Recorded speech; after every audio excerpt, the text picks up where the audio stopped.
This interview is brought to you by our friends at Waggle Golf. Waggle Golf believes what you wear on the course should reflect your individuality, who you are, where you're from, your hobbies, interests, and passions. All the stuff that makes you, well, you. That's why every design is inspired by the desire to create a piece of apparel that strikes a chord when you see it. That makes you say, wow, that was made for me. Because in a lot of ways, it was. Ready to get your waggle on? Go to getyourwaggleon.com, throw in promo code SP10 at checkout to take 10% off your entire order. What is up, everybody? Welcome back to the City Life Project YouTube channel. Or sorry, to the Sota Pod YouTube channel. Oh my god, it's already getting late. For yet another live Minnesota Wild Stanley Cup playoffs, a watch party. Game 3, Wild hosting the their first game at home in the playoffs here, and the series is tied 1-1. Just like game 2, this one's starting late, so we got our coffee. I almost snuck a nap in before this one, guys. I almost snuck a nap in, but I'm not on the post-game show here tonight. Hoppy and Z will be live on the post-game show, recording a Judge Buds episode and hanging out with you guys. I'll share that link with you guys in the chat later in the stream. If you guys are watching on Facebook or Twitter, come over to our YouTube channel and join us here. I would love to see what the ratings are these Minnesota games. It's for Penguins, not Steelers. Yo, thank you, Cam, by the way, for the $5. And for being a member and continuing to support the channel. Appreciate you, man. All right, here we go. Puck drop, ladies and gentlemen. Puck drop. Justin Jefferson looking sharp. I did see that. I love how he didn't wear this Subway one. Look, I wore the classic CCM one last night, or not last night, on Monday, and they lost. So we're switching it up here. Vikings will need a quarterback. Here we go. Yeah, welcome everybody. Welcome. All right, here we go. Dallas with the first shot. Pressuring in the slot. But Kaprizov does a good job getting it out, getting it to Hartman. Hartman to center, sends it deep into the Wild zone. Bobby Brink working on the wall. Back to the line. Quinn Hughes able to keep that in. He sends it back into the corner. Hey, what's up, England? Good to see you. What's up, Hot Take? Lock in.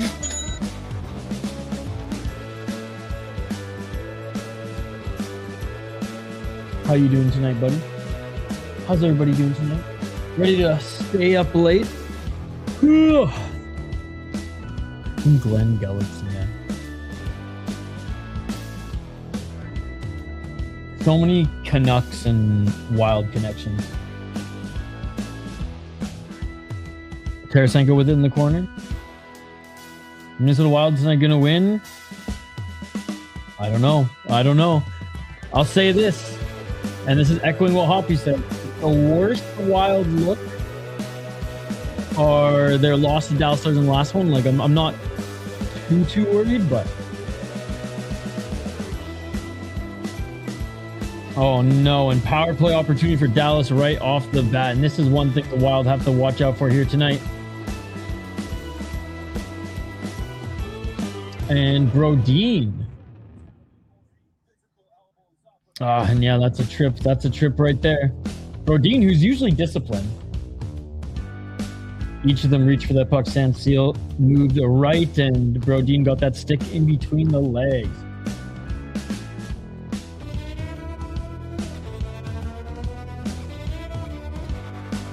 Cole Wright, Stars in 6. Oh yeah, thank you. The ad music still playing.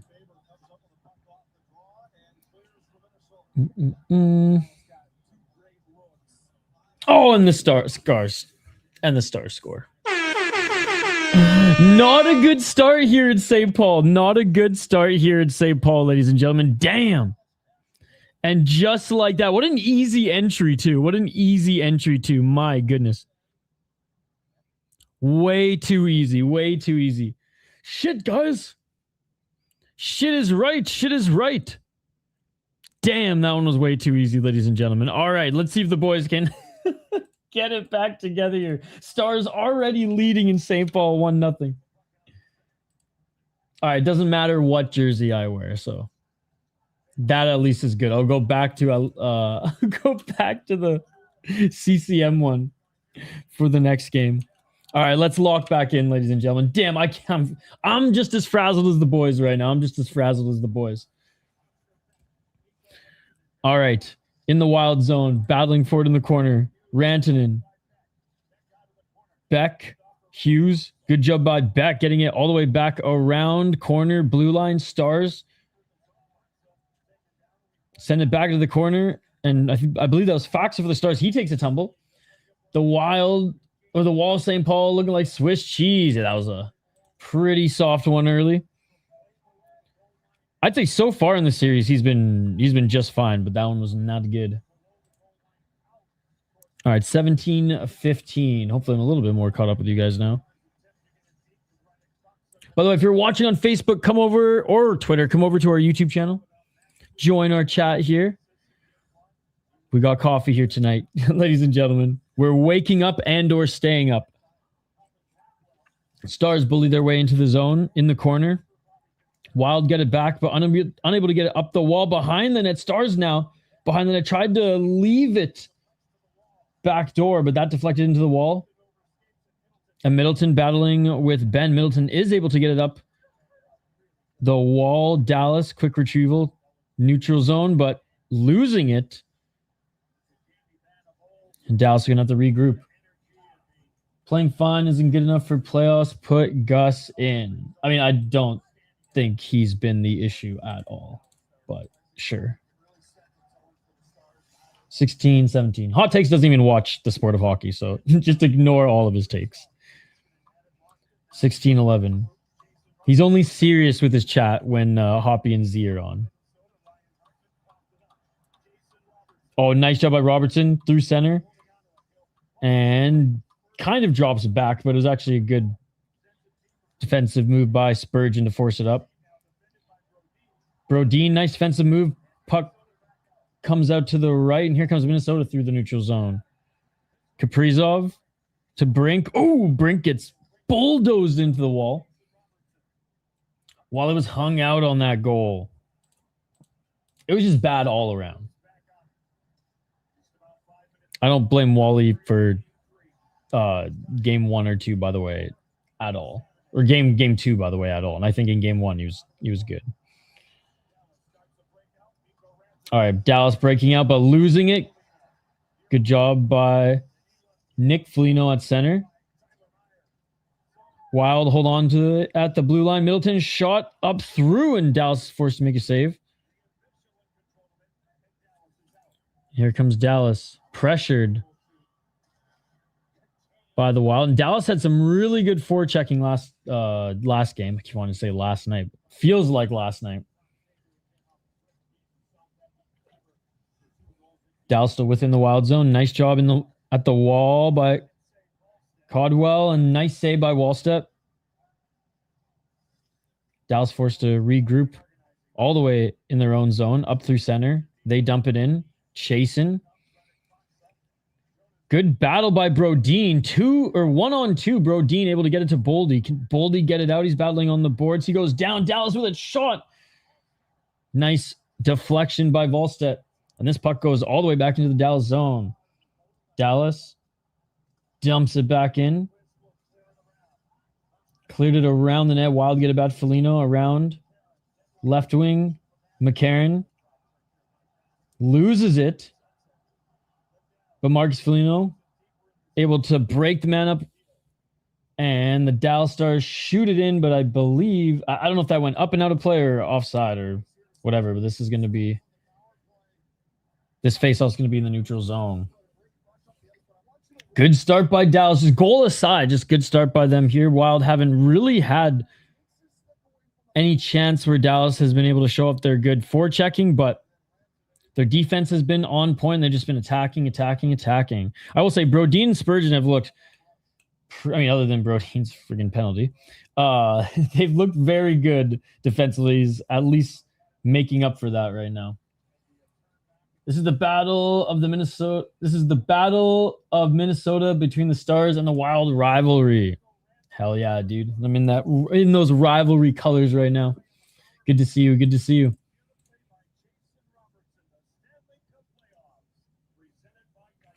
All right, first TV timeout. Dallas has just won the race to the pucks. Minnesota defensive zone. Last 2 games, no breakout. Like beginning of season. I do like how Dallas, I don't like it, but it's impressive how, like, even on their PK, they'll have 1 or 2 guys just hanging super high up. Where, like, again, it's gambling with Quinn Hughes, because even with pressure, he still makes that really good pass or is still able to get by you, but it's been making these other guys have to move real quick or decide really quick. Or if you're freaking one of the slower defensemen out there, shoot up the wall really quick, and it's pretty predictable. And they've been doing a good job reading it. All right, let me switch up the poll question. Since this one didn't last long. Don't forget to smash that like button and subscribe. We will be live every single Wild playoff game, and we'll continue to cover the Stanley Cup playoffs the longer they go, if the Wild are knocked out here early. Should, yes. Will is a different question.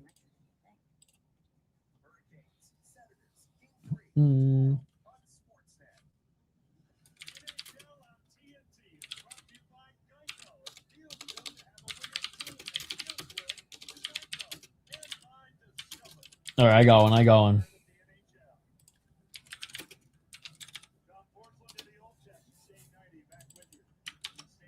All right, back from the TV timeout.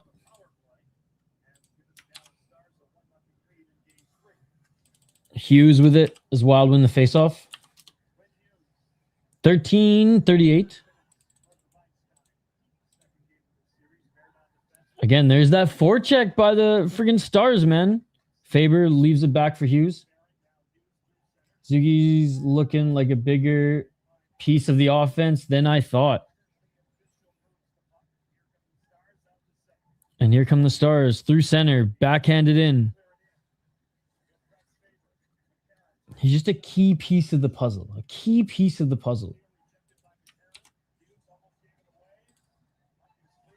Wild get it back.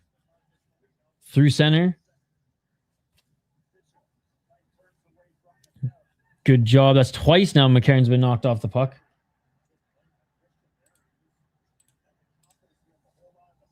Dallas, nice passing through their zone. Neutral zone, Duchesne, unable to do Duchesne things and drag that one. 12-35. Jason Robertson. Alone, Baldi up against the wall, gets that puck back. Unable to find his man. This puck is forced out of the zone. Wild get it back. Middleton fires it in. Baldi again in the corner. Losing it. And the Stars backhanded out of their zone, battling for it on the line. Baldi, great individual effort. Baldi with it. Cutting and carving. Baldi goes high, and that actually stays in play. I thought that hit the pad of the goalie, but it apparently went up and high. Dallas with it. Pass. Shot. That went off the glass, and Volstad pushes it or shovels it right. Wild able to get out of their zone so they can complete their change. Dallas dumps it in. 11-37. Middleton doing a good job getting to his man up through the right side. Wild with some speed, but they parked the brakes and Oh, puck into the slot. Kaprizov was able to get a shot off. Hughes keeps it in. Shot on the top of the circle. Faber, who's basically Brett Burns out there playing, looking like a forward and a defenseman. Puck bounces all the way back into the Wild zone, and here comes Quinn Hughes. He dumps it in the corner. Oh, man, Dallas just throwing the body around. Back at center, Quinn Hughes on the corner. Oh, and what a hit by the Wild. They're throwing the body right back. All right, here we go. Answering. I like it. Hughes over the line. Tarasenko gets... I mean, it's kind of like a pick play, but he didn't have anywhere to skate, and Dallas gets the puck back here. Back and forth play here, much like that second period, and a great defensive play by Nick. Oh, man, Nick Foligno gets the puck back after taking a penalty. What's the penalty?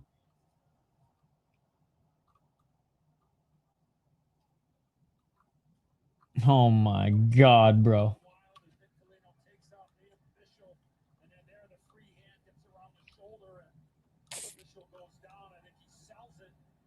I mean, what the fuck? Holding? Honestly, guys, that's soft as shit. Let's be perfectly honest. I mean, that is a soft fucking call. That is insane. I didn't even know what the penalty was at first. Dude, this is what is this? The Stanley Cup playoffs or friggin' MLB baseball? Like, what is this, dude? Oh my God, that was a fucking soft call. I don't even blame Nick for that one. I like Marcus. I was disappointed as hell. You guys saw me on stream. This one was just like, what are we doing here, boys? Is this the playoffs or is this fucking baseball? Anyways, Dallas with it. Good to see you, by the way, Veach. Yo, pace yourselves with the rally darts. They might be cope darts tonight. They might be cope darts. Good to see you, buddy. We got to catch up soon. All right, Dallas power play. Over the line. They've called way too many of these penalties against Minnesota. A little tap on the hands. BS like this. I mean, the Marcus Foligno penalty, fine. Like, that one was no issue with that call. That was a stupid penalty. But, like, this, bro, like, are you kidding me? Just a little bear hug. Just a little bear hug. Like, what's up, dude? How's it going? How's your family? Gets called for? Are you kidding me? Rantanen in the circle. Backhand pass to the slot. Heiskanen. Wyatt Johnson all the way up into the corner. Drops for Robertson. Back to Johnson. Oh, Heiskanen to the corner. I thought that one was going to be a shot too. So good read by Wallstedt as he moved left. In the slot, shot by Robertson, and Wallstedt tucked to his right is able to make the save. 31 seconds remaining in Dallas's power play.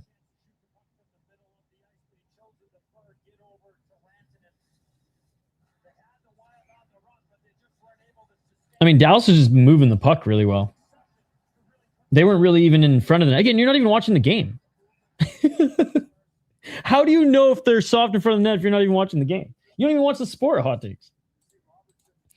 Dallas just moved the puck incredibly well there. They forced the Wild out a little bit, and then we're passing through the middle. Dallas wins the faceoff. Top of the circle. Oh, in tight to the slot, and good defensive play there by Middleton. Through the lane. I don't know if Wallstedt got a piece of that, but that was either deflected or bounced off him. And the Wild are able to force it out. 10 seconds remaining on the Dallas power play. And they force it out again. Good kill here, man. Good kill here. Middleton, in particular, has had a really good start to the game. Shot at the slot, and oh my God, did that just hit a face? Blocked shot, and it looks like it went high on one of the Wild players. I don't know who that hit. Is that Baldi? Oh no. Puck hit him high. He's down, slow to get up.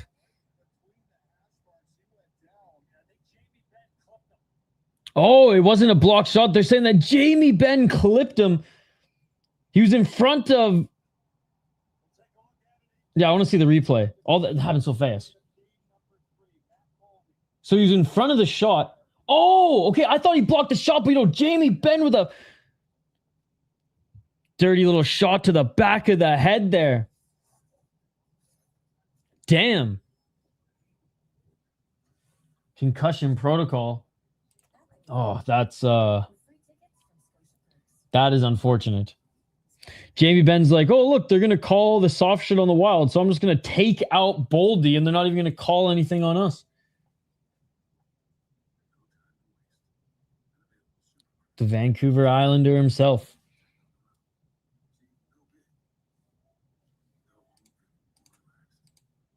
Yeah, that was dirty. I'm interested to see they went right to a commercial break, but like the ref totally missed that. I mean, I again from where the TV was or TV angle was, and I thought he blocked the shot. He's right in front of the lane, went down right after the shot went there. I didn't know it actually went through though. Yeah, we're still in a commercial here. I want to see this outcome.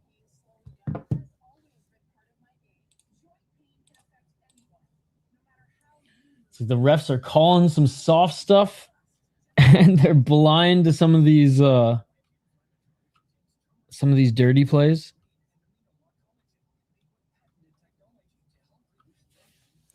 I hope he's okay. He had a little help getting off the ice was Baldi.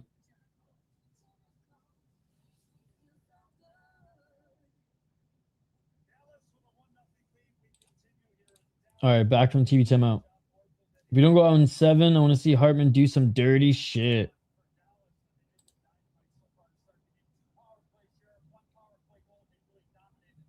All right, they're just showing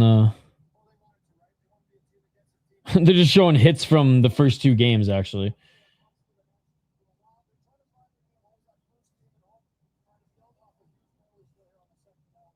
Okay.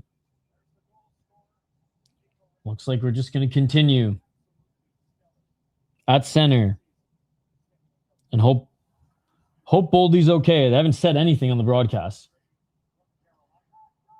Hopefully they just looked at him on the bench and he's good to go. Oh, nice hit by Hartman. Anyone know the Kalshi odds on the Stars versus Al series is? I'm not sure. A fight or I forget what the website is. There's like some, maybe just hockeyodds.io. I think might have the list of all of them. Shot blocked by the Stars, and a hit on the wall. Wild get the puck back at their blue line. The Minnesota Wild first alternate jerseys, red with lace on the collar from 2003-2007. The Christmas jersey. I have the 2003 CCM, which maybe I'll just put on for the second period because this one did not bring any good luck. Maybe I'll throw a Waggle toque on and that jersey. Maybe that'll bring the Wild luck for the second period. But anyways, 7:18, still some time in the first to get things going. Here come, speaking of getting things going, though, here's the Stars still as they keep this puck in the Wild zone. They just had Baldi isn't on the bench. Oh, no. Oh, no. Oh, Stars with the shot. That goes wide. Concussion protocol indeed then, hot takes. Just wondering if the refs have any money on the series. Wild with it. On the wall, battling now the Stars. They get it back.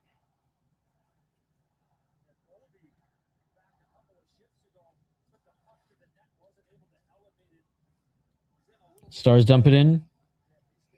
And this will be a huge loss if Baldi could not come back to this game. Hopefully looking at him, making sure everything's good to go. Wild keep this in. Slot back. Oh, and losing it in the slot. And here come the Stars. 2-on-1. Duchesne shot score. Oh, no, Robertson's shot score, but Duchesne was up there on his left side. Potentially waiting for Robertson. Elects not to pass. And he puts this one home. 2-0. What a lead. Early here in St. Paul's to silence the crowd, ladies and gentlemen.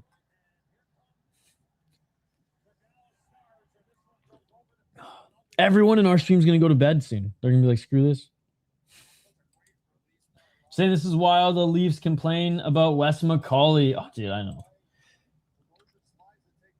He likes to hear himself talk. He likes to be on TV. 6:12 remaining in the first period. Dallas up 2. And what a night so far by Jason Robertson. All right. Puck goes all the way back into the Wild zone. We're going to have another face-off. Wild to Cancun. Turks and Caicos. Where else? Arizona. Miami. If the Wild lose in 5 games or even in the first round, how quickly does Hughes leave? I don't think he leaves, to be honest. If the Wild losing, yeah, I don't think he leaves. He's a very biased ref towards teams. I just think like he just wants to call as much as he can so that he can be in front of the TV camera. Myers hit the head of Zuki. Blackwell. Yeah, the Blackwell one was a perfectly fine and clean hit. And Ben was dirty. Myers was dirty. But the Blackwell one was perfectly legal and perfectly clean. 5:24. Dallas dump it back in.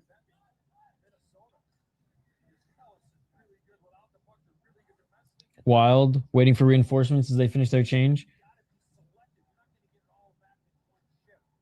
Spurgeon. No, yeah, it still happened, but you were insinuating that those are 3 dirty hits. 2 of them were. One was not dirty at all. It was just unfortunate, the outcome. 4:56. Or hinting, I should say. But unlucky first few games here. Could you imagine if they weren't healthy coming into this playoffs and didn't have depth, didn't have some at least guys who were familiar, some guys who were plugged in throughout the season? Would be a lot more daunting.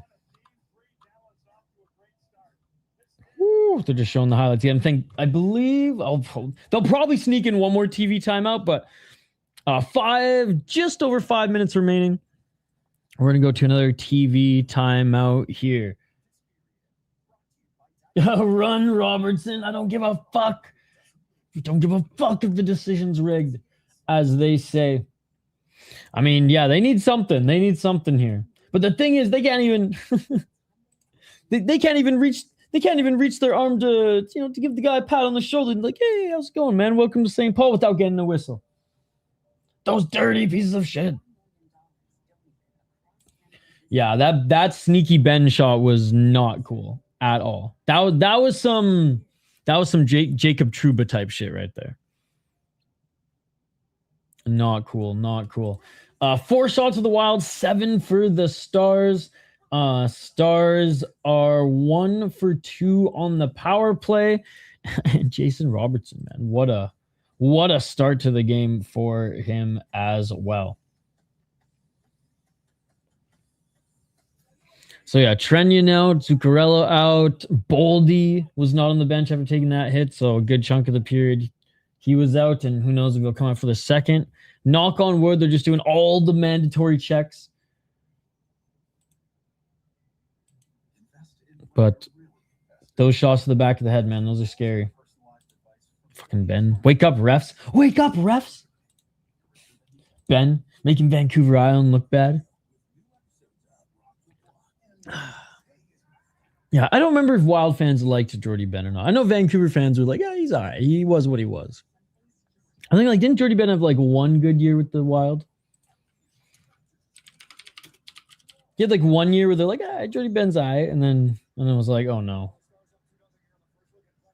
Okay, never mind. I'm thinking of Canucks. He had 1 good year with the Canucks. And he did okay in Montreal. It wasn't horrible with the Wild. It wasn't horrible. All right, we're back at it. 4:19. No one should be safe next year. Billie Jean needs to ask a lot of people to waive. Nah, dude, Billy Garen gone, fired. Sell the team, hot takes. Move it out of St. Paul, hot takes. I'm doing my best hot takes impression, ladies and gentlemen. Oh, that was such a sick shot opportunity there by Dalsu. Nice blocker save by Volstep. I mean, every save at this point is clutch for Volstep because he's got to go above and beyond to keep his team in this one because, my God, have they been flat early. And it's only going to be harder without Baldi in the lineup. Wild win the faceoff. They send it up to the neutral zone, but unable to hold it. Dallas sends it right back down. Volstep forced to play it again. Spurgeon. I heard Houston. 3:55. Wild cough it up again at center. And the Stars throwing bodies in the corner. Wild still with it. Send it up the wall. Eriksson Ek. Good single effort. Eriksson Ek draws the penalty. Here we go. A little sign of life. And the Wild will get their first power play of the game. Started naming a new captain. No, they got to trade Faber, dude. Rebuild, right? Hot takes? You want the team to rebuild. So Faber's gone. Oh, big high stick. And Ek just kept the puck too. What a beauty, man. Ek, you didn't bite your tongue or something? Draw some blood, buddy. Draw some blood. You're down 2 goals. I'm kidding, guys. But I would chomp the fuck out my lip every time I got high stick. But I got a couple screws loose. All right, here we go. To the right of Ottinger. Wild, they're able to hold it. Hughes. Shot. That's blocked out in front, and Dallas forces it back to the neutral zone. Hey, what's up, Darth Jedi? Good to see you, buddy. Yo, what a series for the Flyers. I watched that game, or the first 2 periods of the game earlier today. Great job by the Dallas Stars forcing this one back down. Quinn Hughes.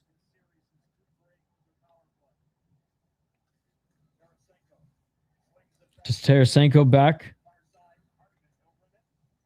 to Kaprizov. And man, sloppy entry there. The guys looked like they didn't even know who was supposed to set that up. Quinn Hughes forced again to bring it back up. He just fires it up. Hartman pokes it. Behind the net, Kaprizov now sends it in front. No one can get their stick on it. And another clear for Dallas. 52 seconds. They're missing a good passer to fit in on the power play. They're missing their boy Zook. The Lizard Man. Or is it Lizard King? Oh, puck trickles in front. Unable to get that backhand. Bobby Brink now getting some time on the second unit. 28 seconds. Faber drops it back. Marcus Johansson with some speed, with a lot of speed. Johansson in the corner. Johansson looking for Faber. Faber shot right in front, backhand. What a save by Ottinger. Still have it behind. Yo, just Faber, man. Oh, shot in the slot. Score! Johansson! Marcus Johansson, baby! Screw all the haters. I know half of the Minnesota Wild market hate this man, but what an opportunity on this second unit. He said, fuck it. I will take it coast to coast. Get it back to me, boy. Let's go. Let's go. He was doing what Quinn Hughes was supposed to do on that friggin' power play. Let's go, JoJo. That's what I'm talking about. Johansson score. Let's go, JoJo. What? Quinn Hughes is a new captain of the Minnesota Wild? No. I as a fan of the Canucks, I hope not. I can unless you want another even more silent captain. I've been loving Martone playing well. I bet we are breaking a lot of brackets. People had Penguins eliminating us. We are at least the pressure team. I thought that the Flyers would probably were the better team coming in. I thought Malkin might go just full sicko mode since this is his like last kick of the can, but no, I know he's got 2 points, but like he wasn't loud tonight by any means.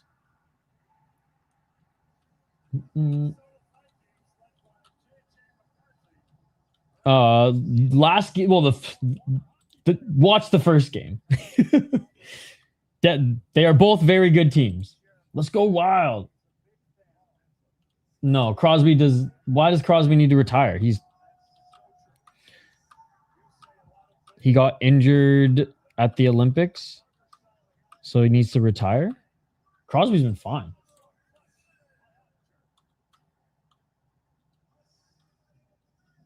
And a nice little backhand play by Tarasenko. Andre gloves this one up.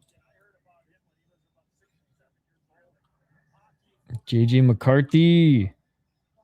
They got a picture of some of his time playing hockey.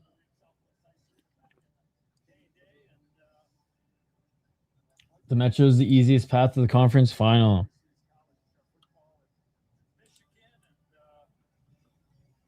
Penn's core 3 to Yonge Street. It is a passing of the guard, eh? It's a young man's game. It's a young man's game. And you can see it speed-wise in that series. All right, 109, a little bit of life back in, I was going to say the X, but the G spot here.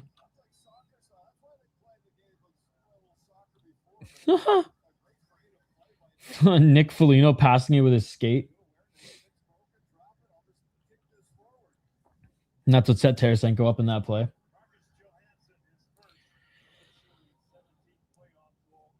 Eriksson Ek wins the faceoff. Hughes on the line. Hughes, shot! And that's just left and wide. And that bounces in the corner and puck goes all the way back down the ice. Kaprizov. Up to Hughes. Hughes dumps it in. Are you viable for financial compensation if you get hit by a puck in the crowd? No. They warn you.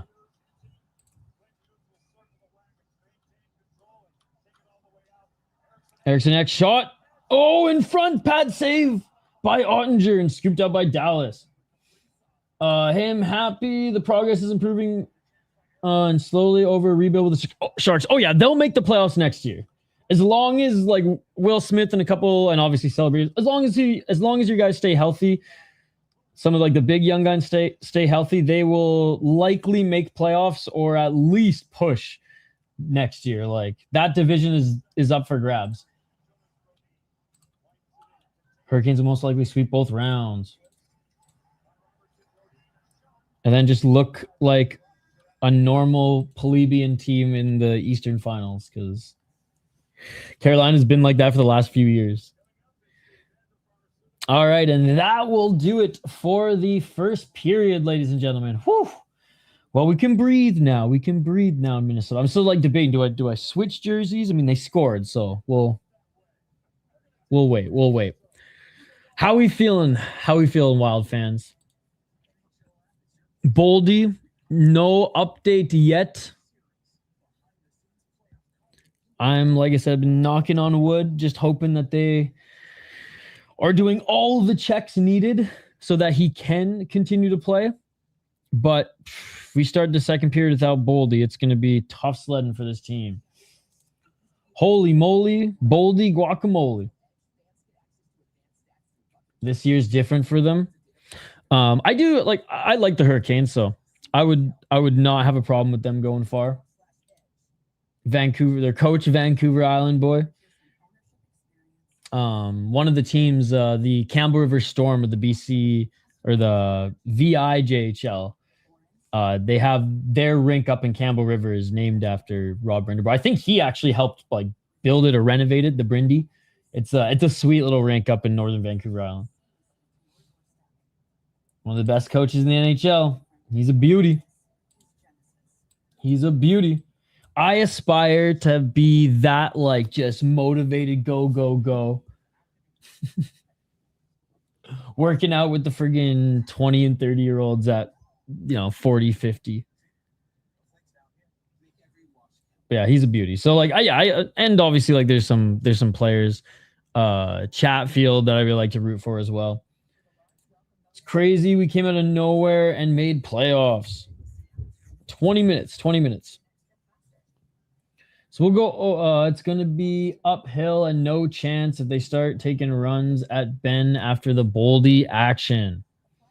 It's the thing, man. We need like a freaking Delorier.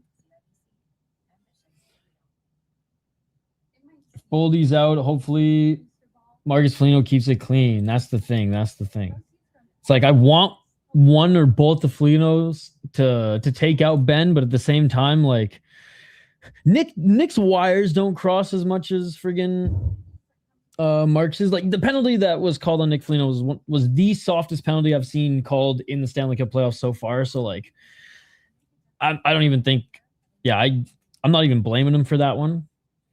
But I'm scared now for Mark. I think Marcus is gonna, like, I don't want to say cautious, but I don't think he's gonna go, like, I don't know if he, like, steps off the gas. Due to the coaches probably giving him a good talking to. Story would be pretty cool because he won the cup playing for them. That he did. The lockout year. The Cam Ward story. That was nuts. Because then Cam Ward was, like, good, but he was, like, never that good. It's crazy to think that Cam Ward, even though he had some good seasons after, like, he was more, in hindsight, more flash in the pan than not. And I feel like the games and broadcasts and everyone just, like, talked him up a little bit more than he actually was because coming in as a rookie and, winning a Stanley Cup.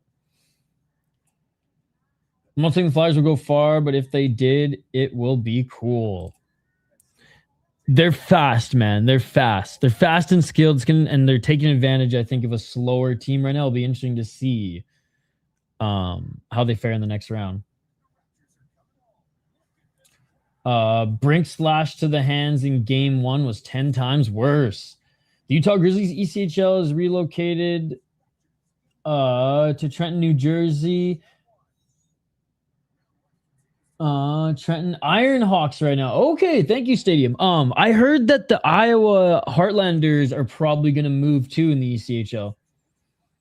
What's up, Cole? I'm fucking shaking. I'm so fucking furious about that hit on Baldi, dude. That was dirty as hell. And we were just talking about, like, well, what's the course of action after this one? Like, do we want one of the guys just to start going after Ben and risk getting thrown in the box? Do they just keep doing their best to try to, obviously they're going to continue to try to tie this one up, but, like, do they try not to focus on that kind of stuff and just hope that Baldi's okay? Like, I'm just waiting to see if he's on the bench for the second period, because if not, it's like, oh boy, here we are. Strap in, boys. Pretty sure one of the players also died during the season, if I'm not mistaken. During the Hurricanes run? Who's my favorite player on the Wild? Quinn Hughes. And then favorite player in the system is Stevie Lescovar. No, I have no issue with Nick Foligno. I literally, did you not just hear what I said? Literally explained why the last penalty was the softest call called in the Stanley Cup playoffs. And that, like, I didn't even blame him for that one at all. What's good? When do they start punching? What do you mean? I was just getting used to the Landers. Just got in here. The rest are the only ones that will keep the Wild from going mental next period. Who was it?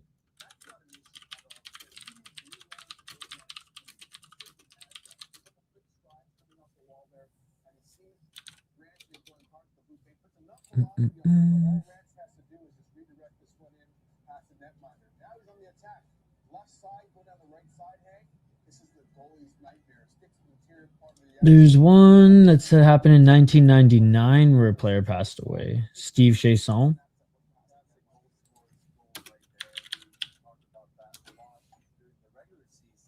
Is that who you're thinking of?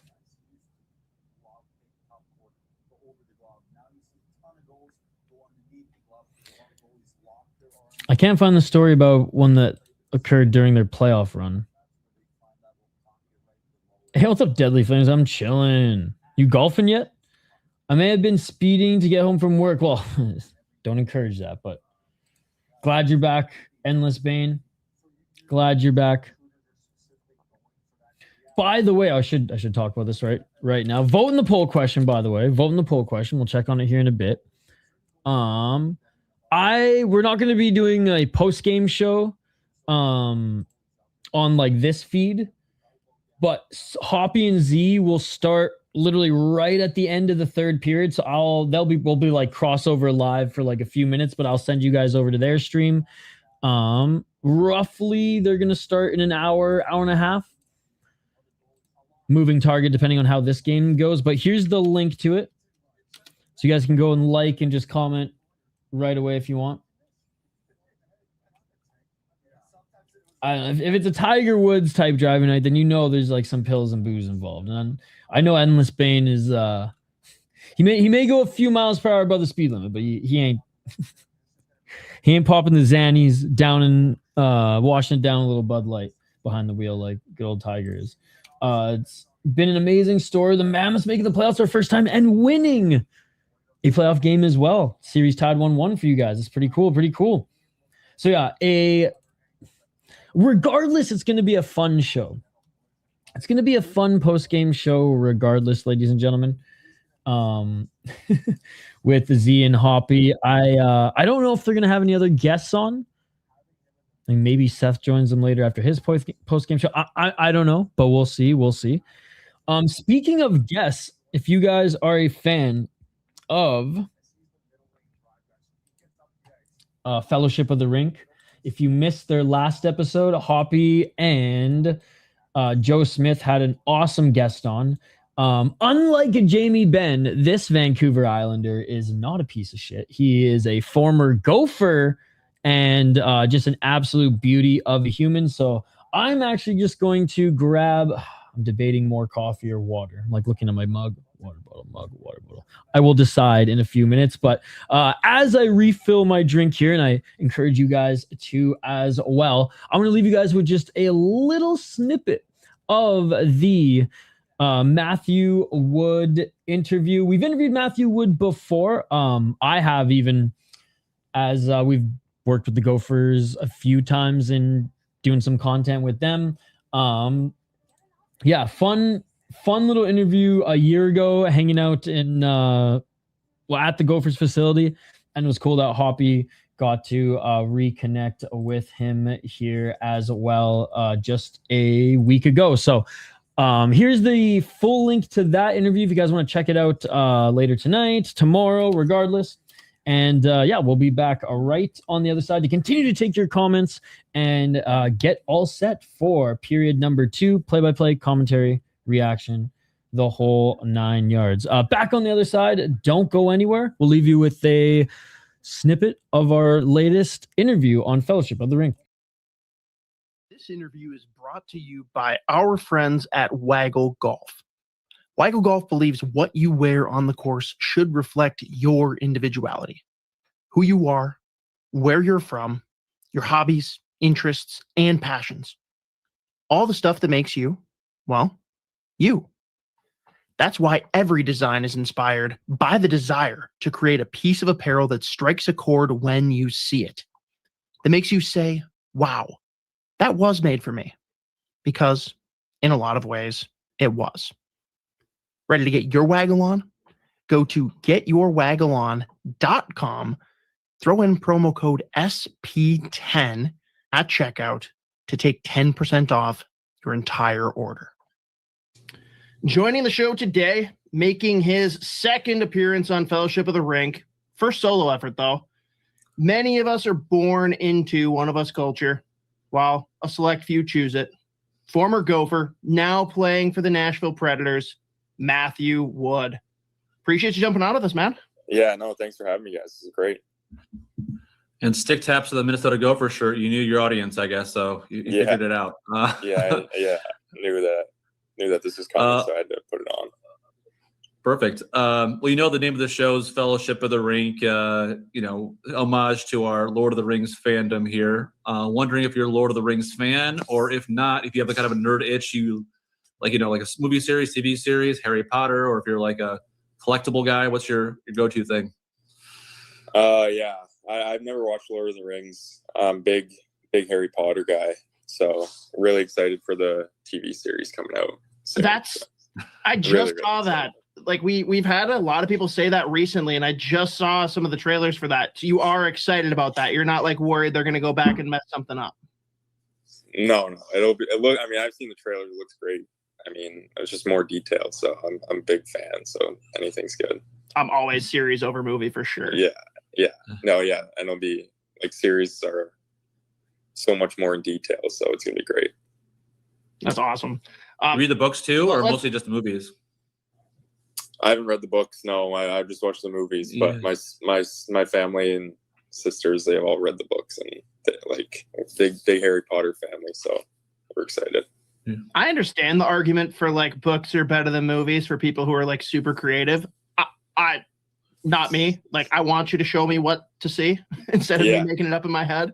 And even it's funny. It was actually easier for me to read like the second and third Lord of the Rings books after watching the first movie. I hadn't read any of it, but I'm like, okay, now that I got like characters to visualize, I can take that and I can go read and it'll make sense for me.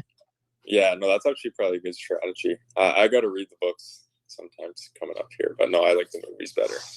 Sometimes. Yeah.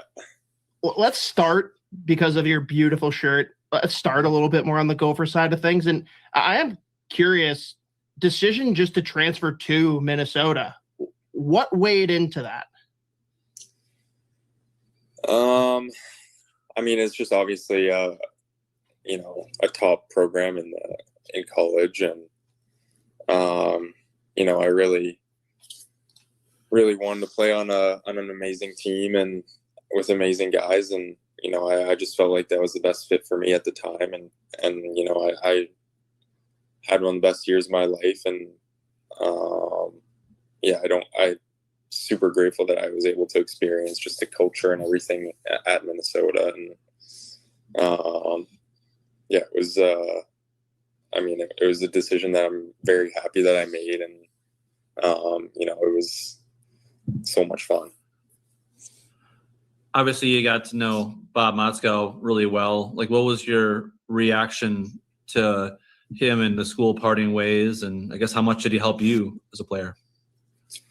Yeah, I mean, he was a big reason that I ended up choosing Minnesota as well. And I really appreciate, all that he did for me and, for our team and all those guys. And it was, I just kind of saw it one day and obviously it's a little bit shocking, but, everyone's going to do what they're going to do. And, I think, I don't know too much about Brett, but I've heard nothing but great things about him, and people are really excited to have him come in. So I think, the Gophers are going to, continue to be a really strong program. And give Brett a little bit of help here, because I know last time we talked ahead of the World Juniors, it was pretty new information that CHL was going to be eligible for NCAA competition. What's the sales pitch? Like, how do we convince Canadians that Minnesota is the spot to be? Screw BC and BU, no North Dakota, Michigan State. Why should they come to Minnesota? I think a lot of for me personally, I was really put a lot of weight into how the coaches handle themselves and handle the team and treat everyone with respect and equality. And So I think, both schools that I went to were really high on that. And that was a big thing, especially, This interview is brought to you by our friends at Waggle Golf. Waggle Golf believes what you wear on the course should reflect your individuality, who you are, where you're from, your hobbies, interests, and passions. All the stuff that makes you, well, you. That's why every design is inspired by the desire to create a piece of apparel that strikes a chord when you see it, that makes you say, wow, that was made for me. Because in a lot of ways, it was.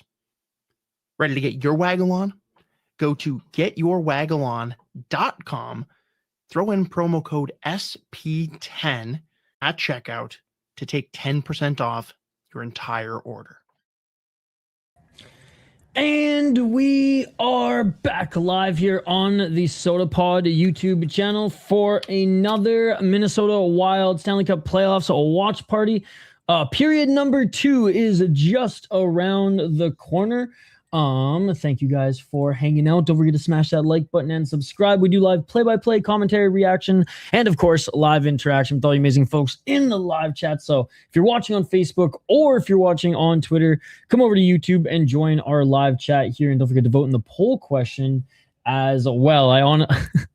Write-ins for Baldi, obviously, but is he gonna be in the lineup for the second period here? We shall see. We shall see. Ben, how you been, buddy? It's been a while. I barely know anything about hockey. Just saw they open favorites and are underdogs now, down 1 if I lose. May want to hedge that bet if Baldi can't make it back. Going wild for wild. Just live bet them for 200. Let's go this win, Mini. Ben, how you been, by the way? I haven't seen you since before my Arizona trip. Either way, Arizona, wow. That's a good ring to it. They should just move them to Arizona.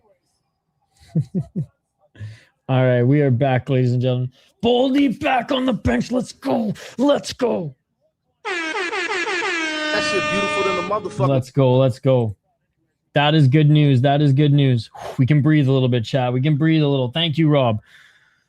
19:53 and puck has dropped for the second period. In the Wild zone. Corner. Faber battling. Gave up on MMA. Don't really watch the UFC anymore. Bro, you got to start watching just Japanese MMA with us. Ryzen. LFA, Fury FC, all that good stuff. Friday fights, all the Muay Thai. Anyways, it's good to see you, man. We've missed you. You missed a few crash outs in our live chats. I mean, took like 5 weeks off as I traveled the States and then came back and shit was wild. But anyways, good to have you in the hockey chat. Good to have all you guys here as well. All right, 1936, face-off to the right of Wallstedt. Face-off victory by the Wild. Eriksson Ek has been chef's kiss in that department here tonight.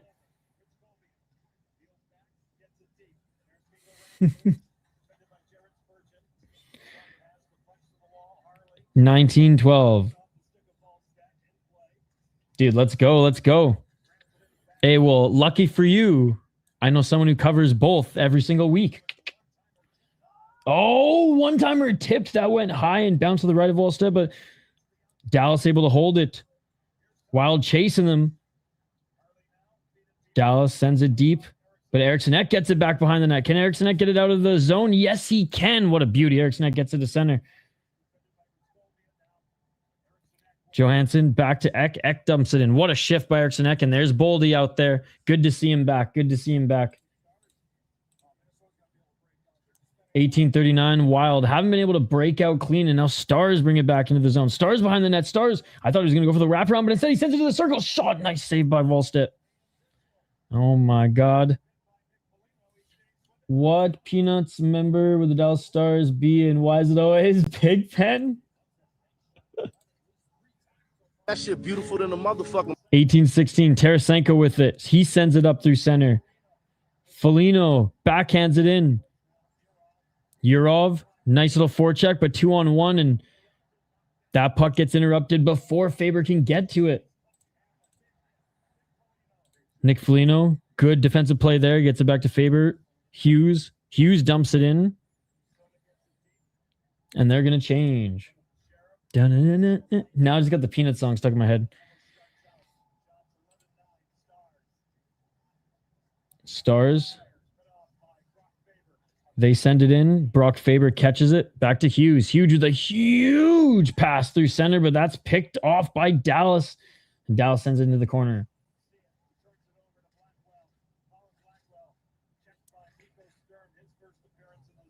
Sent around the net.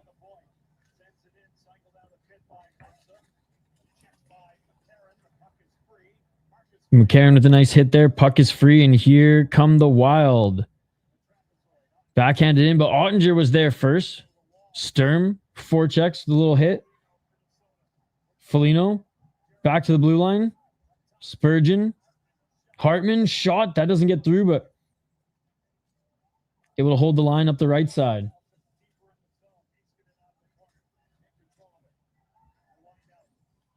ESPN game cast won't even count our goal? Count the goal? What do you mean? They still say it's 2-0 Dallas? Hold on, I have it up. That's hilarious. Oh no, mine just reset. Mine says yeah, mine works. Do we hate Dallas? Minnesota Wild fans hate the Dallas Stars because when Minnesota left the first time, when the Minnesota North Stars moved to Dallas and became the Dallas Stars, Minnesota came back to the state as an expansion team. So yes. And they're just division rivals, and they were both two of the best teams in the division. It says 2-0 Dallas, but ESPN must hate us because they said we scored in the period, but they still... Again, maybe you just got to clear your cache, because for me, it says 2-1. Okay, hey, Dallas then. Battling forward in the corner, Kaprizov. Duchesne. Norm Green sucks. Exactly, Dave. Exactly. Exactly that. 15:56, and the Wild are coming out with speed on that left side. 2-on-2. No way. Bobby Brink offside on Hartman. Oh, man, that's rough. 2-on-2 with speed, and Bobby Brink just too fast. Too fast, dude. All right, they squeeze in a quick commercial here.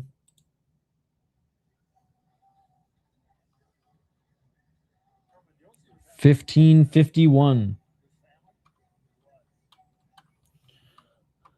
I don't know where they're going.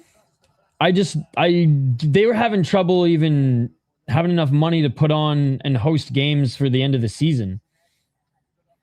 They were having trouble finding money to pay the guys for like the last, I think it was like 7 or 8 games. So they're definitely not going to be in Iowa next year, I don't think. Baldi all the way left side. Oh! Quinn Hughes throws the center, but that just bounces off the skate of... Who was that? Johansson? No. That's just you were just above the puck going into the zone. Or ahead of the puck going into the zone. Oh, nice move by Baldi. Baldi through center. Baldi finds... Oh, my God. What a play by Baldi. He cuts through like 3 guys. Right side of the net. Back pass to Eck. And Eck scores in the slot, baby. Hartman having PTSD from last year. That was pretty. Minnesota lost both the North Stars and the Lakers. At least the state owns the WPHL. Oh my God. Baldi literally just went through the entire team, sent it to the slot, and Eriksson Ek puts it home. Oh my goodness. That was so sick. And that is why Baldi is so important to this team. That shit beautiful than a motherfucking. Yeah, dude, that's a hell of an assist.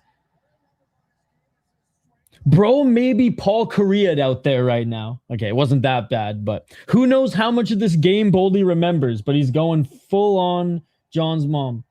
The Iowa situation sounds a lot like what happened to St. Paul Fighting Saints in the WHA. They lost money halfway through the season. Players were given checks that bounced. Dude, they had to like delay like season games. Yeah, read up on it. It's pretty unfortunate because love the Heartlanders jersey. They're one of my favorite hockey jerseys of all time. Eck is a stud.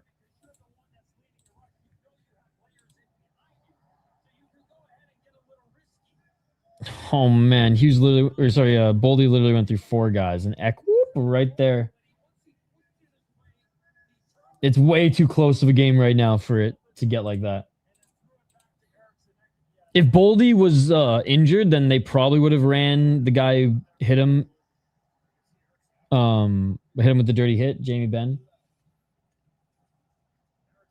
No, they don't really have an. I mean, they have a couple guys who can fight, but they don't have any they don't have Delorier or Reeves anymore. But the Stars don't really have any heavyweights either. So, like Tyler Myers ain't a good fighter. Philly's got one of the big boys. Oh, nice job by Dallas getting it in, but an even better job by Spurgeon. Again, Spurgeon and Brodeen, other than Brodeen's fucking penalty in the first period, he's been playing incredible tonight. But yeah, we're back tied, ladies and gentlemen. This is a game. And the Wild looking a lot better in period number 2. More confident as well. And I'll say is the first few shifts for the Dallas Stars this period, they kind of look the same. A little stale, a little flat-footed with the Wild, but definitely buzzing now.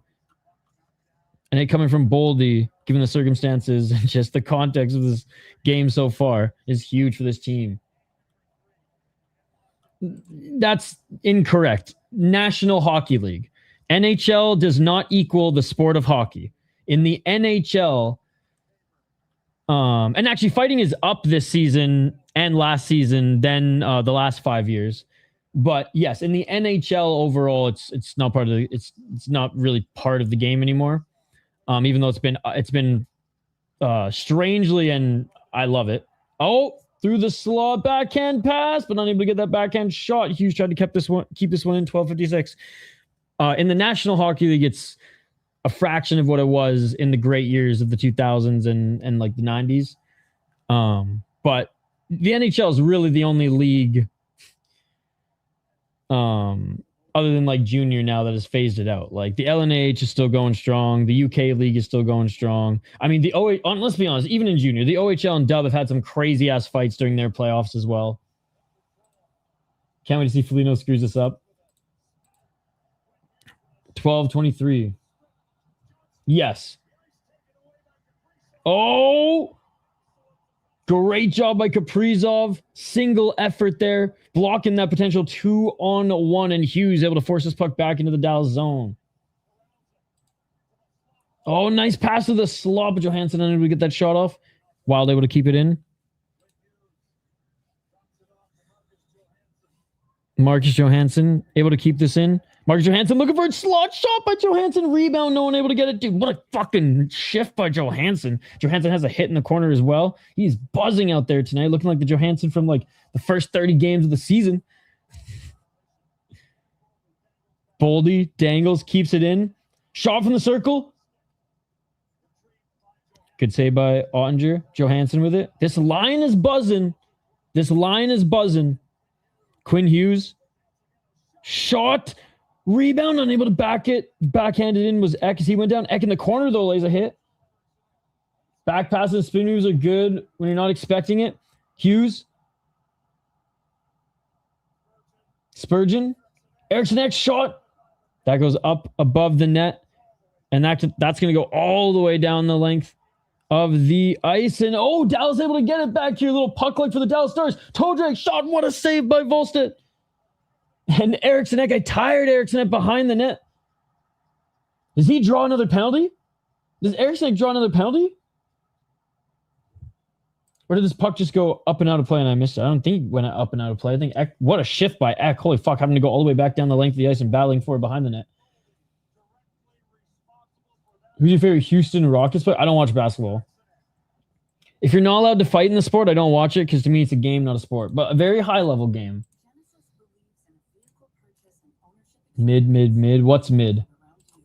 So you would rather answer honestly, you would rather that shot go in than your goalie make a save. That is hot takes, ladies and gentlemen.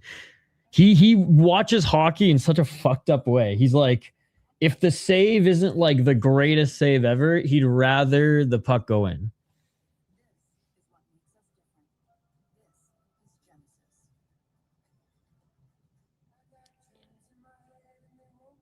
Ben hooked. I was gonna say either hooking or holding. Just say Sagan. Sagan's nasty, dude.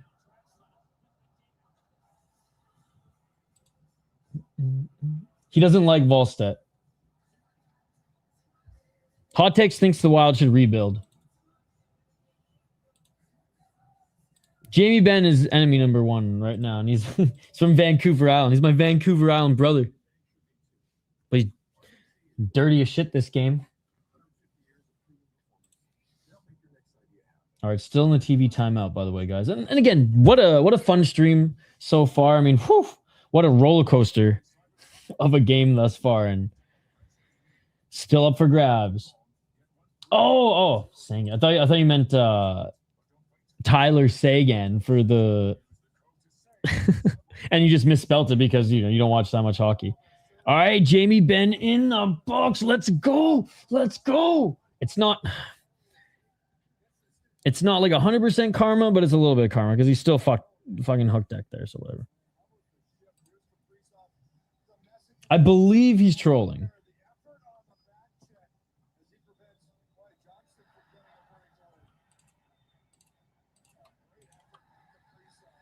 Let's go. All right. Here we go, ladies and gentlemen. To the right of Ottinger. 4-on-5 for 2 minutes. Yes.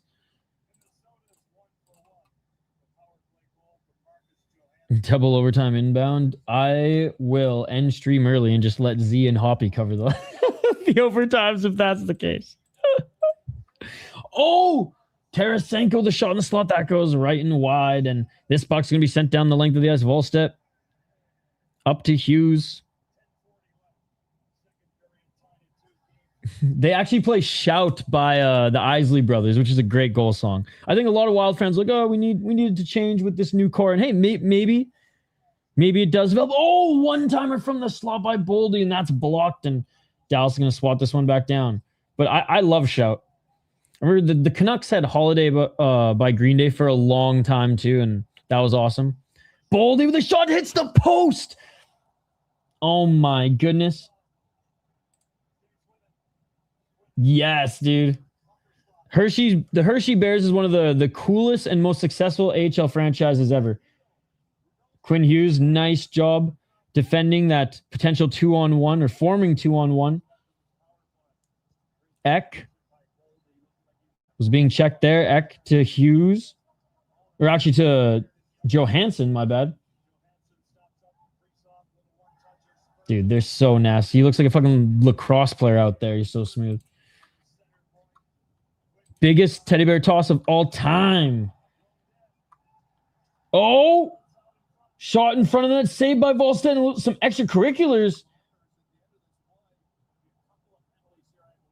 And we're going to potentially have some penalties here as we see Brink down there. All right, so what happened here? So Eck gets pushed down. Oh, never mind, it was Eck. I thought Brink got involved in it. Right now I feel my Marion Gabbard jersey that I bought in our inaugural year. It's probably giving us luck. Let's go, Dave. Get off him, bro.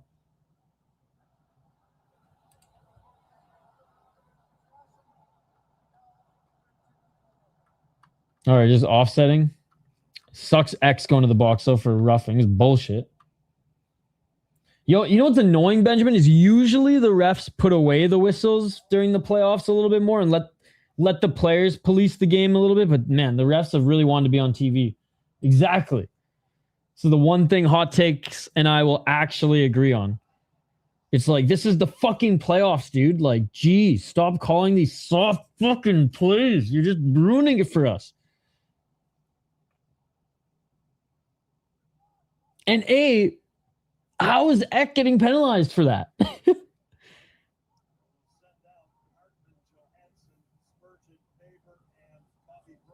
Oh, what a fucking second unit this is, chat. Slash goalies, glove on Eck.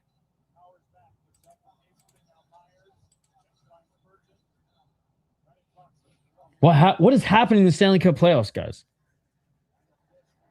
Replace all these refs with the old farts. Bring a few out of retirement. I also get sick of when the officials don't drop the puck and make the players wait during the faceoffs.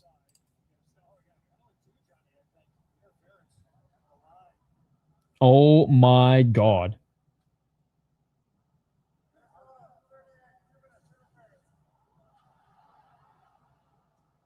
And now Hartman's taking the interference call with the dirty little stick. Oh my God, dude.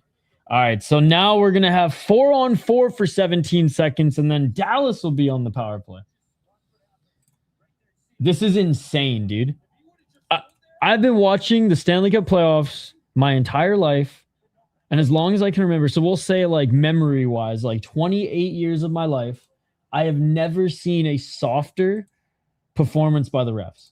Like, again, some of the calls have been warranted, and I'm perfectly fine with them calling them, but like half of these calls, and like some of them on Dallas too, like some of these like offsetting, like what the fuck. Anyways, 4-on-4 hockey for 17 seconds, 10 seconds now, and then Dallas will go back on the power play. And a little softy, but a shot in. And now we're going to go to a TV timeout. Of course we are. Oh my God, dude. I love how they get a little glass. Yeah, the sin bin. The sin bin. You've seen that scene from Slapshot? Wait, have you seen the movie Slapshot, Ben? By the way, for those who don't know, Benjamin is our homie from all the way from the land down under.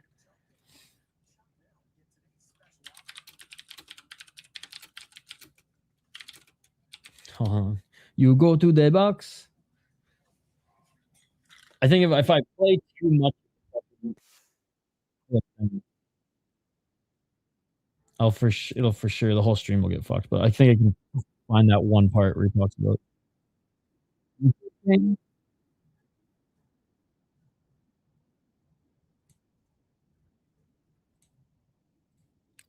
I remember I used to have this as a soundbite clip when I worked in radio, sports radio. One sec.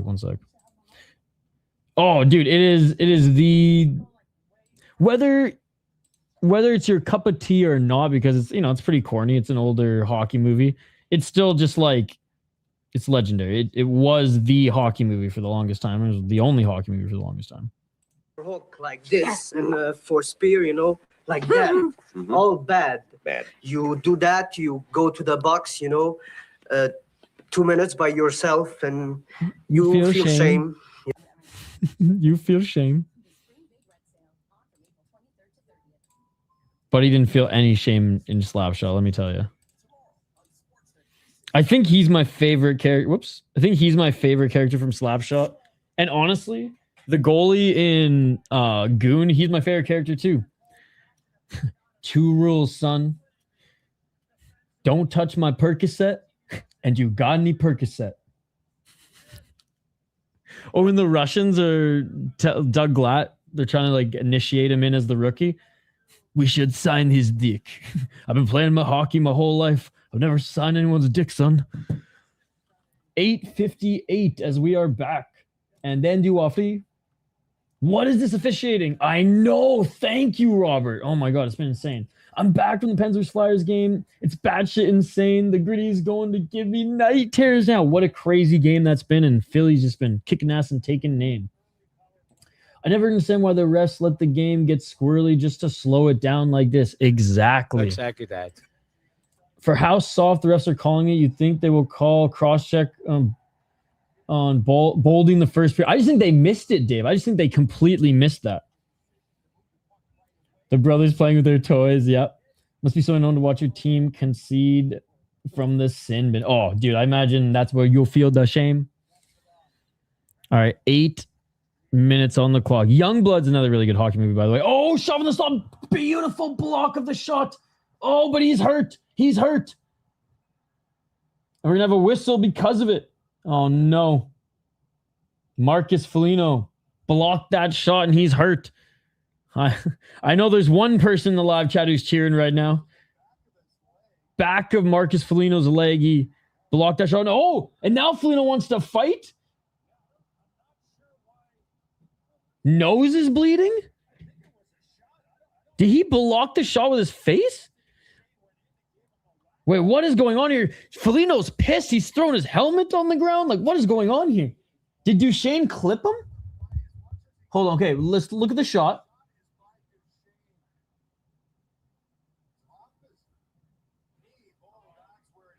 Okay, so Duchesne fell on Foligno after the shot, and the knee hit him. Oh, okay, so Duchesne fell on the back of the head of Foligno, and Foligno was pissed. I mean, I bet it hurt. His nose, I think, hit the ground because there's blood everywhere. But that was an accident. Duchesne didn't mean that. I mean, maybe Duchesne wanted to land a little extra something there. Knee to the face. That's one of those things where, like, I'd hope the Wild kind of throw a little something there if they're in that situation as well. But the dirty Dallas Stars tonight, man. Duchesne, he's got some speed. He's like, all right, well, I got to fall on him anyways. May as well just, like, lean into it a little bit here. Let's see. Yeah, the broadcast said, was that intentional? Can the camera catch the intention there?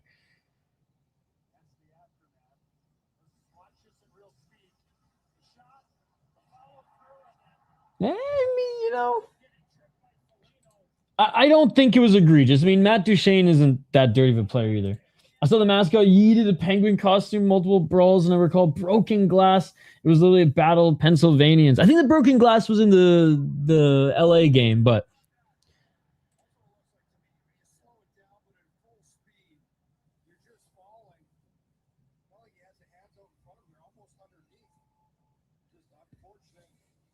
yeah, I mean, I don't blame Duchesne on that one.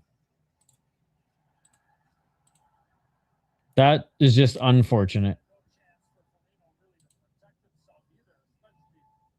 Put it this way, if it was Gudas who did that, he would have, like, smashed friggin' Foligno's head to the ground. Or if it was Jamie Benn, he would have smashed his head to the ground. Tyler Myers. I know Gudas isn't on this team, but, like, you know, just when I think dirty player in the NHL, Radko Gudas comes to mind. Yeah, I was going to say, that fan banging on the glass, that guy must have slap power harder than Dion Phaneuf's slap shot, man. Remember that Calgary Flames game where Dion Phaneuf hit the glass twice? He broke the glass twice in the same game where they didn't have an extra glass. They had to put friggin' plywood there, so the fans sitting behind couldn't even see the game. That shit was nuts. Duchesne. I've always liked Duchesne, like, as a player. I don't know how he is off the ice, but he's always been a nasty player. These teams didn't have hate before the game. There's some now, absolutely. All right, 39 seconds on the power play. Up a man, 5 on 4 for the Dallas Stars. Dallas Stars come up the left side. Yeah, I recall that one. It's a double. Well, that wasn't even the double Dion. That was his World Junior hit, but still. You missed my slap shot quote. And then you are free. I read that one. 7:26.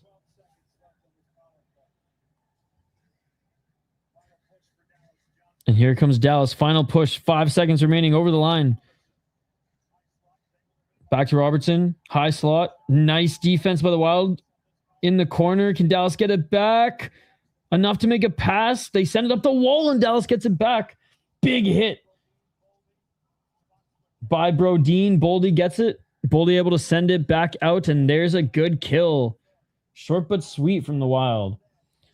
Jamie Benn shot. Volstead makes the save. A rebound that's forced into the corner. Hit in the corner, but the Wild have it on that left wall. Backhand trying to get it out. The Stars able to keep it in. Stars send it behind the net. Spurgeon there. Puck doesn't get back up to the blue line, though. And some room shot, and that goes right into the corner. Other corner now. Can they backhand it out? Backhand it again, but Dallas is there at the line. As Wild was just finishing their last man of the change at the blue line. Wasn't there yet. Wild able to just kind of just push this puck. Literally push this puck out of the blue line, out of their zone, or to the blue line, out of their zone, but Dallas are right back in. Losing in the corner. Oh my God, dude.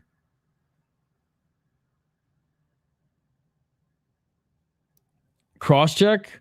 Hartman takes this one. Oh my God, dude. How, like, it wasn't even, I didn't see it in the corner. I mean, I saw the guy go down. I didn't see how bad. Okay, here's the replay. Oh my God, it's soft as shit, dude. Dude, that was not even a cross-check, man. They're calling that, but they're not. And again, I thought it was hilarious when Tyler Myers sent Hartman into the stratosphere the other night. But like, are you kidding me? They're not calling that, but they're calling this?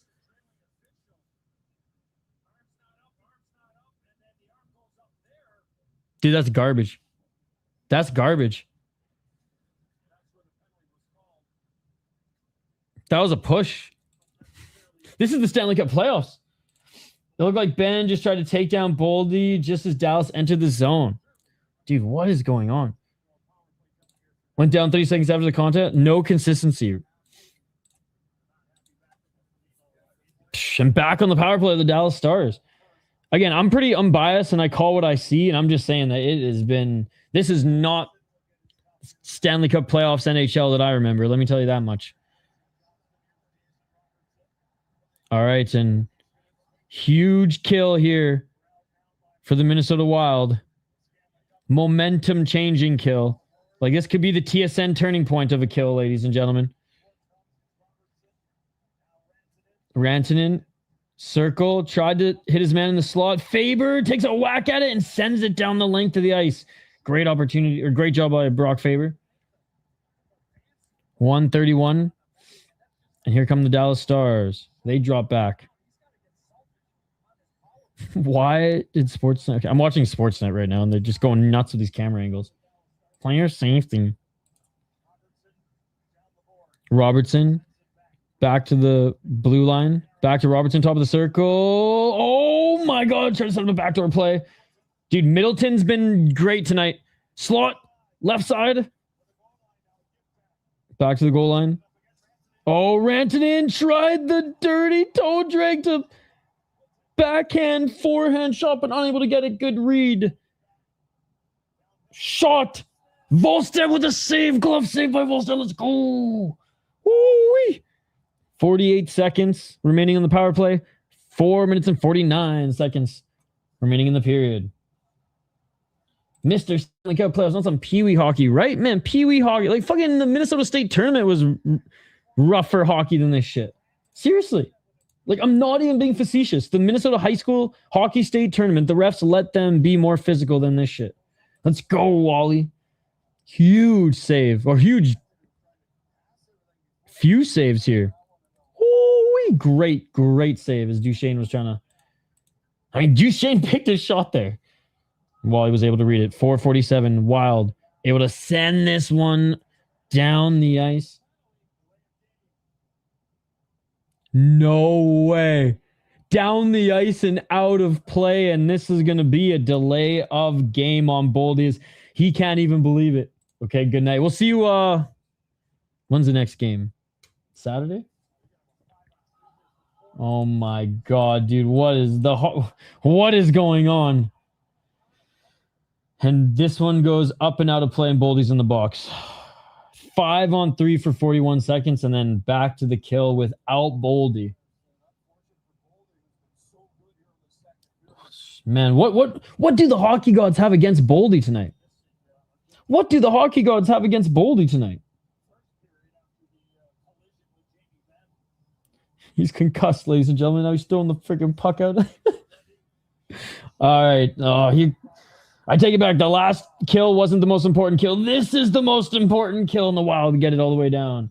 I've seen high school hockey games that players have to literally punch someone and the referee might call it. Here come the Stars again. 4-on-3. Sorry, I said 5-on-3 a little bit ago. 4-on-3. Or sorry, 5-on-3. Yeah, 5-on-3 for 15 seconds. Then we go back to 5-on-4. Left side. I'm just razor focusing. Back to the goal. Middleton. What a great defensive play by Middleton again. Guys, he's been lights out tonight. Middleton's been lights out tonight. Lights out. Great dump in by Middleton. Wanting to stand tall. Dude, that was a great play by Middleton. He's been lights out. All right. 1 minute and 10 seconds and 5-on-4. Robertson. We got some tired legs, man. But Hartman is back on the ice, which is nice. He's fresh. Oh. Puck in front, looking for the shovel play, but no one there. Robertson was open. There's a lot of net there, but good job by the Wild getting that puck back, and they send it to the neutral zone. The Wild are able to change at least one or two guys. But Faber here. Faber gets it back. Faber with a shot, and that is blocked. And that goes up into the corner, but good read by Faber. So hit by Nick Foligno.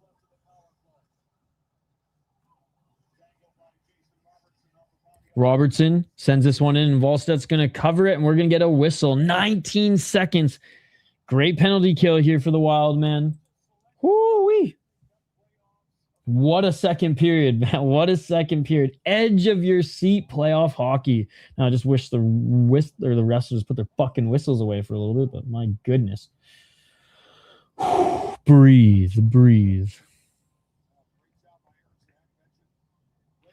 I mean, there's more good than not here from a lot of these guys. I mean, Johansson had a great game. X had a great game. Middleton's had a good game. Brodin and Spurgeon have looked really good. Oh, front. Great save by Volsa. Dallas is really trying to get the puck backdoor or get it to their guy who's able to like move in and just shovel it in. But the Wild done a great job. Spurgeon in particular.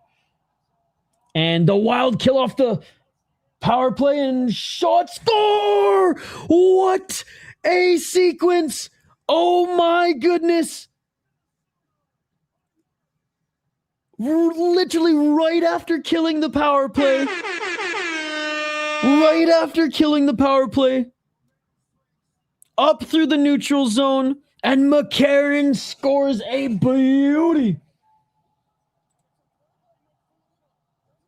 Hot Takes is pissed. He wants to see this team rebuild. Oh, right over the right arm. I don't know where. Blocker's side and Ottinger. I don't think he knew when the shot came off, but beautiful. And the Wild, man, unreal. This sport is insane. I love Brodin and Spurge, but they look pretty timid. I thought, no, they've looked unreal tonight, man. They have looked unbelievable tonight. A snipe from 47. Just because they're not smashing bodies doesn't mean they're not doing the right plays. And if anything, Brodin actually has like 3 big notable hits tonight as well. So I disagree. Hughes. Big pass in the neutral zone. A snipe from 47. He had a little bit of a screen with that defenseman in front of him. Like this is the and again, Brodin and Spurgeon are usually like just pretty solid together, but this is like I haven't seen them play this good in a long time. And I'm currently up 3-1 on Edmonton for those who want to know. Thank you for the update. Go Anaheim. And icing on the Stars. Minnesota's going to get an offensive zone face-off. 1 minute and 31 seconds. And Dallas is lucky that there's not a lot There's not more time left on the clock because momentum is in the Wild's favor. See, again, I disagree. I think some of their best work has been in the corners tonight. And behind the net for Spurgeon in particular. And we saw that on the PK too.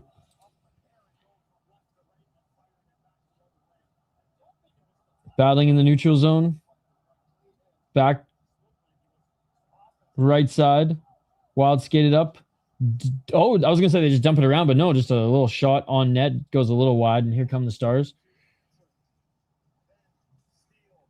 Ben tried to bounce this in front, and great job by Brodin pushing Ben off. Another great play by Brodin, by the way. Dow still has it at the blue line. Right side shot, and Volstedt, great save, but that was a clear lane for him. He was in position. He saw that one coming.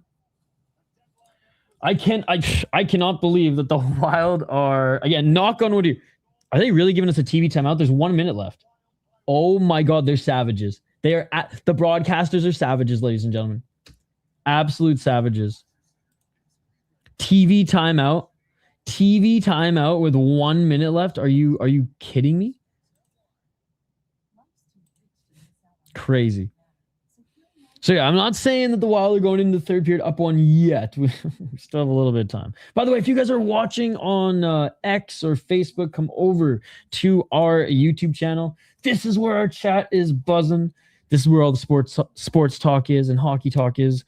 And we're trying to build up our YouTube channel more than the other platforms. Cat's out of the bag. Cat's out of the bag.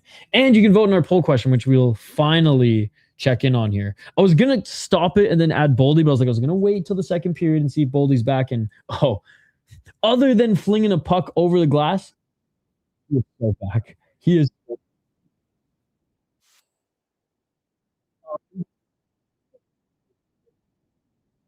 likes. Try to get to 25 likes.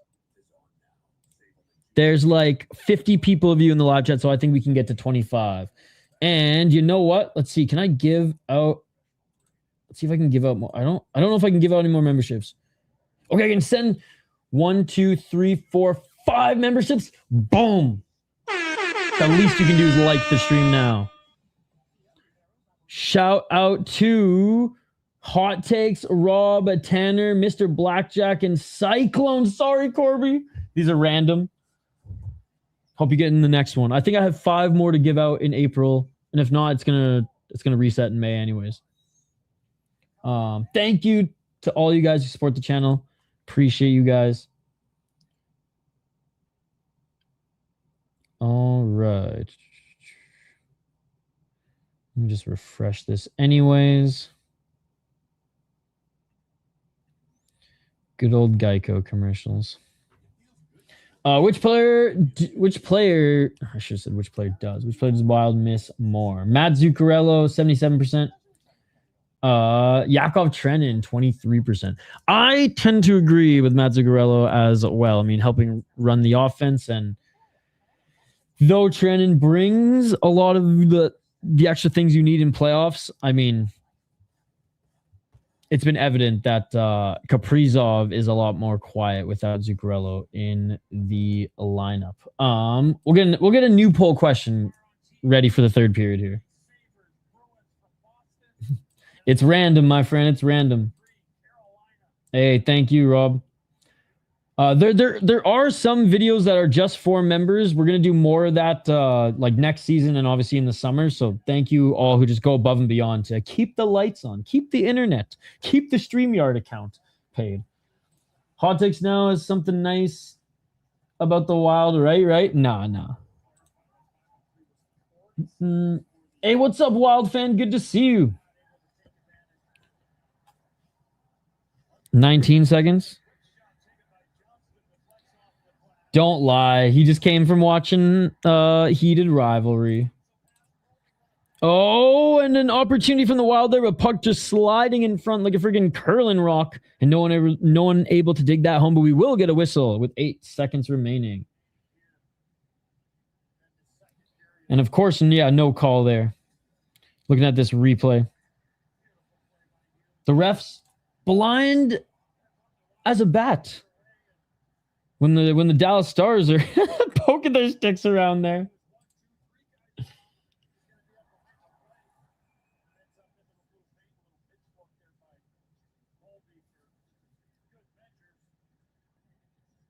All right, one last face-off, but I think that's going to do it. No, it is random.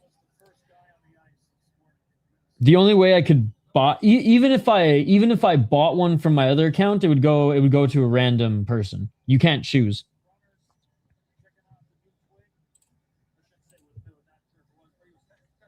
All right.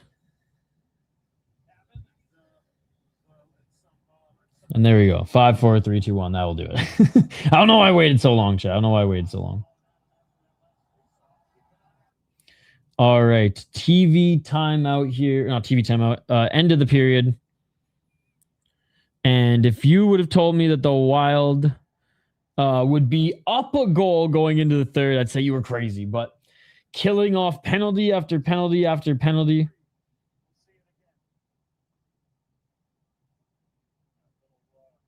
Oh, shove there at the end. Cross check at the end too that doesn't get called, but whatever. And there you have it, ladies and gentlemen. We'll take a look at the box score here. Oh my goodness. Unbelievable. Wild lead going into the third period. 3-2 shots, 15-18. I mean, you'd think Dallas would have more shots with all the freaking power play time that they have had, but since Baldi's been back in the lineup, it has been it has been awesome. Other than obviously the delay of game and some weak calls by the refs, the Wild's PKs looked really good, and they finally been able to find a little offense. McCarron, man, what a beauty! What a beauty! What other notable stats are here? Where's hits again? 18-16 in hits, Wild leading in hits again. So that's pretty good, and it has been pretty physical overall. And 19-18 in faceoffs. Ek has been outstanding in the faceoff department tonight too. All right, let's see some of the other stats. Keep the comments coming, by the way. Good Lord, I hate the Stars. I don't know if it's there at Ben at the end of the period. Maybe a little bit of column A, a little bit of column B. Ek is winning every face off. Yo, what's up, Jake? Good to see you. Good to see you. That he is. If I never see Ben on the ice again, it'll be too soon.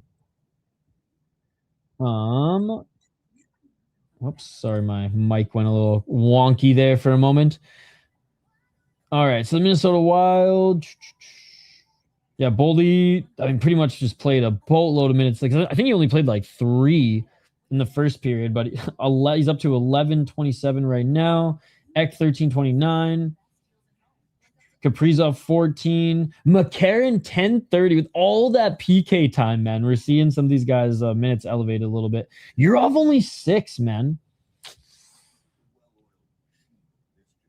I mean, the only noticeable shift, he had a good forecheck. He got in the corner, got the puck back. I don't think anything happened with the play, but I know Z's probably going to talk about that tonight if his minutes aren't elevated a little bit, even especially after, knock on wood, the Wild get another one early in the third.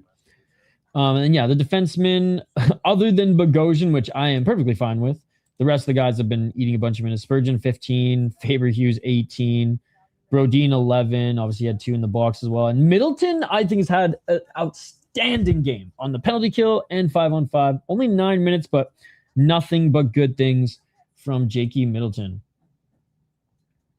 Krill needs to do more. Zook doesn't make him, but what if Zook does make him? And when Zook's gone... But they're rebuilding next year. They're rebuilding. They're selling the team. The team's going to move. It's all good, hot takes. You're going to be able to watch a team that loses, which is what you like anyways. So, broke my TV moving today. Can't watch. No! What's up, Rusty? Hope your move went well other than the breaking of your TV. You're American. Don't Americans have like a minimum of like 5 TVs in their house? Ship it home. Krill needs a passer to work his magic. Ship him home. You don't even want to see him in the National Hockey League anymore. Interesting. That's so crazy. I'd still love to see him in the NHL. Like, just because it didn't work out with your team. Again, I truly don't think you're a fan of the sport. I think you just hate watch hockey. Because that's like what gets you off or something. Like our boy here coming from RedTube. All right. Reminder, ladies and gentlemen, I don't know exactly what time they're going live. I'm pretty sure they're going to delay it a little bit. But Hoppy and Z will be going live for a post-game show.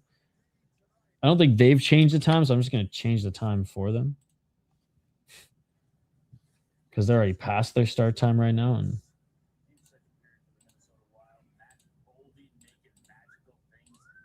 there we go. That's better. Here is the link to the post-game show / Judd's Buds, a live stream. If you guys are staying up late and you want to vent and or celebrate, here's the post-game show.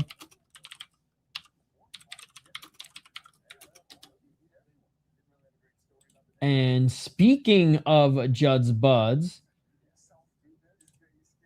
Hoppy, Z, and I think even Brett joined to talk a little, just NHL. Yeah, Brett's in this as well. Just to talk a little NHL and particularly the failure of Stevie Y in Detroit. Now, his future with the franchise, not sure how long it's going to last. I know a lot of us were wondering if he was even going to stay or if he was even going to last towards the end of the season here. Maybe we're going to hear something prior to playoffs. But anyways, the boys run that down. If you guys are a fan of hockey, this channel doesn't just cover Minnesota Wild. It doesn't just cover like the Gophers. It covers the landscape of hockey, junior hockey, college hockey, a little high school sprinkled in there as well. But obviously, the NHL and some bigger stories around the NHL as well. Yo, what's up, Kayla? Good to see you. Play for Ska and win. I don't understand. Kirill is playing with Hartman and Brink. Brink's first time in the first line all year, I believe. Dead said Hot Takes has hit foot on Minkota and waiting for some bites. No, it is true. He's on the fishing expedition every time I'm live. But that's okay. I'll entertain him. It's funny. I will say Hot Takes has been in hockey streams that I've hosted for like over 5 years, which is crazy to say. Like back to when I was working with and doing YouTube for the Hockey Podcast Network. I know. I'm saying I don't understand your hockey fandom. It's very twisted and deranged. Who's my favorite hockey player? Of all time or right now? Shea Weber of all time. Right now, probably Quinn Hughes. All right. We're going to take a quick break, but keep the comments coming, guys. On the other side, we'll be back for more third period coverage here. Wild lead 3-2, but the refs have been blowing the whistles left, right, and center. This is not the Stanley Cup playoffs that I remember. This is insane. Like I said, the Minnesota high school hockey tournament finals was more rough than this, but it is what it is. The refs want to get in front of that camera. They want to show off their, I don't know, their beautiful faces. They want some screen time. It's absolutely insane. Let's hope things settle into actual playoff hockey here soon. I mean, this is game 3 for God's sake. This is game 3. Some people just want to watch the world burn. I could imagine Hot Takes like reclining chair back and just like lighting a smoke as you say that. Cracking a beer, lighting a smoke. That person would be Hot Takes and the world would be the Wild. Let's burn this motherfucker to the ground. Kirill Kaprizov. Hey, Kirill Kaprizov's a hell of a player, Kayla. Hell of a player.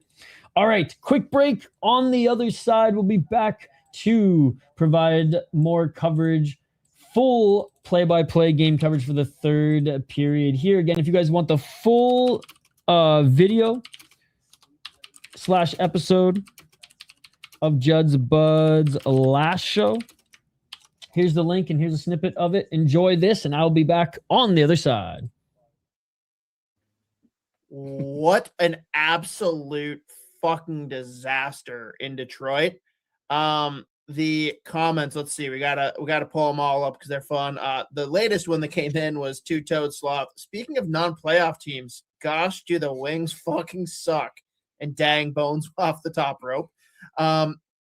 Let's see. We had two early on, and this is from diehard Red Wings fan who has to be gone after how long we just went on about the Wild. But why Yzerplan? But just why? I have questions for Yzerman now after this season. I got a lot of questions for him, buddy. We're with you, and we are not making fun of you. We are 100% just detonated against the Yzerplan. We'd love to get him out of there for you. But then Cosgrove with the best one. Jay Fresh, the Red Wings played their full roster and lost 8-1 to a team featuring Wilmer Skoog, Mikolas Hovorka, Marek Alscher, and Ludwig Janssen. That was actually the top 4 defense I had in my NHL franchise mode in the year like 2037.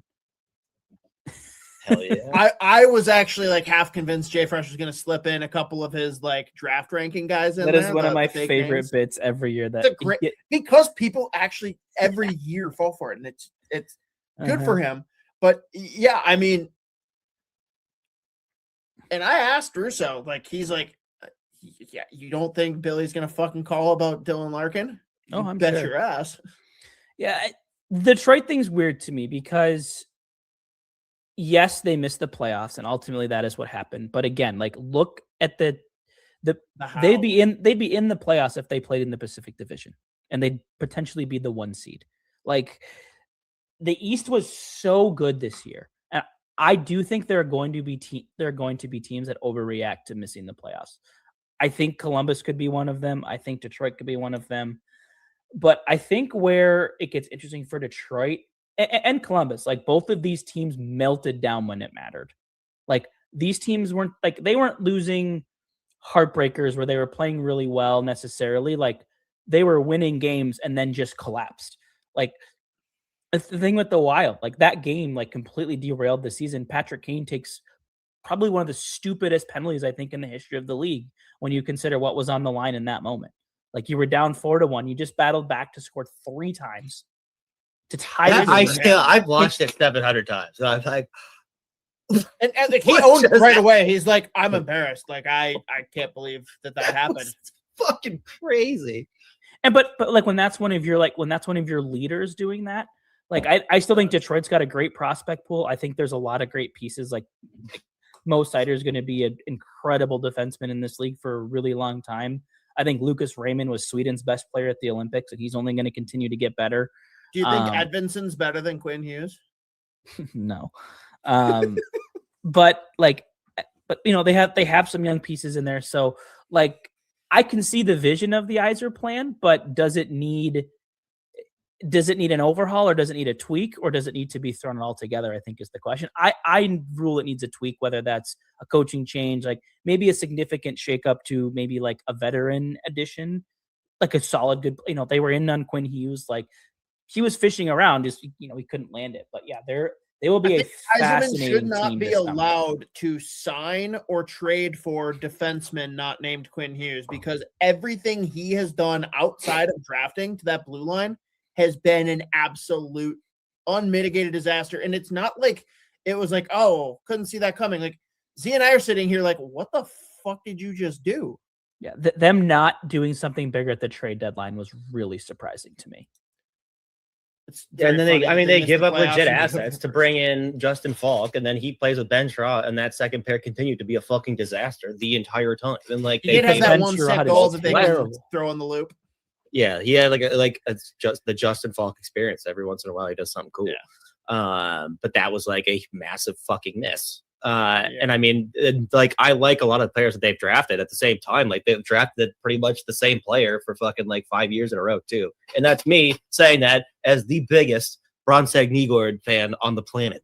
And he's going to be in this lineup next year full time. And he was nasty.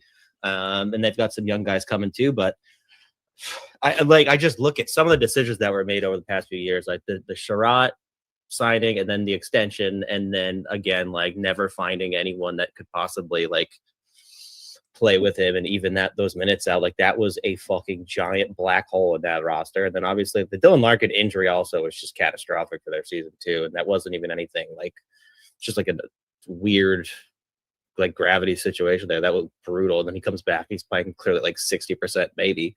But I mean, it's just, I think it's been a borderline disaster. And this, you're talking about a team that was like at one point in December, January, like first of the Atlantic, and then it's just been this fucking like just finding new ways to lose, by the way, is like down the stretch. Like it's unbelievable. Yeah. There was like, I think the game after they blew the lead to the Wild, I think they were up a goal, and like the team, like I think they were playing Columbus. Fantilli snipe.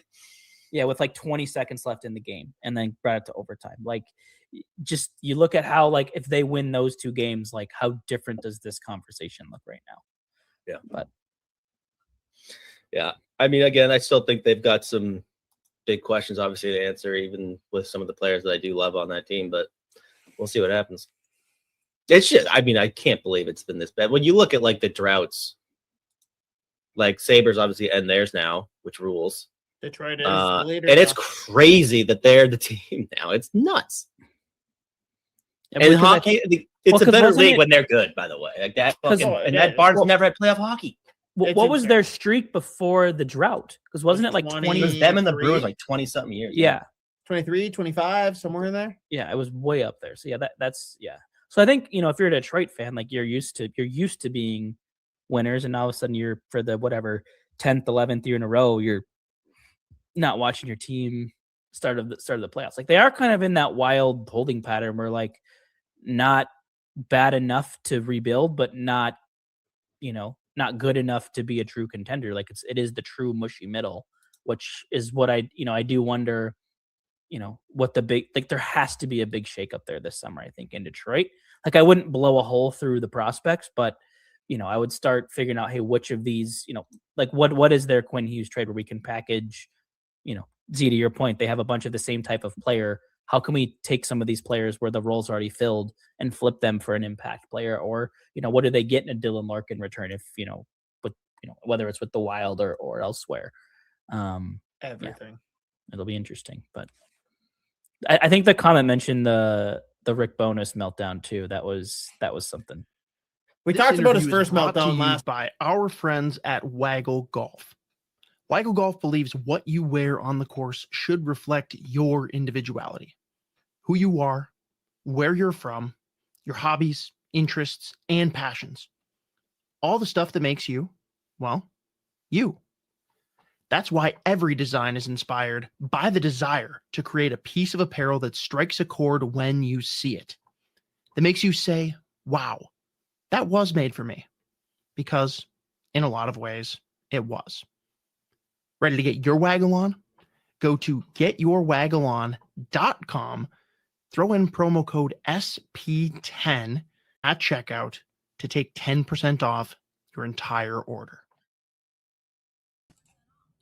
And we are back live here on the Sota Pod YouTube channel for third period action. Minnesota Wild hosting the Dallas Stars, Game 3 of the first round of the Stanley Cup playoffs. But you could have fooled me with the way that the refs are freaking calling this game. You'd think it was like Game 1 regular season of the goddamn preseason, ladies and gentlemen. It is absolutely insane. What a damn ad read. Shout out to Strictly Wild. Right? The state of hoppy, man. Chef's kiss with his ad reads. By the way, for everybody who's watching on Twitter or Facebook, X or Facebook, come over to our YouTube channel, The Sota Pod. We're really trying to build up our YouTube channel, especially during this playoff run and playoff coverage this year. And that's where most of the action is happening in the live chat anyways. So, third period. Oh, look at this. Perfect timing for the puck drop. All right. No music playing in the background. Hey, as a Canucks fan, love Rossi. Now you never have to watch him play again other than when the Vancouver Canucks play against the Minnesota Wild. All right, we are back for third period action. Wild up 1 after killing a plethora of penalties. And speaking of penalties, Dallas Stars take a penalty. The opening 20 seconds, Lindell trips up. Yep. Trips up Kaprizov there. And that was actually a good call. Like, that wasn't even a weak call. Like, that was an actual trip. Stick to the skates. And the Wild, an opportunity here early to extend that lead. 1904 or 1940, and the Dallas Stars win the faceoff, send it to the neutral zone. Quinn Hughes over the line. Quinn Hughes checked, but still with the puck. Quinn Hughes to Kaprizov. Short little pass to the Stars. Reining in. Stars up the wall. Hughes misses it. Can't give up on this play. Dude, this is so intense. Playoff hockey, baby. Playoff hockey. 1914. Kaprizov. Back to Hughes. Hughes holds the line. Tarasenko. Baldi, Hughes. Kaprizov. Back to Baldi. Baldi to Hughes. Oh, and that was outside the line. Hughes retreats. Sends it back to Baldi. Back to Hughes. Hughes to Baldi. Baldi to Kaprizov. All the way back down to Baldi. Baldi backhands it. Tries to send it around the net, but the Stars... Oh, send it to the left wall. Hughes able to regain it, hold the line, but pushed out, and the Stars are actually going to be able to change 2 of their PK bodies. Hughes to center. Hughes, cross ice. Back to Kaprizov, backhand to Eck. And good defense by the Stars. Tarasenko with it. Tarasenko, shot! And that's blocked. Quinn Hughes. To Baldi. Baldi back to Tarasenko. He's unable to handle it. Tarasenko back to Baldi. Back to Hughes. 23 seconds remaining. Also kind of surprised that Faber is not playing first power play instead of Vlad. Right? Doing the old Brent Burns. Baldi. Dallas. Sends it down, and both teams are going to be able to change. Brodin up the ice.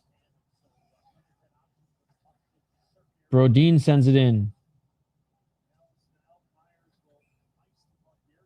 And Myers will ice it, and that will do it for the power play.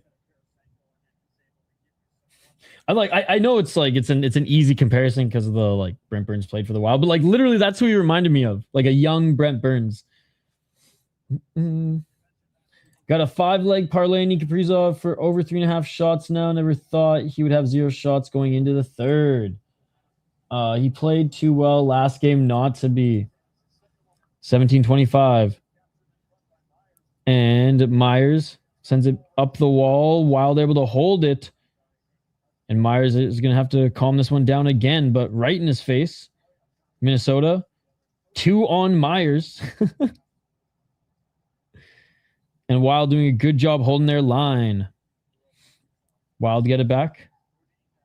Brodin.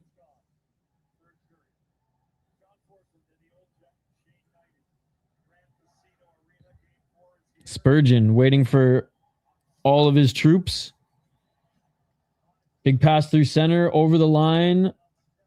McCarron backhands it, not to the net, but around the net. Dallas with it, being checked, but able to get it to the neutral zone, and great job. McCarron gets it back. The big boy dumps it in. Marcus Foligno in the corner, but the Stars get to it first. McCarron back to the defense.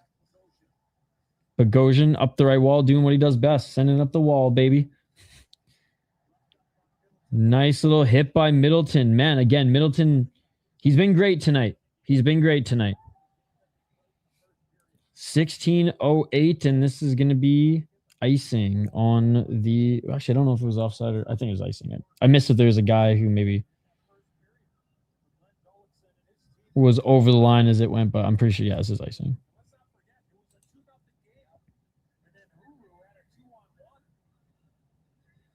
All right, back in the Wild zone to the right of Wallstedt. And the Wild come away with it. Great work in the faceoffs. And that one's going to be offside. Yeah, Marcus Foligno's pushed back a little bit here. So not surprised that the wingers were ahead of that.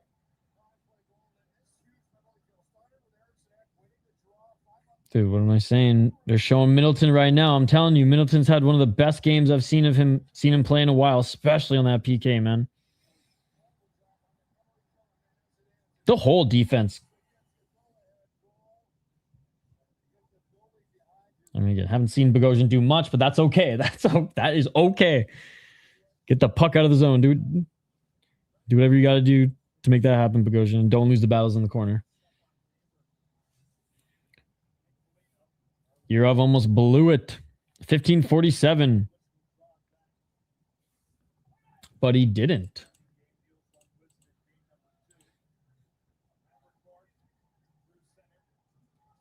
He's too old anyways. They're going to trade him. He's not a prospect anymore. Rebuild, baby.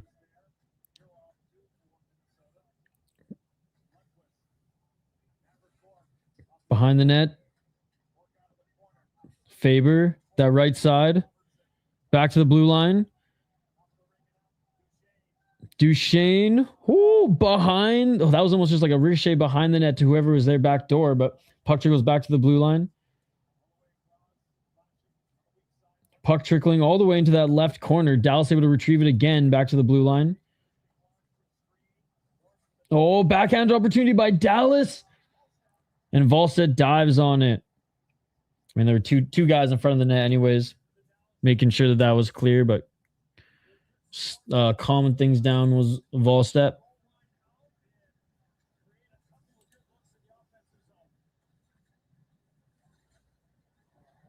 Yep, just getting that glove down. He was stickless too there. Just abandoned it to get that. I'm not going after the stick. I'm making sure I get that glove on that puck. Dallas wins the face-off shot. Spurgeon blocks it in front, now battling behind the net. Puck goes to the left. Corner.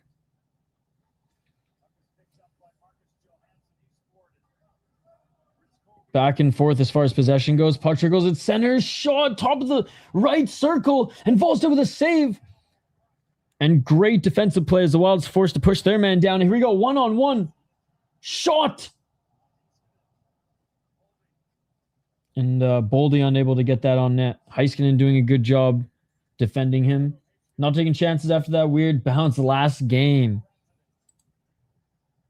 14-10. Baldi. Johansson. He sends it down.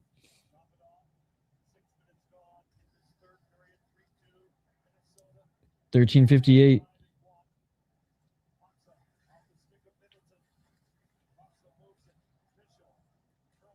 Dallas. And yeah.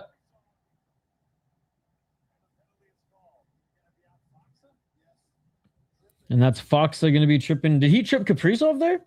Kaprizov's getting tripped up left, right, and center. Yep. And honestly, like, it wasn't even, I don't even think Fox, his stick was there. Kaprizov was skating into it. He was going down anyways. So yeah, we got a penalty. Quick TV timeout, and then the Wild will be up a man. Honestly, I'd rather watch 5-on-5. I know you want your team to lose.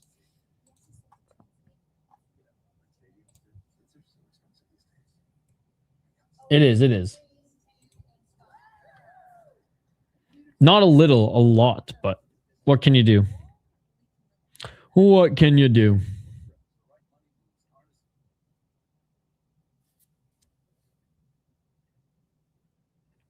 All right. 3-2 by the Wild. Doing a pretty good job of keeping it that way. And now they're going to be up a man again. Weren't able to get one on their first power play. They got, I don't want to say gift because it was a plain as day tripping.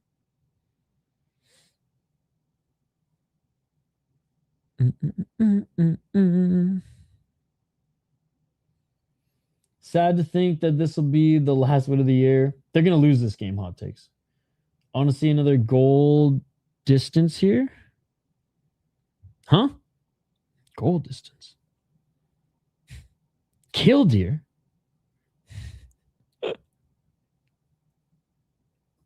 Killdeer.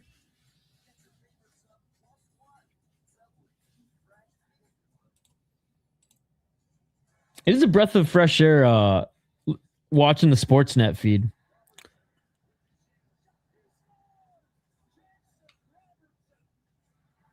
I can't believe I would ever say that about Sportsnet. Goal to make the difference. Got you. 2-goal lead, worst lead in hockey. Benjamin's like, wait, what? How's a 2-goal lead worse than a 1-goal lead? I don't make the rules. Makes a little breathing room in the score. 13:44, and the Stars already send this one back down. I like hearing Biz on TNT. Does he do like between the, or just like the, I know he's on the panel, but is he doing like between like benches stuff like Ray Ferraro? Ray Ferraro, the only good thing about ESPN. Oh, 1-on-2 for Dallas. Good little poke check by Volstead. He's like, don't worry, boys. I got you. 125, Kaprizov. Back to Hughes. Hughes on left side of Tarasenko. He springs Hughes in the corner again, sends it around. Will Sturm register another stat other than a dash and a wild sweater? I mean, the less we see from him, it means the more healthy this team is. So hopefully not between periods. Yeah, I think he does pretty good job on TNT.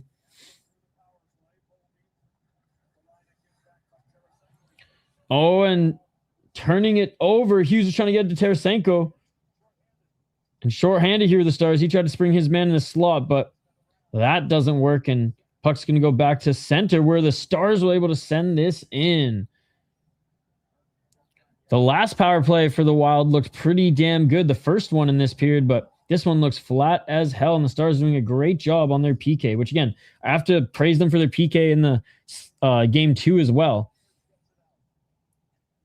Shocker, another penalty. Also, those last 2 tripping calls were fair.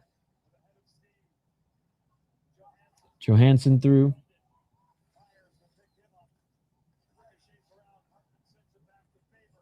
Faber. Spurgeon.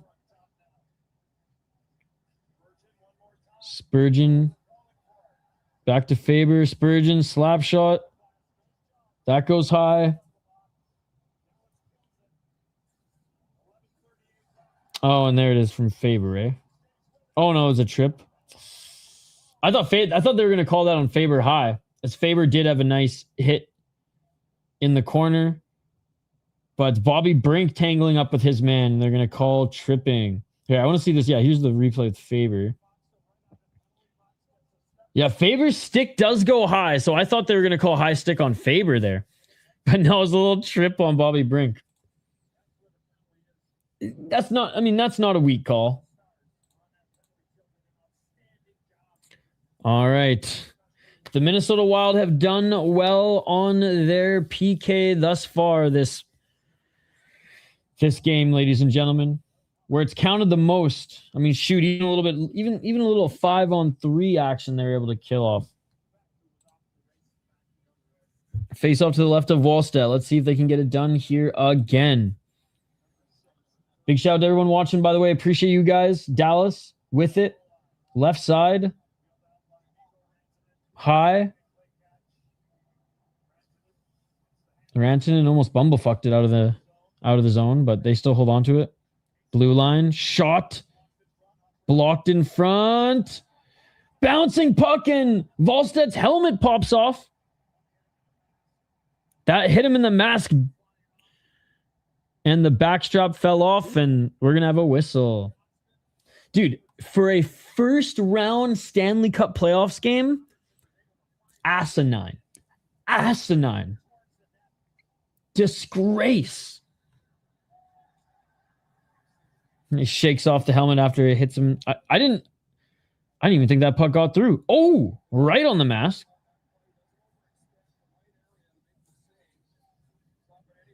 133 Dallas Stars. Remaining on the penalties.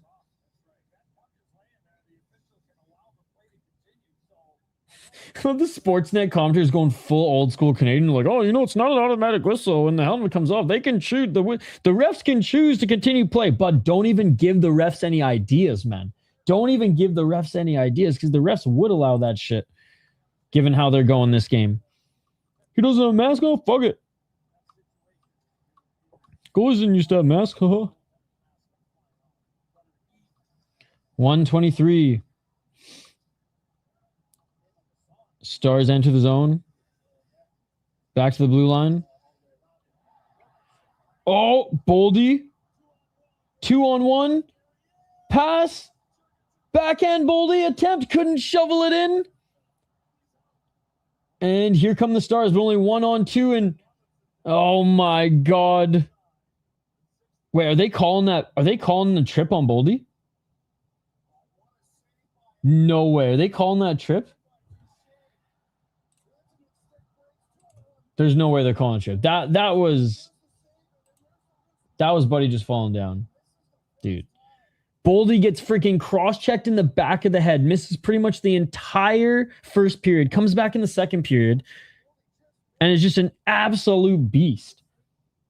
Just an absolute beast.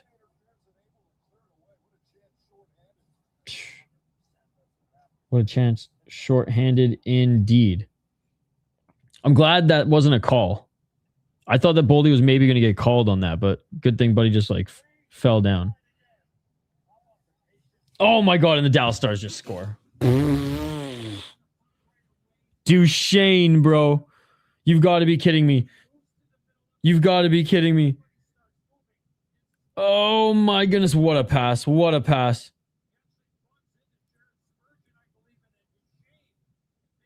Oh, what up? I mean, Volstead way out of position. Spurgeon down in front. Everyone was just discombobulated there. What? I mean, sharp angle shot too, man. But yeah, Spurgeon lifted up his arm. He wanted to save that one. 9:42, and this one is tied up, ladies and gentlemen. This is Hot Take's wet dream right now, by the way.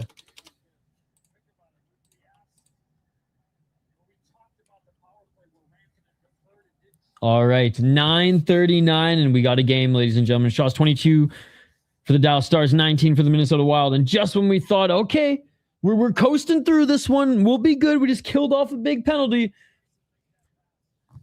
Get tangled up out of position.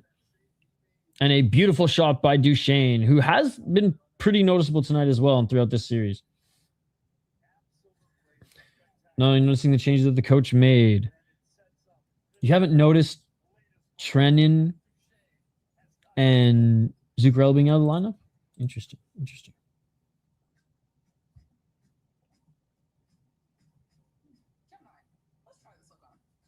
All right, TV timeout. TV timeout. There's two things I'm sick of in this game are whistles and TV timeouts.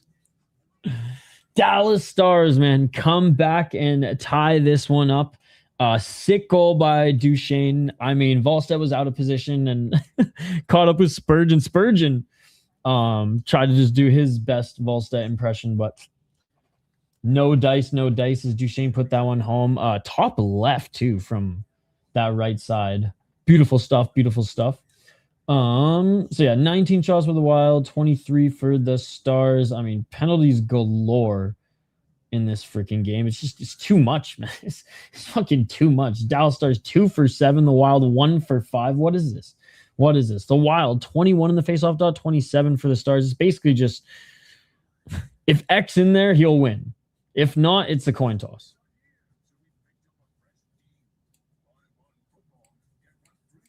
All right, keep the comments coming, guys. Keep the comments coming. Oh, I got to change the poll question now. I got to change the poll question. I think I got one. I got one. I know what Hot Take's answer was, but 70% of you, myself included, we were wrong. We were wrong. All right.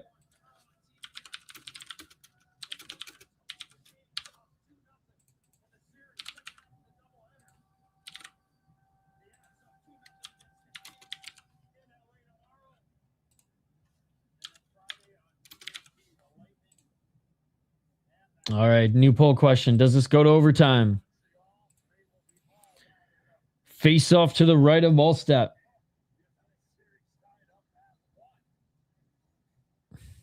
Wild win the face off, but they don't come away with it. The Dallas Stars do.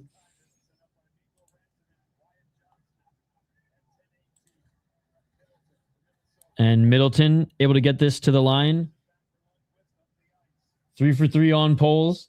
I wanted to say yes, but my heart said go to 3 times overtime for the memes. Oh my God. I have to check my calendar. I think I have some meetings, like not super early, but like 9 and 10. Oh, Dallas with a beautiful backhand, forehand, and Volstedt with the save. He makes the save. It bounces down. He went to bat it and was like, oh, fuck goes bouncing puck here. I'm just going to cover it. That would have been so bad if he like committed to batting it and it just bounced right back at him. Volstedt thought he either had it in his shoulder or bounced it out there. He didn't know it was right in front of him. And I don't even think he intentionally tried to paddle. I think he just like did lifting up his stick. And he's like, and then it hit his stick. And he was like, oh, it's there.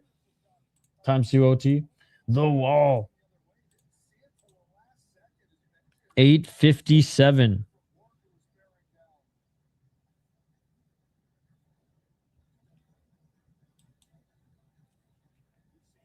Yo, what's up, Chris? How's it going, buddy? On the edge of our seat here on this game. 3:52 up the right wall. Dallas ends up keeping it in. They send it right back. And oh, Spurgeon takes a big hit. Battling at the line. And Spurgeon actually pushes the body away. That was pretty sneaky. Brodeen leaves it back for Spurgeon behind the net. Spurgeon can't hold his man. Lindell with a shot.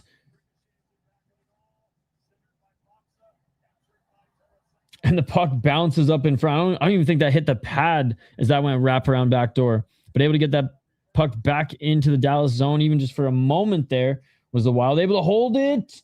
Yurov. Unable to get it in the corner. First time caller, long time listener. Yo, what is up, dude? Hey, thank you so much for hanging out. Come on, come say hi to us on YouTube as well, as we're trying to grow that channel too. But thank you so much for commenting. Glad that all you guys are here hanging out with us for these watch parties. Not touching that poll. 4-3 Ducks have the lead against the Oilers. Quack, quack, baby. Ducks fly together. Watching the sick Ducks versus Oilers game right now. Stars. Oh! Trip on Quinn Hughes. It's so funny so the first 2 periods, there were so many soft calls. In the third period, all these trips are valid.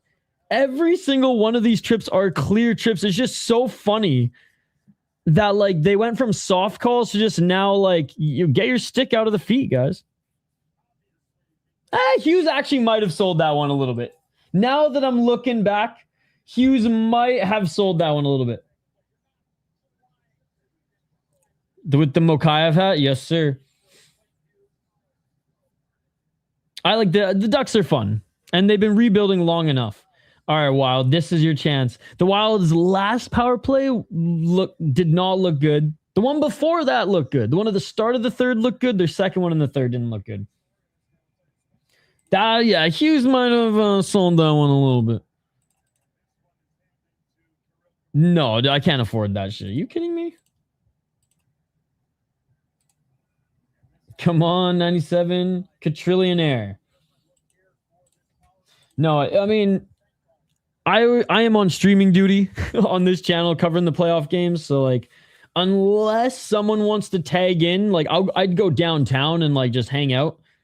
Because it's always fun just to go downtown St. Paul during playoffs. But I'll probably just be streaming the whole time, to be honest. But the Wild, man, they barely get out of the first round, so they got to make their money with their playoff tickets.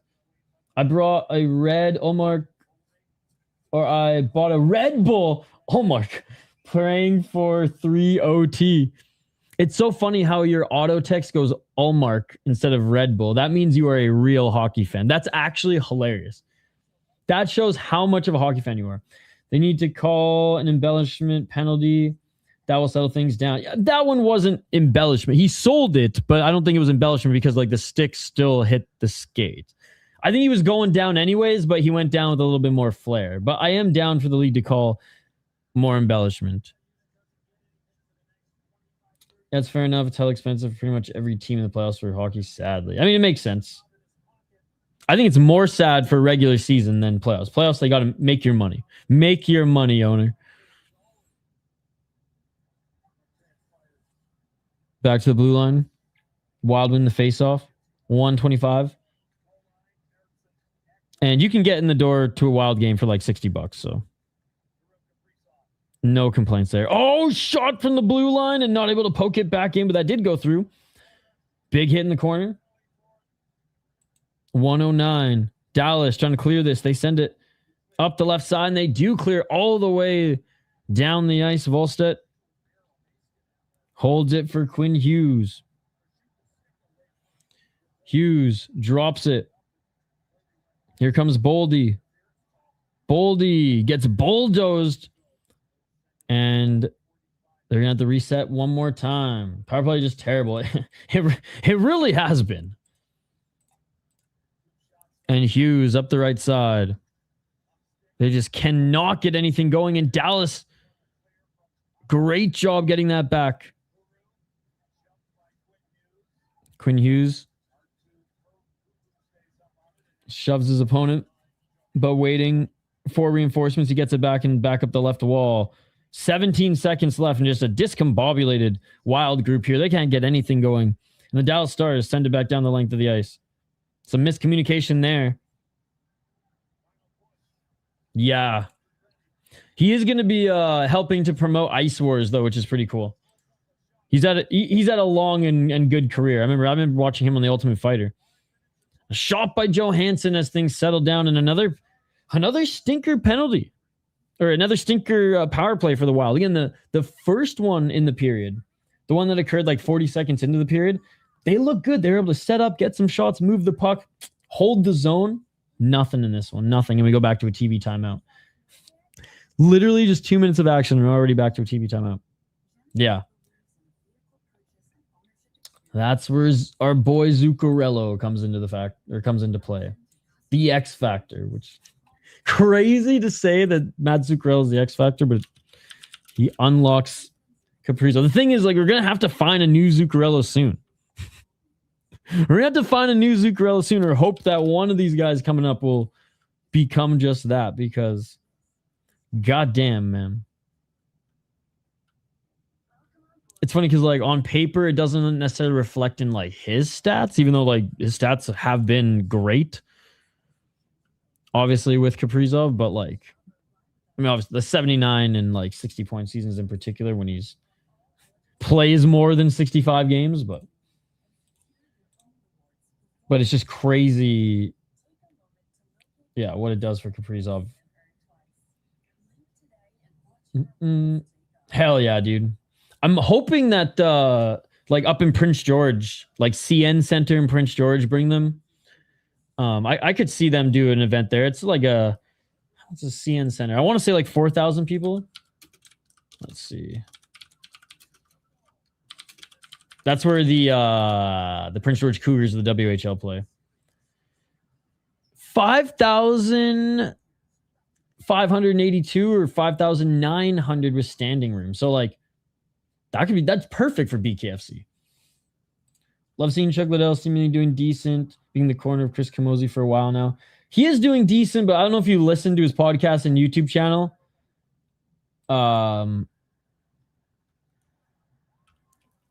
It's tougher to listen. As the years go on, it's tougher to listen to him, which is starting to scare me a little bit. It seems like he's all there, but like sometimes the sentences aren't. All right, 5'11". It could be Stramel. Very different types of players. I go hard as fucking Yahoo Fantasy Hockey chat. My autograph is shocked. Yeah, and that too. I think he'll probably be packaged for something. And even so, he's closer to like a Marcus Foligno in his prime than a Zuccarello type of player.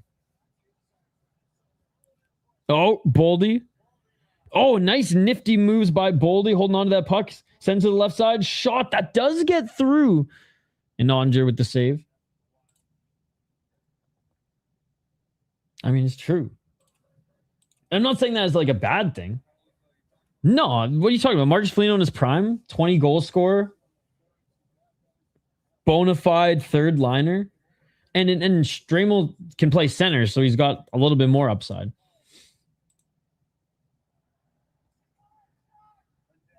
Straight up Stramel for Matthews. Some top six is gonna probably be brought in. Heiskanen, good job getting that puck back to his man up the left wall. 4 minutes and 12 seconds. But yeah, he will be packaged in for some top six.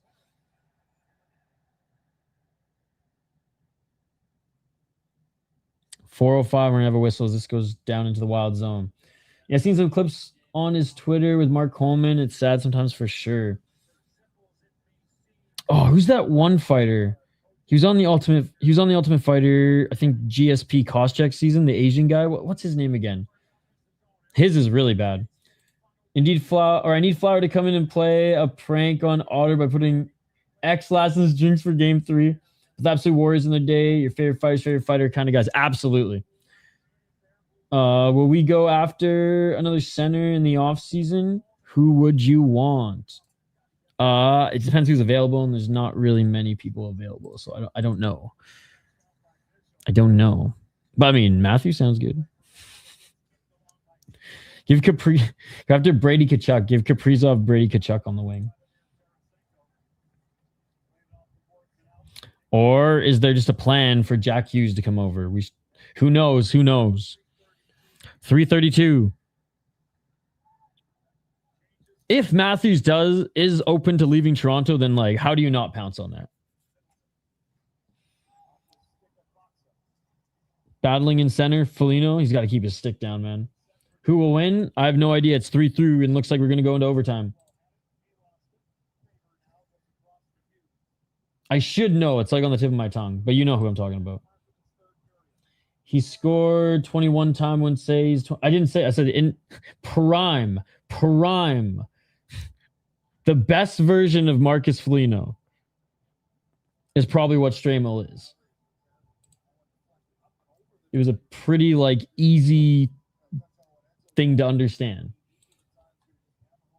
But Mr. I hate myself and hockey and only happy when my team loses has to just flip it. Would you trade Faber if we got Matthews? No, I would not. Whoever wins tonight wins in 5 or 7 games.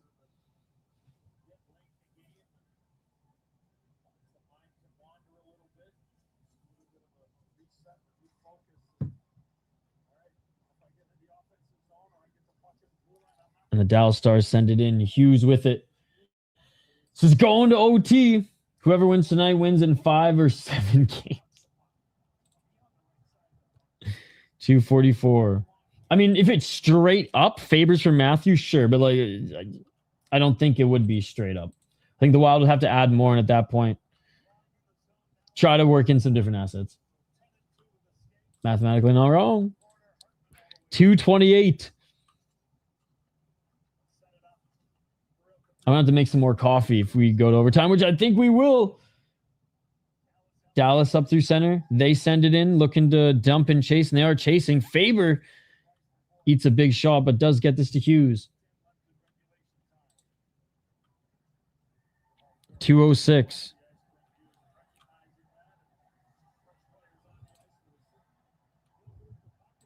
All right. 157. Yo, what's up, dude? Watch the last minute and 46 seconds and join us back in the third period. Hot takes. We're trying to watch the game, even though you don't watch hockey. We're trying to watch the game. Hopefully we win. Left side, Brodin shot. Oh, and it looks like it hit Eriksson Ek up in front. 125. Johansson sent down by Ranson. Here come the Stars. 3-on-2. Oh, and they are offside with 1 minute and 15 seconds. His buddy's name, who I can't even pronounce. You're a smart guy. You're a smart guy. You're a smart guy.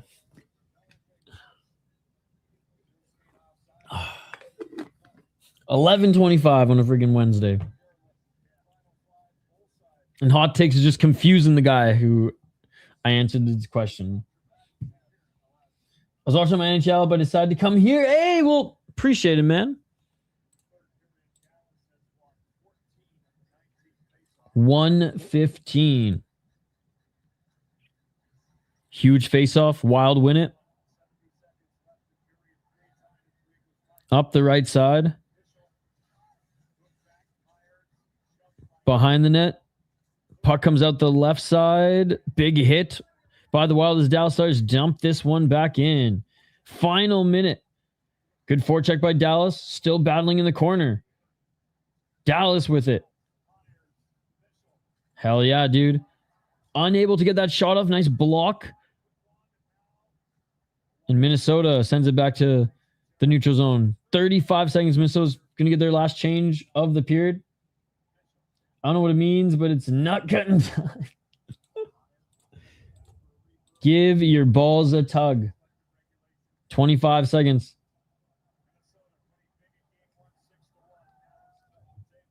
Let's go Wild.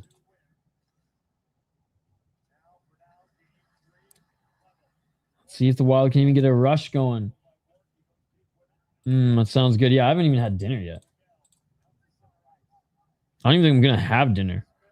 I think I'm just going to go, as soon as the game is done, I think I'm just going to go to bed. Oh, Kaprizov cuts in front, shot. That goes, I don't know if that was a blocker save or not, but that goes right and wide. All right. In the third period, we will, in the third period, in first OT, we'll be joined back by Marcus Foligno's favorite YouTube account, Mr. Hot Takes. But we're going to overtime. We got some overtime playoff hockey, ladies and gentlemen. Make coffee soup. It looks good. That would have been so heat if he scored that shit. I know, dude. All right. First OT. I gotta check if Hoppy is gonna be streaming right now. Then I'm literally just gonna share his stream on screen. Friggin'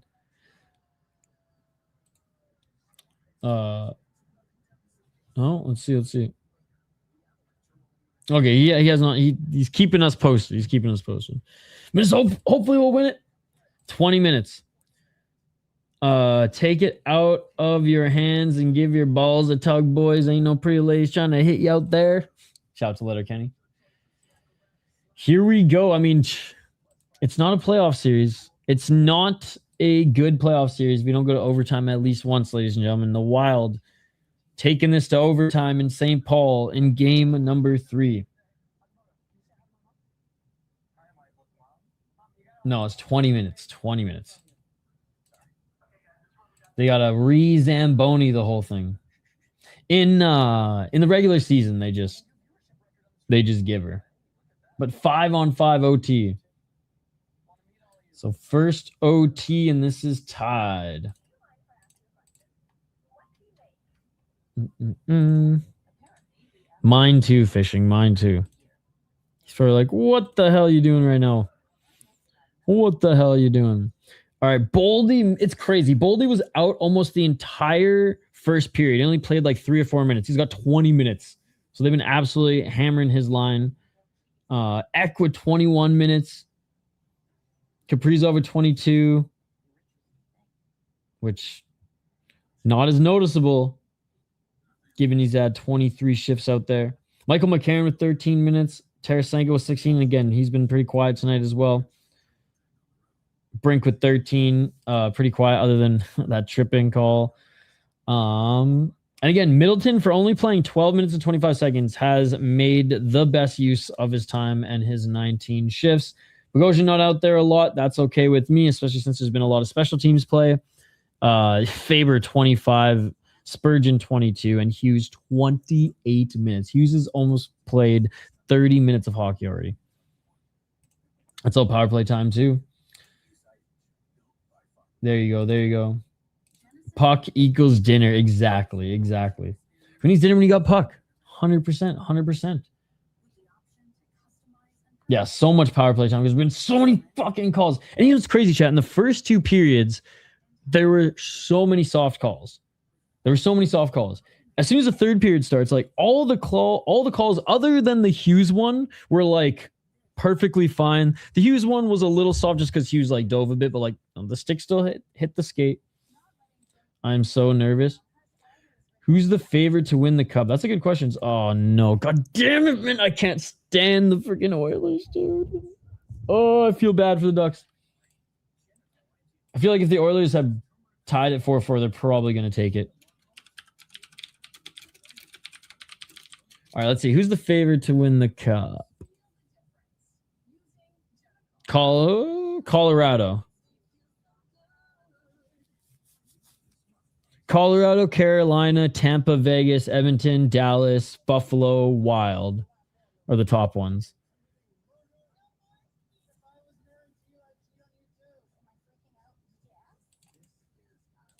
Here, I'll bring it on screen. I bet that the refs are not going to call anything in overtime unless it's blatant. Dude, you say that. I mean, Dave, but like, if that's the case, then like they're even more incompetent than I thought.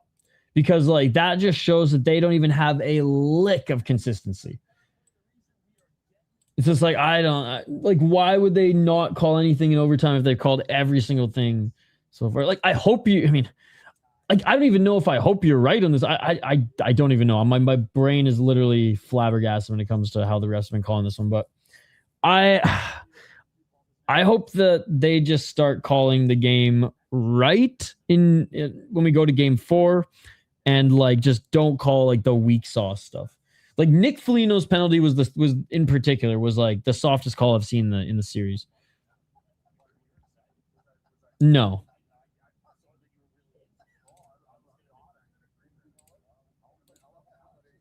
Penguins are. Creel needs to shape up. You better shape up. These refs won't call anything in overtime at all against Dallas like they did all game. They've called a lot on Dallas. They've called 3 tripping penalties on Dallas this period. They're the hood favorite.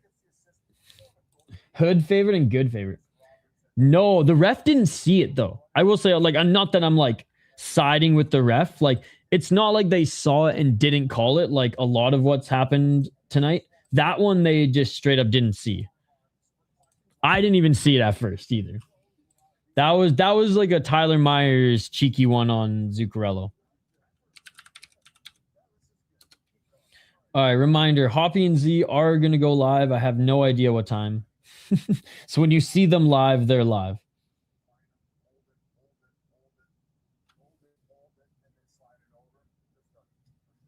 I might do the post-game show now. Anyways, we'll see.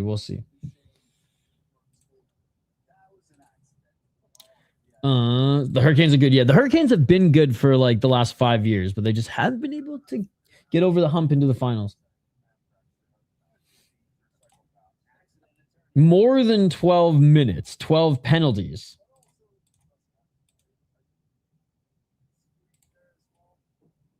All right, let me bring Flash Score back up on the screen.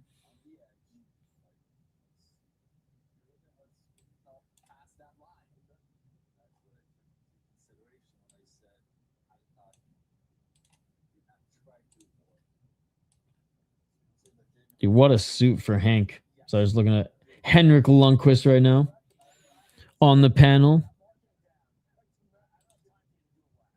He's always got the sickest suits as far as the hockey panels go. I know PK Subban's trying to do his whole friggin' fashion statement arc here, but he just looks so funny doing it.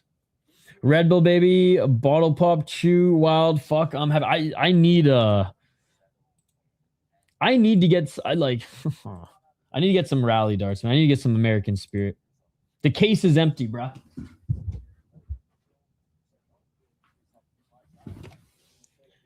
It's empty. We need some rally darts. We need some rally darts.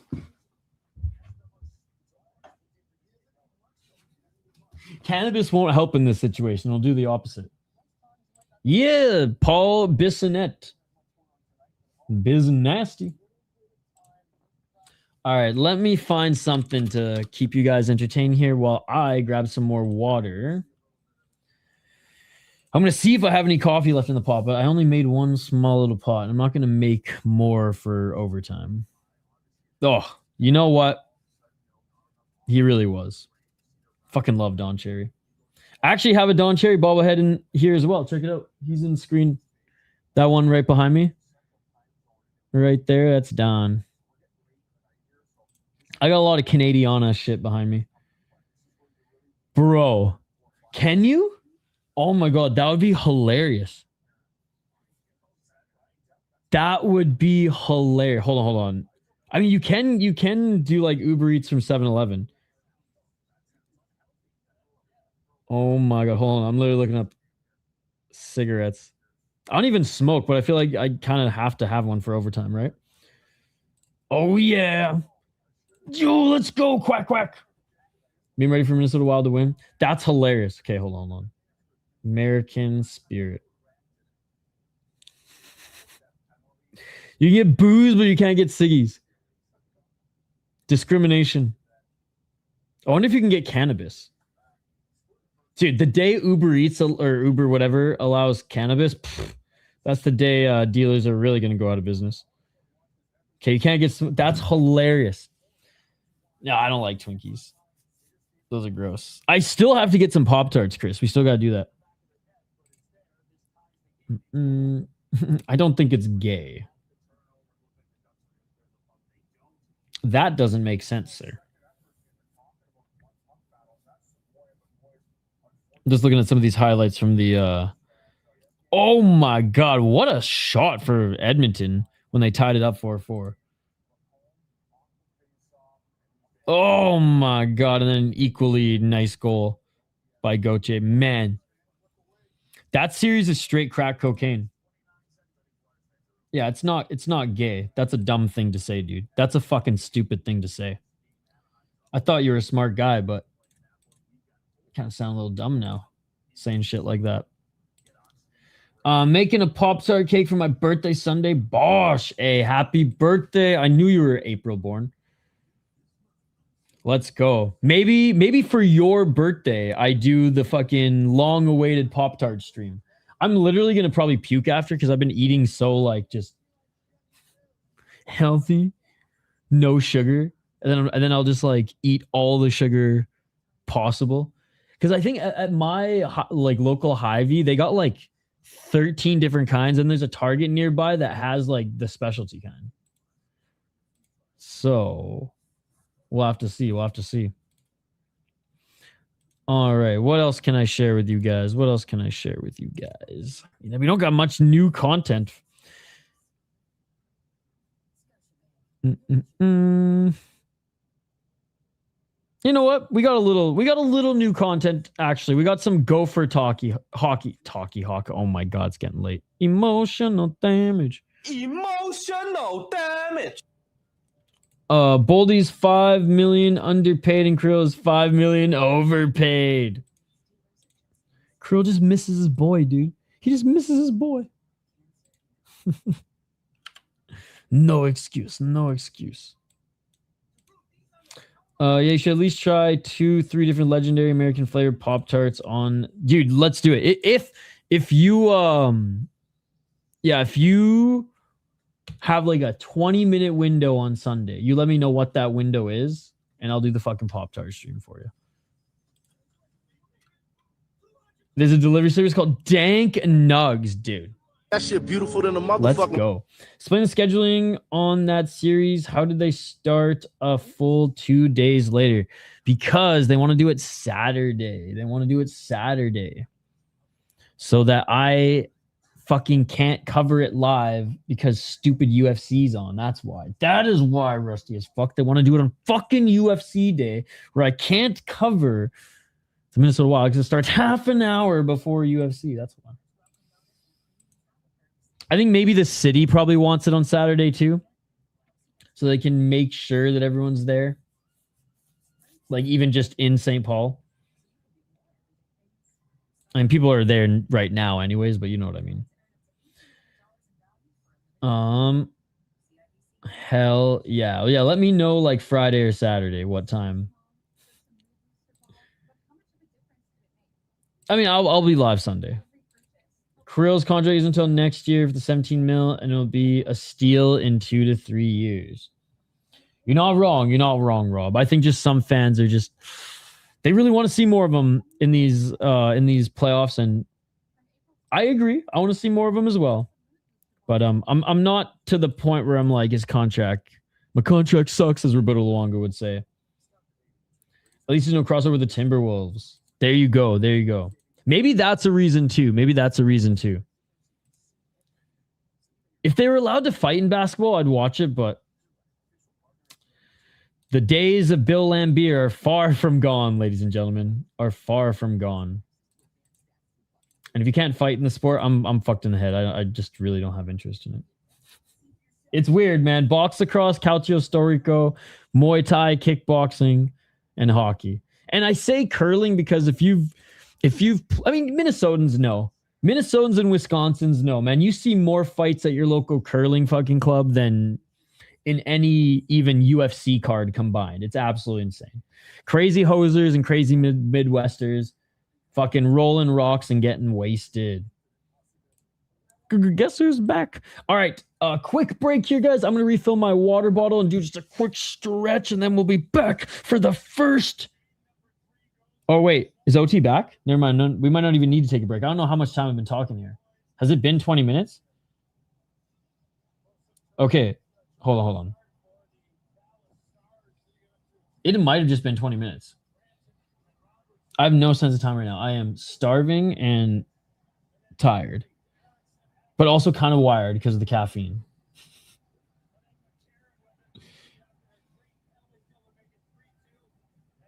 The contract is worth it if he wins an OT. Yes. Okay, I think we're just back. Okay, fuck a break here. If we go to second overtime, then we'll take a break. There you go. That was great. Chat, shout out to you guys. You kept me freaking yapping for 20 minutes. Let's fucking go. All right, here we go. OT action, ladies and gentlemen. OT action. Oh my God. Here we go. And the puck is dropped.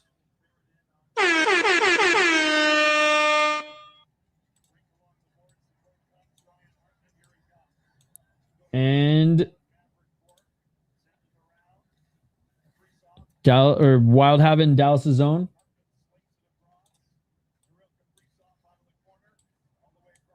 Oh, shot favorite blocked. And the man goes down underneath trying to poke it in, but Andre able to cover it up. Let's go, Dallas. Hey, perfect timing. Hartman OT winner. A lock. I'm scared. I think they might do 15 minutes between OT periods. Okay. I'm so scared. How's it going, 2000s, baby? Good to see you. The pop, dude, really the food talk, Chris Gray, the food talk. I mean, Chris has been in chats that literally have, like, he's the only one and like 2 Brazilians watching the Pride FC freaking tier list at 4 a.m. And you were able to like keep me yapping just yourself for like 2 hours. So there you go. I don't want to lose. 1927. So I'm guessing you're going for Minnesota. I mean, yeah. I'm a Canucks fan overall. I'm from the west coast of Canada, but I've been living in Minnesota for a few years. I've helped create the SotaPod brand, so I have a rooting interest in the Wild living in Minnesota and wanting to continue to keep covering some playoff hockey here. I won't be as devastated as the Wild fans here if they lose, but I definitely have a rooting interest in them. I can't. I wish. I ain't that Canadian. I don't, but I wish I did. Duluth is beautiful, and I love Lake Superior. Back and forth, by the way. Wild zone, Dallas zone, wild zone, Dallas zone. Neither team has been able to set anything up just yet. Hell yeah, dude. No, I just appreciate you supporting both channels, Chris Gray, my Canadian brother. That was one of the best. 18-15, and here come the Dallas Stars. They pass up the right side. Unable. Okay, finally able to snap it in.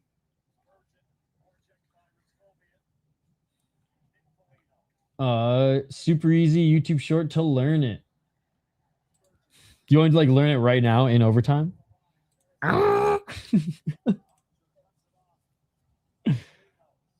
Foligno sends it back up the right side of the blue line. Shot blocked by the Stars. That's 2 block shots already by the Dallas Stars in overtime.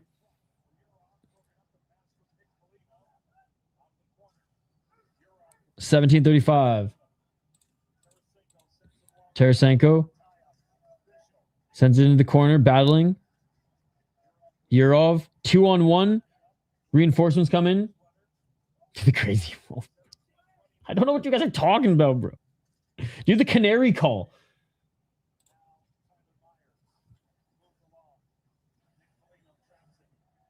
I will learn some bird calls for the next stream. You're wearing the friggin' bird hat and you don't know any bird calls, eh, bud? And this puck goes up and out of play. We're going to have a face-off at center. Pride FC, anything got top tier level nostalgia? Always, even though it was a bit before my time. Same, Chris. Like I'm lucky that like I was growing up right when it was happening. So like I remember it, but I couldn't imagine being like a teenager at that time. I don't know what you're talking about, Fishing. Faber to the left side. Back to Faber. Top of the circle. Kaprizov sends it back to Hughes. Hughes up through center. Shot! Stopped. Puck in front. No one there to get the rebound. And Dallas, they're going to ice it. Duchesne's stick broke on that play. Oh, okay. I didn't know the name of it, but yes, I know what you're talking about. I know exactly what you're talking about. I didn't know the name.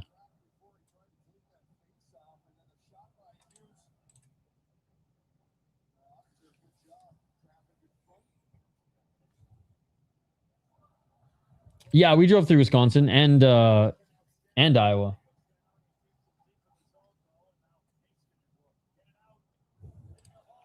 Oh, Faber, good job. Dallas still got a shot off. Didn't get out. And now the Wild send this up through center. Dallas. Faber takes it back behind his own net and sends it up the boards. Pass through center. Kaprizov drops it. Slot backhand, but Faber not there. But Hughes able to hold this, and Wild are going to reset. Wild able to get some new bodies out on the ice as well. Faber and Hughes are going to play a lot of this overtime. BC Boy trying to be the next hockey guy? No, not trying to be the next hockey guy. Got to get the whiteboard. See, that would be trying to be the next hockey guy. No one can be the next hockey guy. He is the BC Boy hockey fan. Good to see you, by the way, MF. Proud British Columbian. But yeah, he's a beauty. Oh! Stars go down with the ref's whistle. Okay, Dave was right. If that happened in the second period, that would have been a high stick. And the Dallas Stars just flailing, slipping, falling. But Minnesota Wild can't get the puck back. The green machine. 15:03. I'm so happy because I remember when the hockey guy like started doing his stuff, man, in like early YouTube, and then I stopped watching for a bit and I came back and I was like, oh my God, he's like an online celebrity. Circling was Hughes. Back to the blue line, unable to hold on to it was Faber. They're gonna have to reset.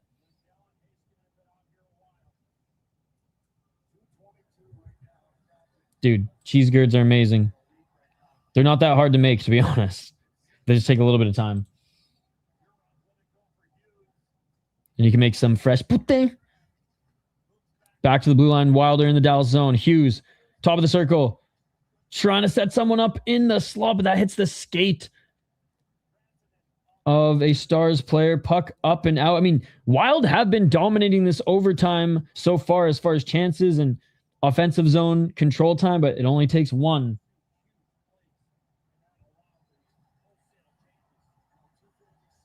I mean, Canadians and Midwesterns love their cheese curds. Canadians just put it in a bowl with French fries and gravy. And Minnesotans just eat it with toothpicks with a bunch of pickles and other shit, which I love both ways of consuming. All right, 2-on-2, Dallas Stars. Shot. That gets through. That went right under the legs of Faber. You're getting bullied off the puck so easy. I've only seen him be bullied when it's 2-on-1 in this game so far. I haven't seen him lose 1-on-1 battles. Who are you supporting? I'm born and raised Avs fan, and I hope the Wild win this series. I can't stand Dallas. Hey, and I want to see a Wild and Avs series in round 2. That would be so sick. My team is the Vancouver Canucks, but like they're not even going to get the fucking first overall pick because Canucks luck. But been living in Minnesota for almost 5 years now, and I've been working on the Sota pod for like 8. So rooting interest in the Wild. I'm supporting the Arizona Wild. No, that's a hot take. 13-19. Wild are able to push this puck back into the Dallas zone. Myers sends it up the right wall. Dallas can't hold on to it, and here comes the Wild. He doesn't get the joke. Means because they'll be golfing in Arizona soon because he wants them to lose in the playoffs. 13-02. Wild with a Bobby Brink sharp angle shot. That bounces forward, back to the slot, shot. Kaprizov with it, back to the blue line. Brodin to Kaprizov. Oh, Hartman side of the net and a save by Ottinger. And some extracurriculars. Dude, God ramen, by the way, I'm so hungry I could go for some even devil ramen right now.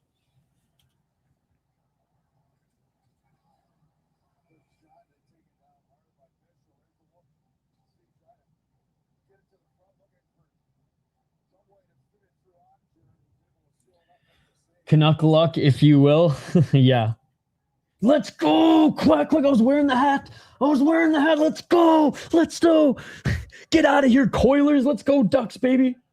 Freaking Coilers, get out of here. 12-37. And this puck's going to go up and out of play. I think this faceoff is probably going to stay in the Wild zone. Or sorry, the Dallas zone. 12-36. All right, so Hoppy just told me if this ends in first OT, him and Z will go live for Judd's Buds. If not, they're going to reschedule. Mr. Noodles, Canadian boy. Mr. Noodles and whatever is the Manchu one, both ass. Bulldog, baby. It's fun, and it's about time that the rebuild's starting to bear fruit. What are those ones from Costco? Those like kimchi Red Bull ones? Those things are fucking good. I don't know if those are Canadian though, but I can't find them in the States, so. I thought a rule in Canada that Canadians, no matter what, have to cheer for the Canadian. No, that's disgusting. Who told you that? That's the dumbest thing ever, and I would never do that. Dude, I would rather like my team, the Canucks and Wild, never win a hockey game ever again if it meant the Toronto Maple Leafs never win a cup in my lifetime. Like I no. That's like saying that, like, say there was a Canadian team in the NFL. Would you Minnesota Vikings fans root for the Packers if the Packers were playing Toronto, let's just say, in the Super Bowl? No. You wouldn't root for the Packers because they're American. You'd say, fuck the Packers. I'm still rooting against them. So Nah, dude, the Coilers I will like never root for. Montreal I rarely root for, but this team is kind of fun. The Senators, I got no issue with the Senators. Winnipeg, got no issue with Winnipeg. Calgary, got no issue with Calgary. Toronto, fuck the Maple Leafs. I hate them more than I love my mother. I hate all Toronto sports. Fuck every single one of those teams. 11:24 on the clock. What's up, Emperor King? Me too. So yeah, to answer your question, no, Dave. Fuck the Toronto Maple Leafs. Yeah, just like they think we live in igloos as well. Oh, you're from Vancouver? You live in an igloo? I love the Oilers losing. Hell yeah. Maple Leafs ruined their chances.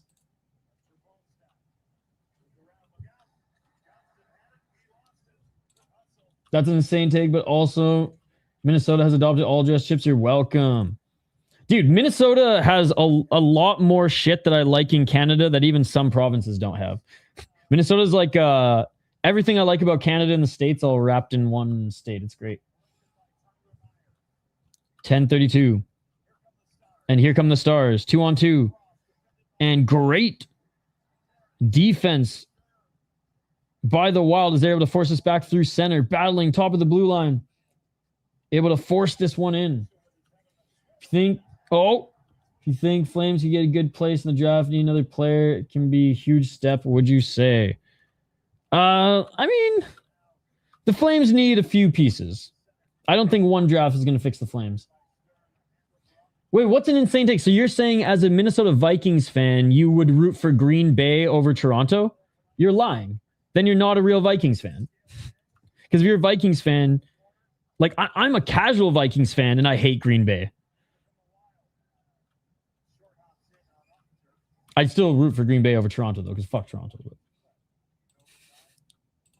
But that's how I see it. Is like there's like just because a team has a Canadian crest, the team is an international team. All these teams are international teams. Like all of Tampa, like a ton of Tampa's stars are Canadian, right? But so that doesn't matter. Every team is an international team. It's funny hearing Oilers fans always say this is their year. Fuck Toronto sports, I agree. Bro Stars at 51.5% of faceoff wins. It has been back and forth. Ek has been the best on the faceoffs.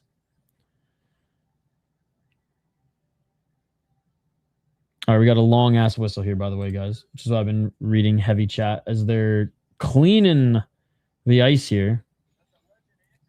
Gonna sneak in a quick shovel. Not a TV timeout.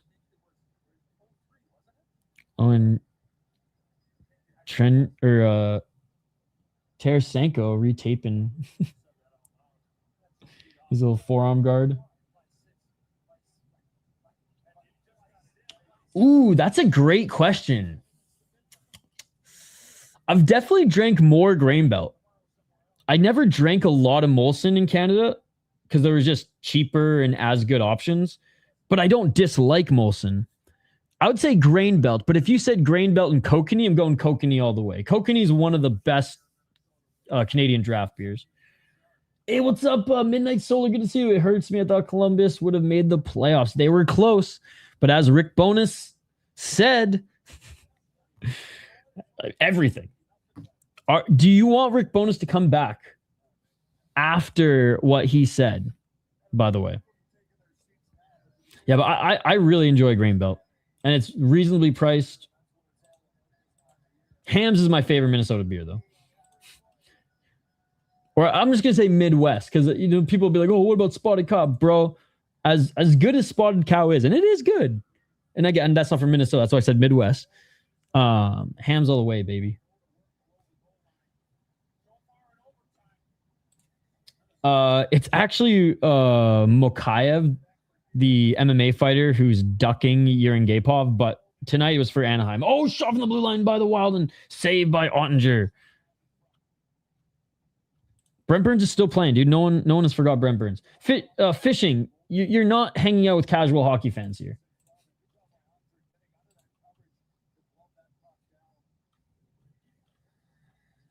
$9.34. By the way, big shout out to everyone in the live chat. After the Flyers move from round 1, this will be a great story. Won't fight you in Kokanee. It sucks that it's not on tap at Tom Reed's anymore. It used to be. Yes, he did. Oh, and another opportunity by the Wild and a great save by Ottinger. 9:26. Dude, this is going to be one of those games. Hot takes are like the Wild have been dominating all overtime, and it's going to be one like stupid little slip up, probably by Marcus Foligno, and then like the Dallas Stars are going to get one. I mean, what? I didn't just say that. Wait, what the hell just happened? My broadcast just went out. Hold on, I'm going to do a little refresh. What the heck? Sorry, guys, my broadcast just fucking froze. Give me one sec. Checking up to make sure it's still 3-3. It was, puck was still in the Wild zone on the right wall.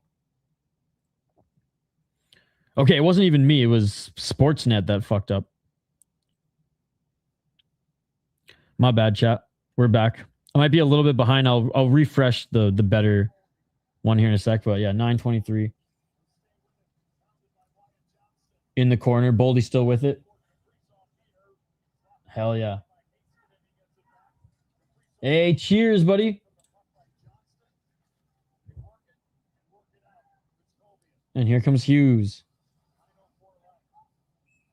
And the Stars bringing it in offside. I have Wild to win. All in. Thanks, bro. Yo, what's up, Truck Accessories Plus? Great to see you, man. Great to see you. It's been a while. Glad to see you're doing good.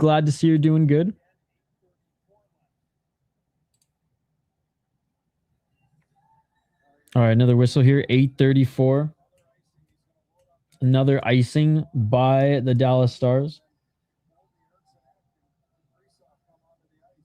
And Ek and Kaprizov coming on the ice now. Don't do this, I broke my TV. It went on for everyone, so. And it is Thursday now, guys. Look at that. Come on, Senko. Prove you got something left.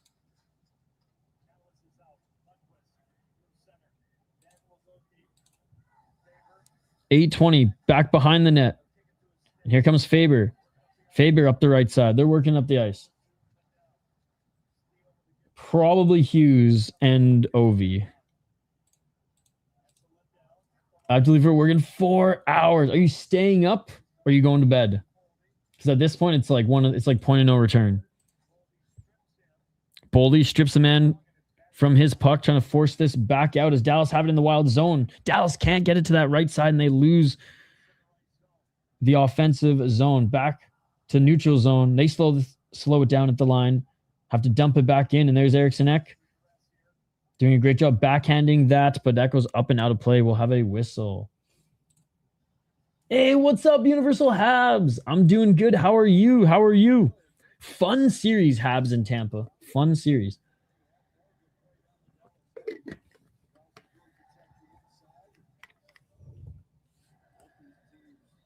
$7.39.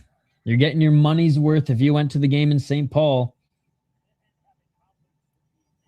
It's a bloodbath. Oh, it has been amazing. We will see. It's a decision you'll make in 7 minutes and 39 seconds.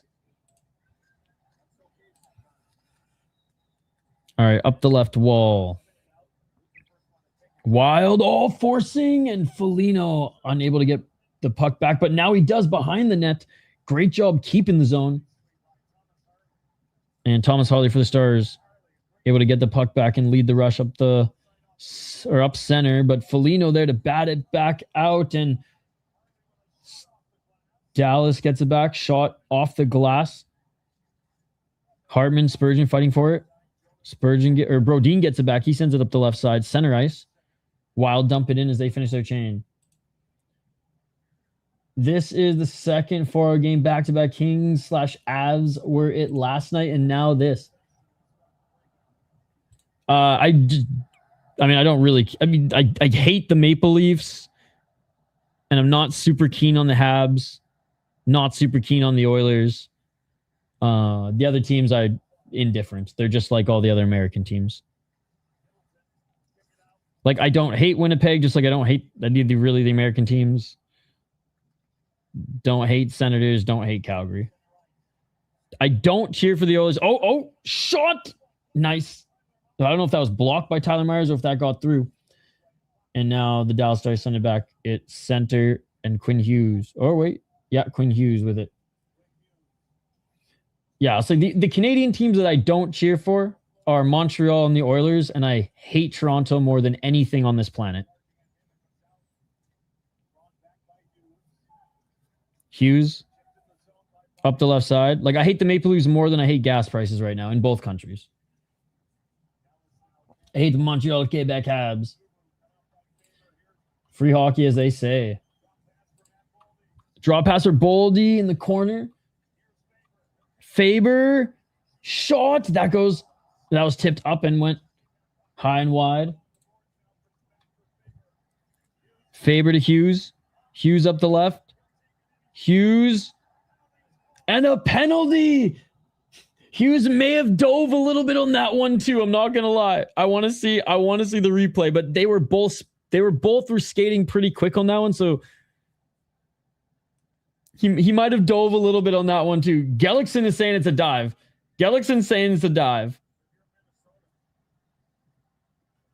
Let's see if he challenges it. Lane Hudson's good in the playoffs. He's just such a sick player. Toronto was my favorite team for 20 years, even though I hate them now. I hate the Stars and Kraken and a bit of the Panthers. I said this has been like the only Habs team in a long time that I haven't like cheered against. I would rather them win over Tampa this time because I just like the group.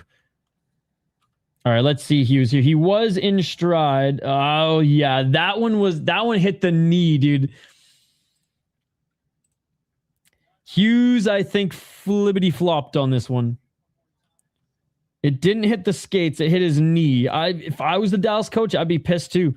That one was soft. That was fucking soft. The Wild will take it, but that was soft. It's going to be sad when we don't score on the power play and the refs will try to even it up and we lose. Yep. My dad's friend, Todd Richard, coached the Wild, Nashville, Tampa. Oh, nice. Hey, there you go. 2 minutes on the clock. And the Wild, you draw up a power play here.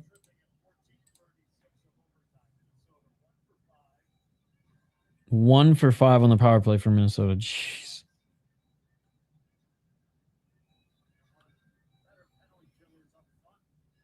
I wonder if the fans are drinking coffee now instead of beer at the Grand Casino Arena.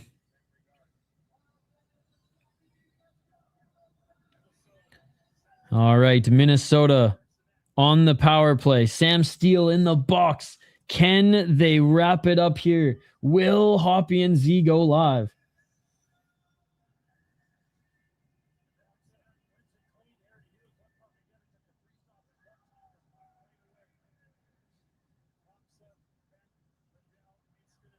Well, Dallas fucked up. Honestly, it was a soft freaking call.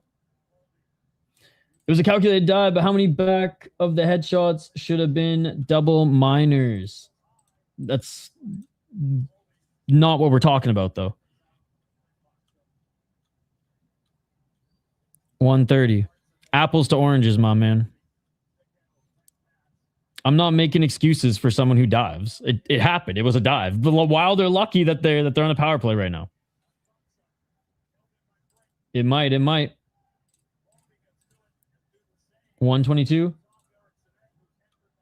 I call it how I see it, my man. No bias.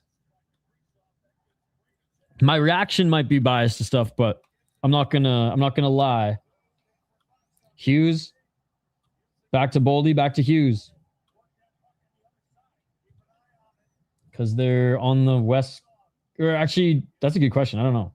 Oh, because they're on the West Coast and they play the later games. Duh. Back to Hughes. Shot. Gets through. Oh, no. Just went right and wide. Back to Hughes. Hughes to Baldi. Shot. That doesn't get through. That's blocked. Fox doesn't even have a fucking stick, man.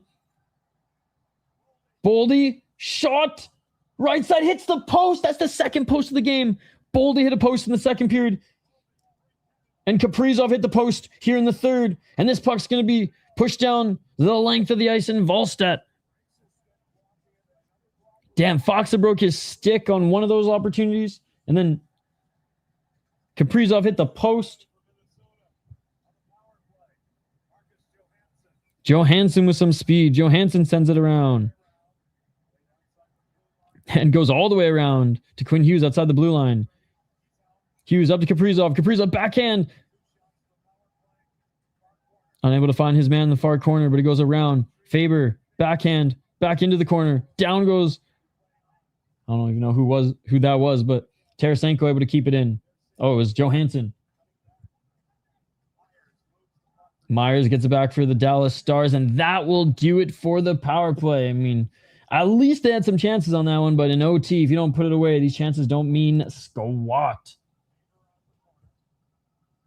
250. No, I don't play NHL level hockey, my man. Yes, they did. Yes, it was one of the better overtime looks for the Wild, but in overtime, one of the better power play looks for the Wild, but in overtime, if you're just not getting it, if you're not scoring, then it doesn't matter. If anything, it's a momentum killer not scoring on overtime, or not scoring on the power play in overtime, than anything. Faber trying to get this out of his zone, backhand behind the net. Wild just trying to calm things down here post power plays. The Stars are amped up to be back 5-on-5, and this one's going to go out of play into the Stars bench. Dude, all someone had to do was sit on the guy without a stick and wait for a slot. I mean, Baldi tried twice. He drew him left and then passed to Hughes at center, and he had one shot, but then that one will hit the right pad of Ottinger. But yes, I would have liked to see a little bit taking advantage of that a little bit more, but they did try. They did try. They gave it the good old college try, not the good old NHL try.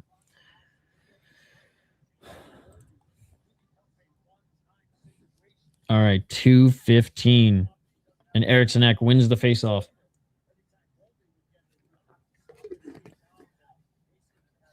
Come on, Wild.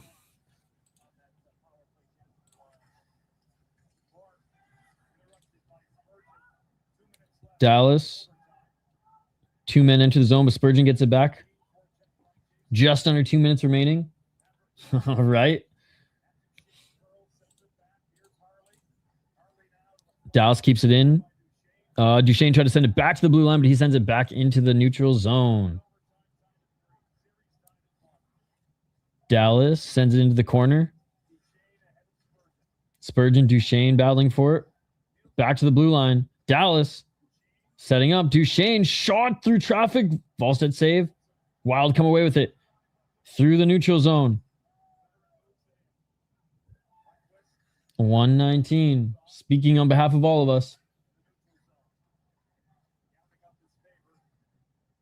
Faber checking as if he was a forward there. As Dallas has it, but the Wild are trying to poke this puck and keep it in the offensive zone. Dallas through center. They dump it. Chasing, but unable to get it. And that's a missed call. Friggin' Dallas pulled the Marcus Foligno on Nick Foligno. Literally grabbed his head and dragged him to the ground. And oh, wait, are we getting a call? We are getting a call. Late whistle on that, but that's there. Jamie Benn finally gets a call against him. I was going to say that was a missed call. That was a late fucking whistle. Yup. Did the friggin' did the friggin' Marcus Foligno on his brother.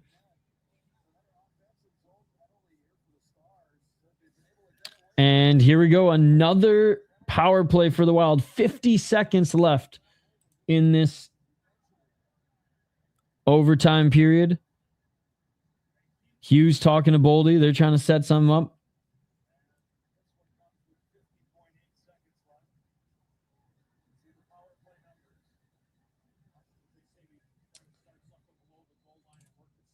That's what I was talking about. Discrepancies in calls. What are you talking about? Discrepancies in calls. They called it. I don't know what you're talking about, MF. Tonight, the refs have called all tripping calls. and all soft calls, and finally like an actual call. You keep insinuating and hinting at the fact that the refs have been calling this game in the favor of the Dallas Stars, and that is just incorrect.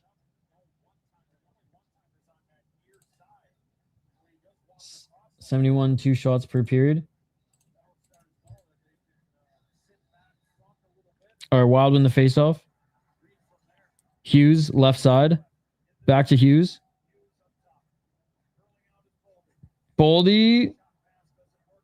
And that shot pass didn't work on that left side. And here come the Stars.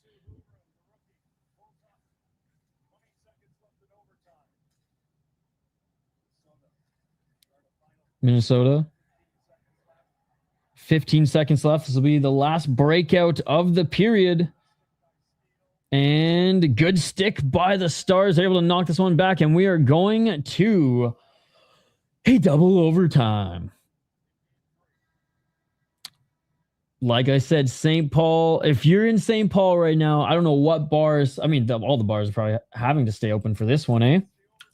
You're getting your money's worth of a ticket at the Grand Casino Arena, and you're draining your wallets on beers or maybe coffee now at Tom Reed's and Co. I'm starting to think they're too spread out in the power play. Close support for such massive wingspan defending. Not on their favor. Just extracurriculars is clearly not in their favor. They literally just called it on Jamie Benn. Or sorry, not Jamie Benn. Yes, Jamie Benn. I got second thought. I was like, wait, Jordy? Jamie? They literally just called it on Jamie. If it ends this period, it'll be 4 for 4 on poles. That's pretty impressive, hot takes. That's pretty impressive. All right, guys. I didn't take a break during the last period to refill my water bottle and drain the main vein. Dude, it's been because Zuccarello ain't there. Duh. All right, I got to drain the main vein. It's been a while. So I encourage you guys to refill your snack bowl, refill whatever you're drinking, coffee, beer. I mean, at this point, I may as well just pour myself some whiskey too. Whatever's getting you through this game.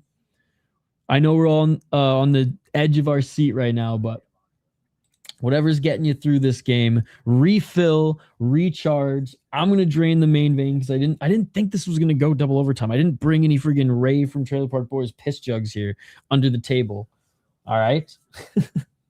I have to move for a few minutes, so we'll be back.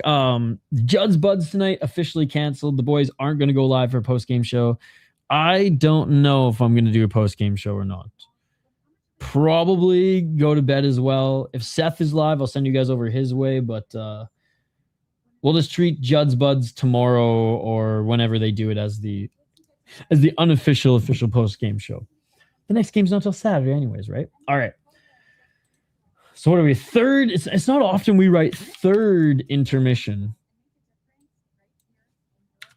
Third intermission. All right.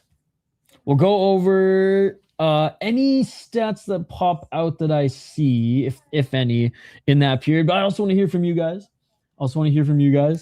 Let me know just straight up your predictions for this second OT. I keep saying third period. It's this second OT coming up. Let me know what other series you guys have been enjoying as well. It is sad. It is sad AF. It is sad as fuck, dude. No ifs, ands, or buts. No excuses. The power play has looked horrendous. I think only 2 out of 7 they actually were able to move the puck and sustain offensive zone time, right? Senko Burries won. Top cheese for the corner win. Predictions, pain. Don't quite understand why we're starting so late. I know. It's like they're just because they're like why aren't we getting that friggin' Penguins slot, that Penguins game start slot, or like an hour after? I guess they're trying to separate the games enough for everyone can watch at least a little bit of everyone, but hopefully if the Wild get past the first round, hopefully the games will be a little bit earlier in round 2 and 3. 7 p.m. start game 5 at least. And I guess game 4 is 4:30, right? So I'd like to remind you, everyone, this isn't hockey. This actually is a hockey channel. This is a hockey channel. Good to see you, Rogue Strummer. Staying up late to watch this game as well. I love it. I love it. All right, guys. Quick break. On the other side, we will be back for more third. I keep saying third period. Second OT coverage. We'll continue to take you guys' comments. We'll talk about anything in the world of hockey, and we were talking Pop-Tarts and cheese curds earlier as well. So anything to get us through the break, anything to get us further jacked, Colby jacked for this next OT. It's not every day we're up past midnight watching hockey, but when we do, it's fucking playoffs, baby. Yeah, Saturday's game is earlier. How many kids won't go to school tomorrow? I mean, this is like Canada, right? They're going to school anyways. I escaped the riots in Vancouver in 2011, caught the late delayed ferry home. 2 of my friends were hospitalized. One person was stabbed. One person had to get, like, their face was stomped and had to get freaking metal plates in their jaw. And my parents still made me go to school the next day. So I imagine Minnesota parents are pretty similar. Okay. I did tee up that in the last break, which we didn't even take a break in the last break. We were gonna take a break in the last break, but we didn't. We ended up you guys honestly just kept driving the bus, which was awesome. But I said that I was gonna share another clip from the last Fellowship of the Rink episode. I know not all of you guys are fans, and we're just running out of things to share. We gave you a little snippet of the Matthew Wood interview. We showed you Seth Topol.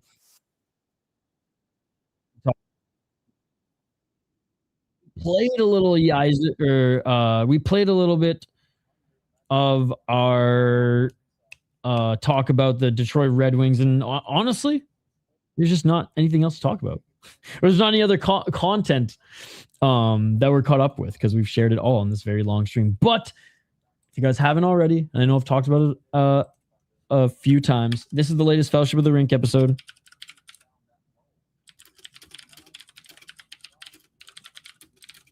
And here's a little clip of it as I leave you guys here, because now I really got to pee. Dude, I was there, bro. I escaped. We literally flagged down van cabs as like shit was starting to get crazy. And like people who like exited the van cabs like pulled out baseball bats from their backpacks, put on some balaclavas, and we're like, ah! He was like ran into the craziness. So we got the fuck out before the military police came in. Like it was wild, bro. I didn't even think I was going to catch the last ferry home, but they delayed so that people could get home. Yeah, it was wild. I wish the game was good, but it sucked that the game was absolute trash. And fuck Tim Thomas. Yeah, I mean, I've told the story on various podcasts before, but one of these days I'll tell the story on like a City Life stream or one of these streams again in detail. Two of my really good friends were with me, and then one of our other. Sorry, Robert. I guess Robert was my really good friend at the time, but I went with like 3 hockey bros, 2 of them really good friends to this day, and it was insane, man. It was insane. Luckily, we weren't like in the big crowd because we were like, we didn't want to just be like shoulder to shoulder the big screen, and like if riots did, happen, which they did, we didn't want to be in like the fucking middle of it. People getting stabbed, trampled, like people we knew, right? So we found, and we were too young to go to a bar because we were in high school. It was my senior year.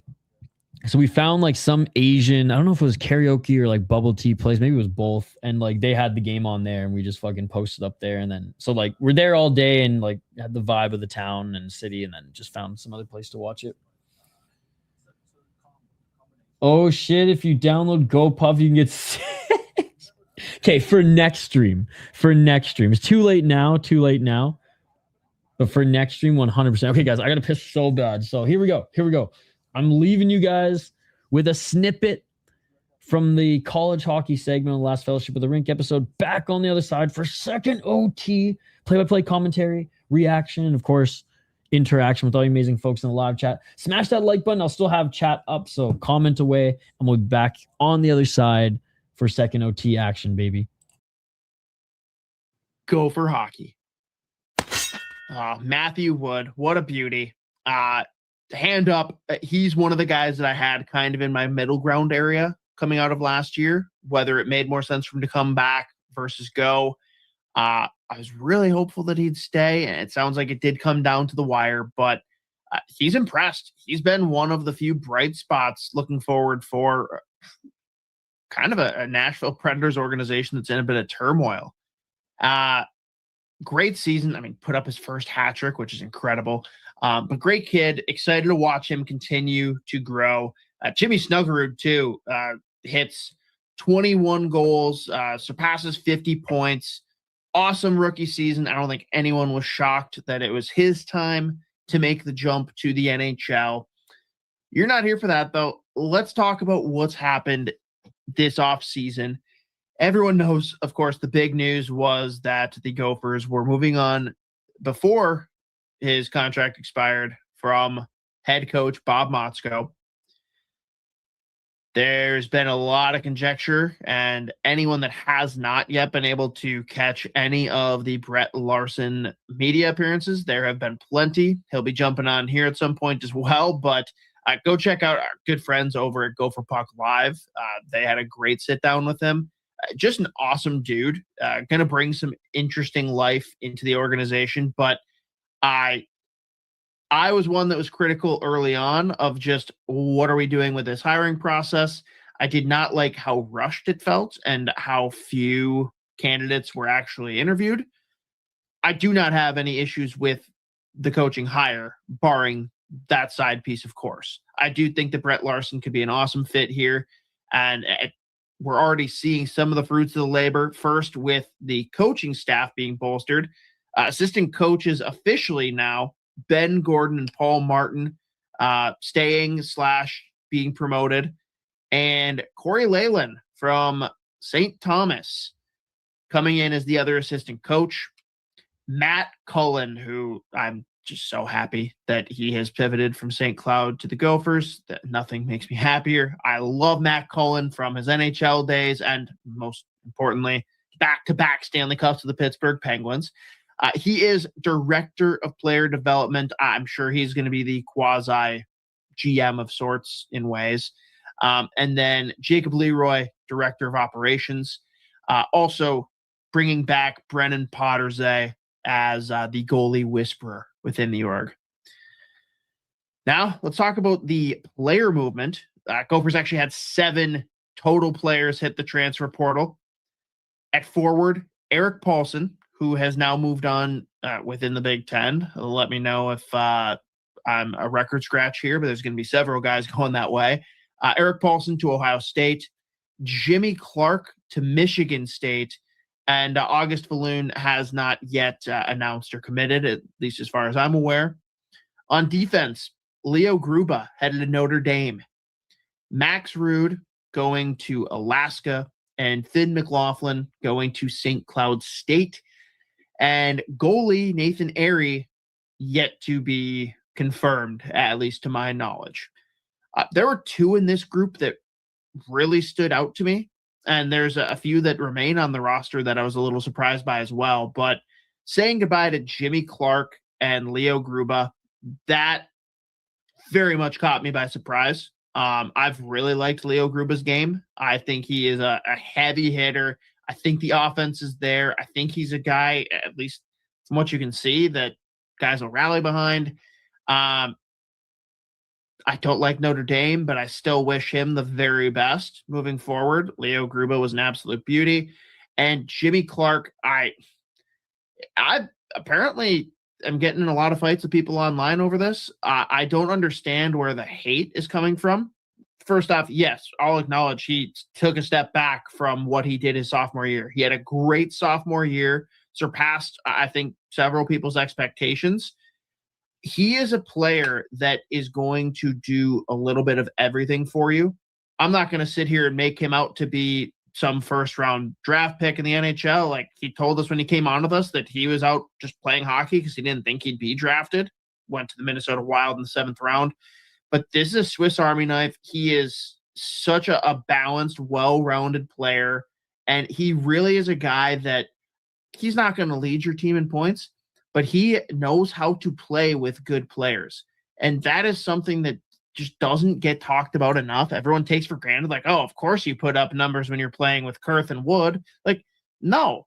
Chris Kunitz literally had his calling card being, hey, I'm the one guy that can play with Sidney Crosby. And it got him onto a Team Canada.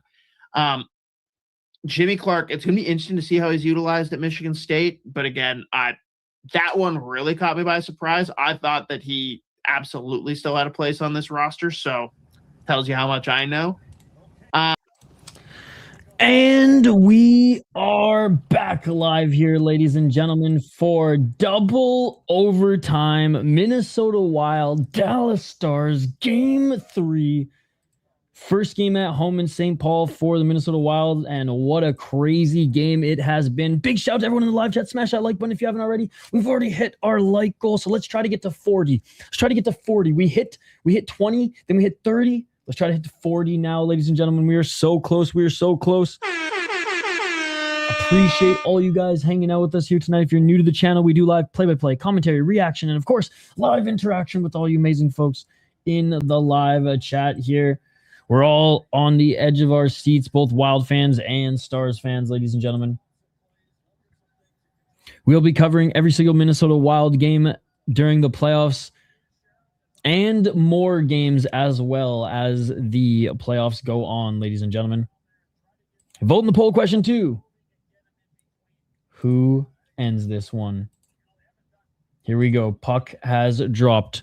Double overtime. That shit beautiful than a motherfucking. Let's go, baby. Shots 29 apiece. Wild dominated the first overtime. They did everything but score. They even were gifted a couple power plays in which it's rolling over into this period as well. 1 minute and 2 seconds remaining on the power play. Doing my best Quinn Hughes impression with the hair right now, ladies and gentlemen. It's been horrendous. Absolutely horrendous.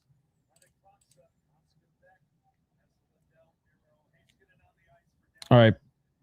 Face off to the right of Volsta. And Dallas actually won the draw. They shoot it, but blocked at center. And here come the Wild. Wild on the line. Quinn Hughes. Behind the net he goes. Hughes shot. And that goes wide, but they're able to hold the line. Baldi to center. Kaprizov backhand. Back to Hughes to Baldi. Shot that. Hits the foot of Heiskanen, and this puck's going to go up and out of play. These teams seem pretty evenly matched. The series is hanging on by a thread of this game for sure, in my opinion. Yeah, me too, Rogue. Overtime, the Wild played like just the better period. But like period number 1, overall, Dallas was the better team. Period number 2, Baldi really helped elevate the Wild, and it was more even. Period number 3 was pretty back and forth as well. The Sean O'Malley of hockey. My hair is not pink and purple and whatever, but yes. Quinn Hughes meets Link from Good Mythical Morning. Oh my God, what an opportunity. I have to look up Good Mythical Morning. Great opportunity there by Steele, man. Dallas's PK. I mean, as bad as the Wild penalty, as bad as the Wild's power play is, like Dallas's PK is really good too. The way that they always have a man hovering up front and do a pretty good job of breaking things up even before the Wild set up. And when they've been set up, they've done a good job of getting in those lanes as well.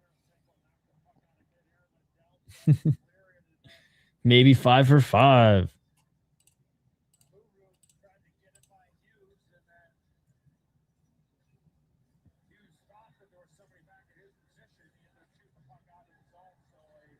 I'm just looking at the replay from that last play, and oh man, Eck made the good play sending that puck back to the slot, but there was just someone on him behind the net, back door. Couldn't tip that in, and Dallas has it. Dallas, nice pass to the right side. Myers with a freaking clapper, and that one's going to go up and out of play.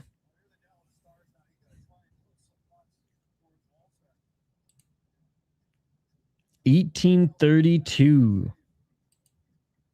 Double overtime It is Thursday, ladies and gentlemen. We started this game on Wednesday. It is Thursday. Big shout out to everyone in the chat, by the way. I appreciate you guys hanging out. If you're on Twitter or Facebook, come over to our YouTube channel. This is the platform that we're really trying to grow, especially during the playoffs here. We got some big things planned for the summer. Draft lottery is always fun, and we have a huge draft show, multi-hour draft show. I think this will be our 5th or 6th annual. More on that later. Dallas wins the face-off. Through center. Puck's going to go all the way back down in the wild zone and icing on Dallas. Dallas has iced the puck a lot this game.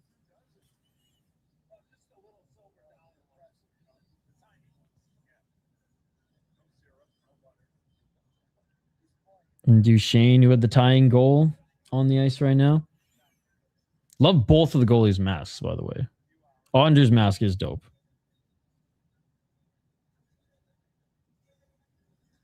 I'm trying to see how many of the audience members have coffees or if they're all just still drinking beers. Hughes lifts this one up a little bit and Ottinger able to glove that one down with ease.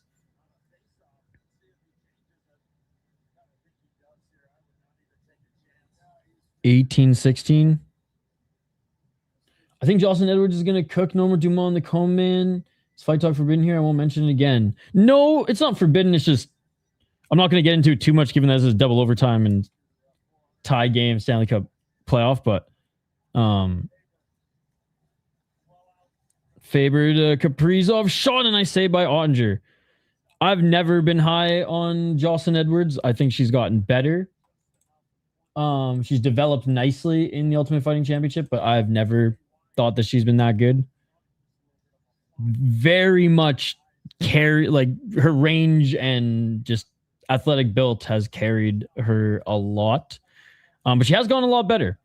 And then Norma Dumont's like the other side of it. I don't think she's as good as everyone says, but she's probably good enough to beat Edwards. But that one could really go either way. Oh, and Kaprizov didn't hit the net. Hey, thanks, man. Appreciate you. I could go for some tacos right now, Mark. The end of the period, penalty conspiracy. 1749.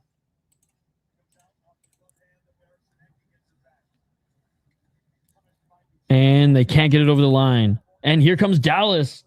Oh, couldn't chase the puck. Good job going back for Quinn Hughes.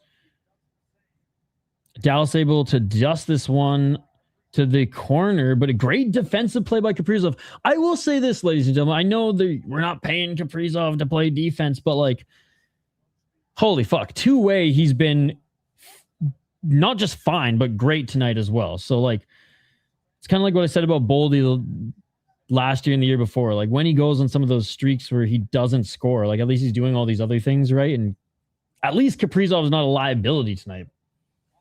Oh, they really are. Rantanen in deep. Oh, tried to backhand pass to his man in the slot, and that was broken up by the Wild. But able to hold on to the puck, and Dallas still has it. Kaprizov and Hughes need a cup. This game's taking forever. I'm on my third joint. I'm tired. See, I'm not even one in because doing these type of streams, especially late, I want like caffeine. But it's so late, I didn't make another cup of coffee. But I have gone through a whole pot of coffee before this stream.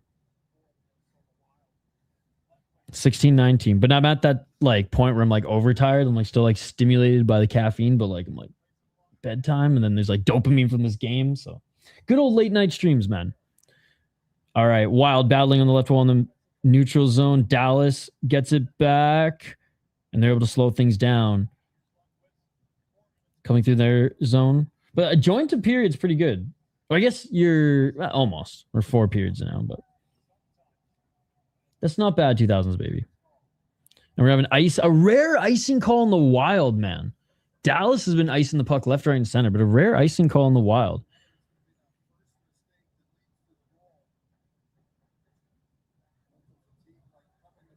And the boys look a little tired too. Yurov huffing and puffing. Tarasenko.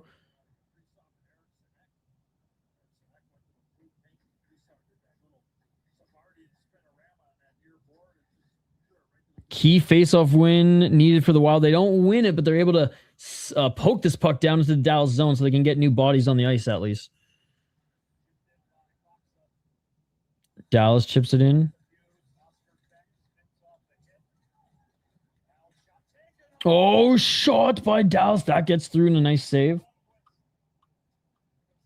Puck trickles back through center. What's up with the offside penalty shot the other night? That was strange. Yeah, that surely doesn't occur often.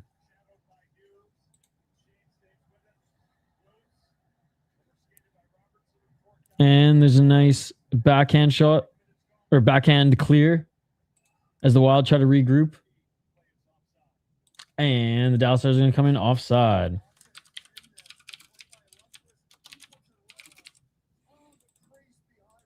Longest hockey. I don't know the NHL one off the top of my head. I know the WHL one was 5 OT. Because I went to a baseball game and the baseball game ended before the hockey game. And then I was able to go in and watch overtime for like $5. It was hilarious. The longest game in NHL history was 176 minutes and 30 seconds.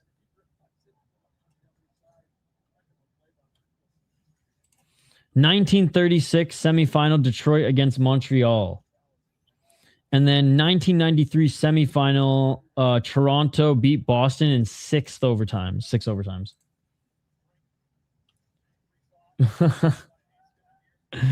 Thanks, Rogue Strummer.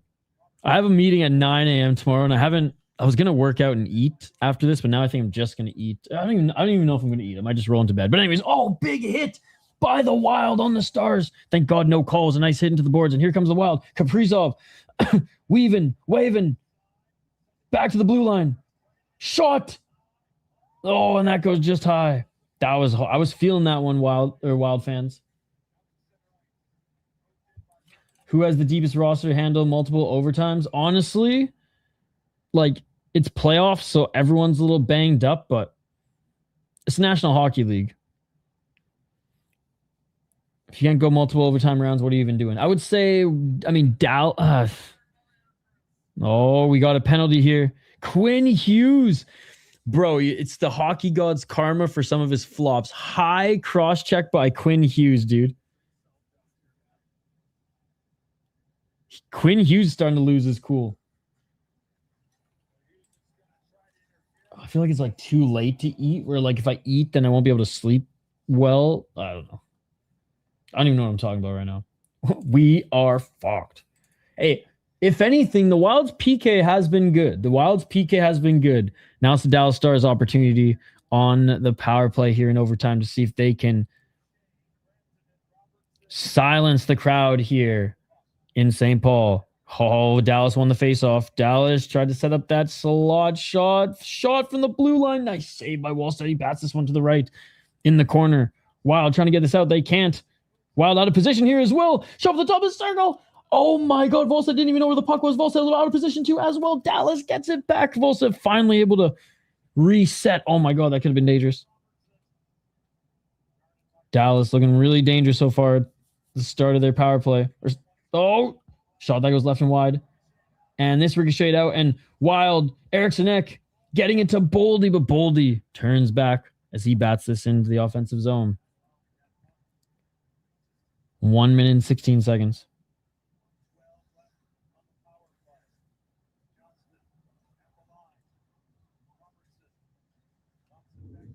Back on the blue line is Heiskanen. Right side to Rantanen, back at the blue line. Back to Rantanen. Heiskanen back to Rantanen, who's now at the blue line. Right side, Duchesne. Shot. That gets through. But that goes left and wide. Dallas picks it up here. Tired legs to the Wild. Rantanen, blue line. Off a stick. Still sailed down the corner. Duchesne. Robertson. Blue line slot shot.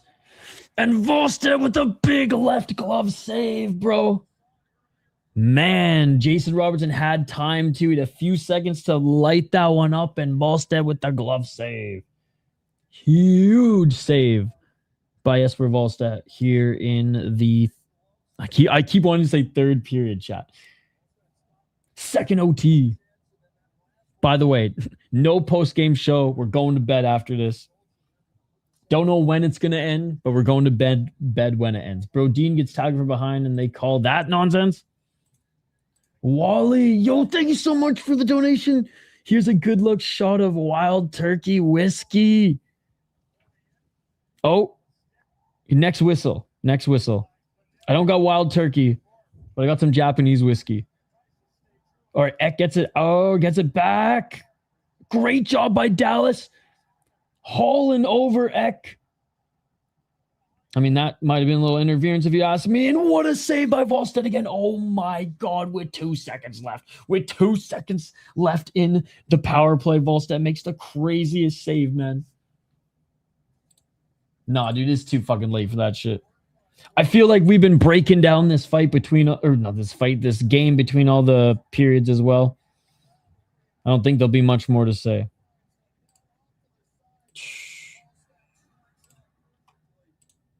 Yo, thank you so much, Rogue Streamer. Oh. Shout out to Hoppy, who actually gave me this. We reached the goal. Whew. Yeah, Hot Takes wants the Wild to lose. He wants Volstead. He wants everyone to start hating on Volstead. I had to make that joke. Oh. No post game? What's wrong with you guys? Hey, Seth is probably going to do a post game. Oh. No tripping call. That's okay. I didn't think there was tripping. I think he just fell. Wild still have it. All right, that woke me up. Let's go, baby. 11:44. I need to get the same brand nicotine pouches that Faber has. I don't even use those. I used snus once when I played, or a few times when I played Counter-Strike in college. That was fun. But that's what I need for good luck in the next game. Shot from the blue line. That doesn't get through for Dallas. Dallas has it in the corner. Thanks again to Rogue for the $2, man. You're far too kind. 11:14. Foligno behind the net. They're trying to break out. Nick Foligno to center. Baldi. Broadcast said Eck went to the locker room. Oh, shit. So after that last sequence, he went to the locker room? Dude, I know. Uh-oh. That's not good, ladies and gentlemen. They're dropping like flies. Dropping like wild flies. Brodin trying to... Or sorry, Spurgeon back. Spurgeon with a shot and... Oh, that was so close. Puck bounced up and I thought it was able to be batted down, but it batted down and left and wide. Middleton with a great shift again. Guys, I cannot compliment Middleton enough in this game. If we had a post-game show, I'd say Middleton. I thought it was so close in the net too. How about getting Jamie Benn gets a lucky bounce? Oh my goodness. How awful would that be? Nice, Rogue Streamer. We're probably watching the exact same one. Sportsnet. Which it is a breath of fresh air watching a Sportsnet stream. Although I'm pretty sure it's just the TNT broadcast. I think all the Sportsnet guys went to bed. Heiskanen with it. On the Wild blue line. He sends it around. Wild get on the left wall, but can they get it out? Oh, Bogosian can't get it out. He bumblefucks it a little bit. Yep. Heiskanen wide. Dallas still has in the corner, back to the blue line. All the way around. Bogosian just stapling himself in front of the net. Right now chases. God damn it, Bogosian. Don't chase, don't chase. This is what scares me. Bogosian caught out here on this with tired legs. Oh, Bogosian's chasing it back at this post. Dallas shot. That might have hit the right post, and the Wild are able to get this out. Holy shit. That scared me. When Bogosian's chasing up to the blue line, that's when it scares me. And the puck goes up and over the glass. Danila Yurov, the rookie, the young gun, tired as hell, making up for Bogosian's freaking... I blame Bogosian for all of that shit. And Dallas is back on the power play. A tired blunder from the young man. A lazy clear. And that goes up and out of play for the delay of game. We're fucked number 2. Well, I mean, Volstead has been great. Yep. That was an unusual dump cleared way over the blue line out of the boards.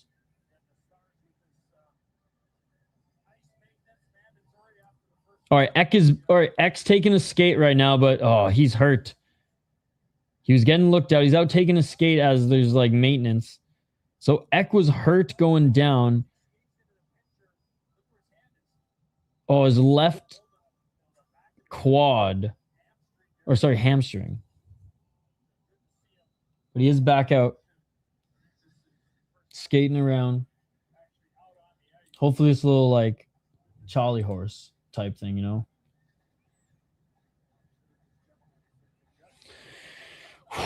Danila Yurov in the box. Edge of our seats, ladies and gentlemen. You can survive these 2 minutes. It's tough in double overtime. The Wild have had a pretty good penalty kill so far, but their last one, they really had to dig deep, and Volstead bailed them out twice on the Quinn Hughes penalty. Momentum is definitely swinging in the Dallas Stars' favor. Let's see if Volstead can stand tall. 9:04, second OT. Stars win the faceoff. Not a good start for the Wild. Shot, and Volstead with a save. No rebound, baby. No rebound. X, the one who's been winning a lot of the faceoffs for the Wild, as he usually does, but... And he's out there as well, yeah, but he loses that one. Can appreciate everyone staying up and watching, listening, in for updates here. Smash that like button if you haven't already. Subscribe to the channel. We'll be covering every single shorthanded. I mean, how amazing would that be? We're going to cover more playoff games, not just Minnesota Wild, as the stretch goes on. Dallas won the faceoff again. Dallas back to the blue line. Heiskanen sends it left. A little bit of space. Is he going to take the shot? Nope. Behind the net. Back to Robertson on the wall. Back to Heiskanen. Heiskanen. Shot. Rebound to the right side. And can the Wild get it out? They can. Great job by McCarron. Holding on to this puck. Sending it on the right wall. And the Wild are able to kill some time. Probably get some bodies out there. New bodies out there. 117. Dallas gained the zone. Good job by Marcus Foligno, able to poke this one back out.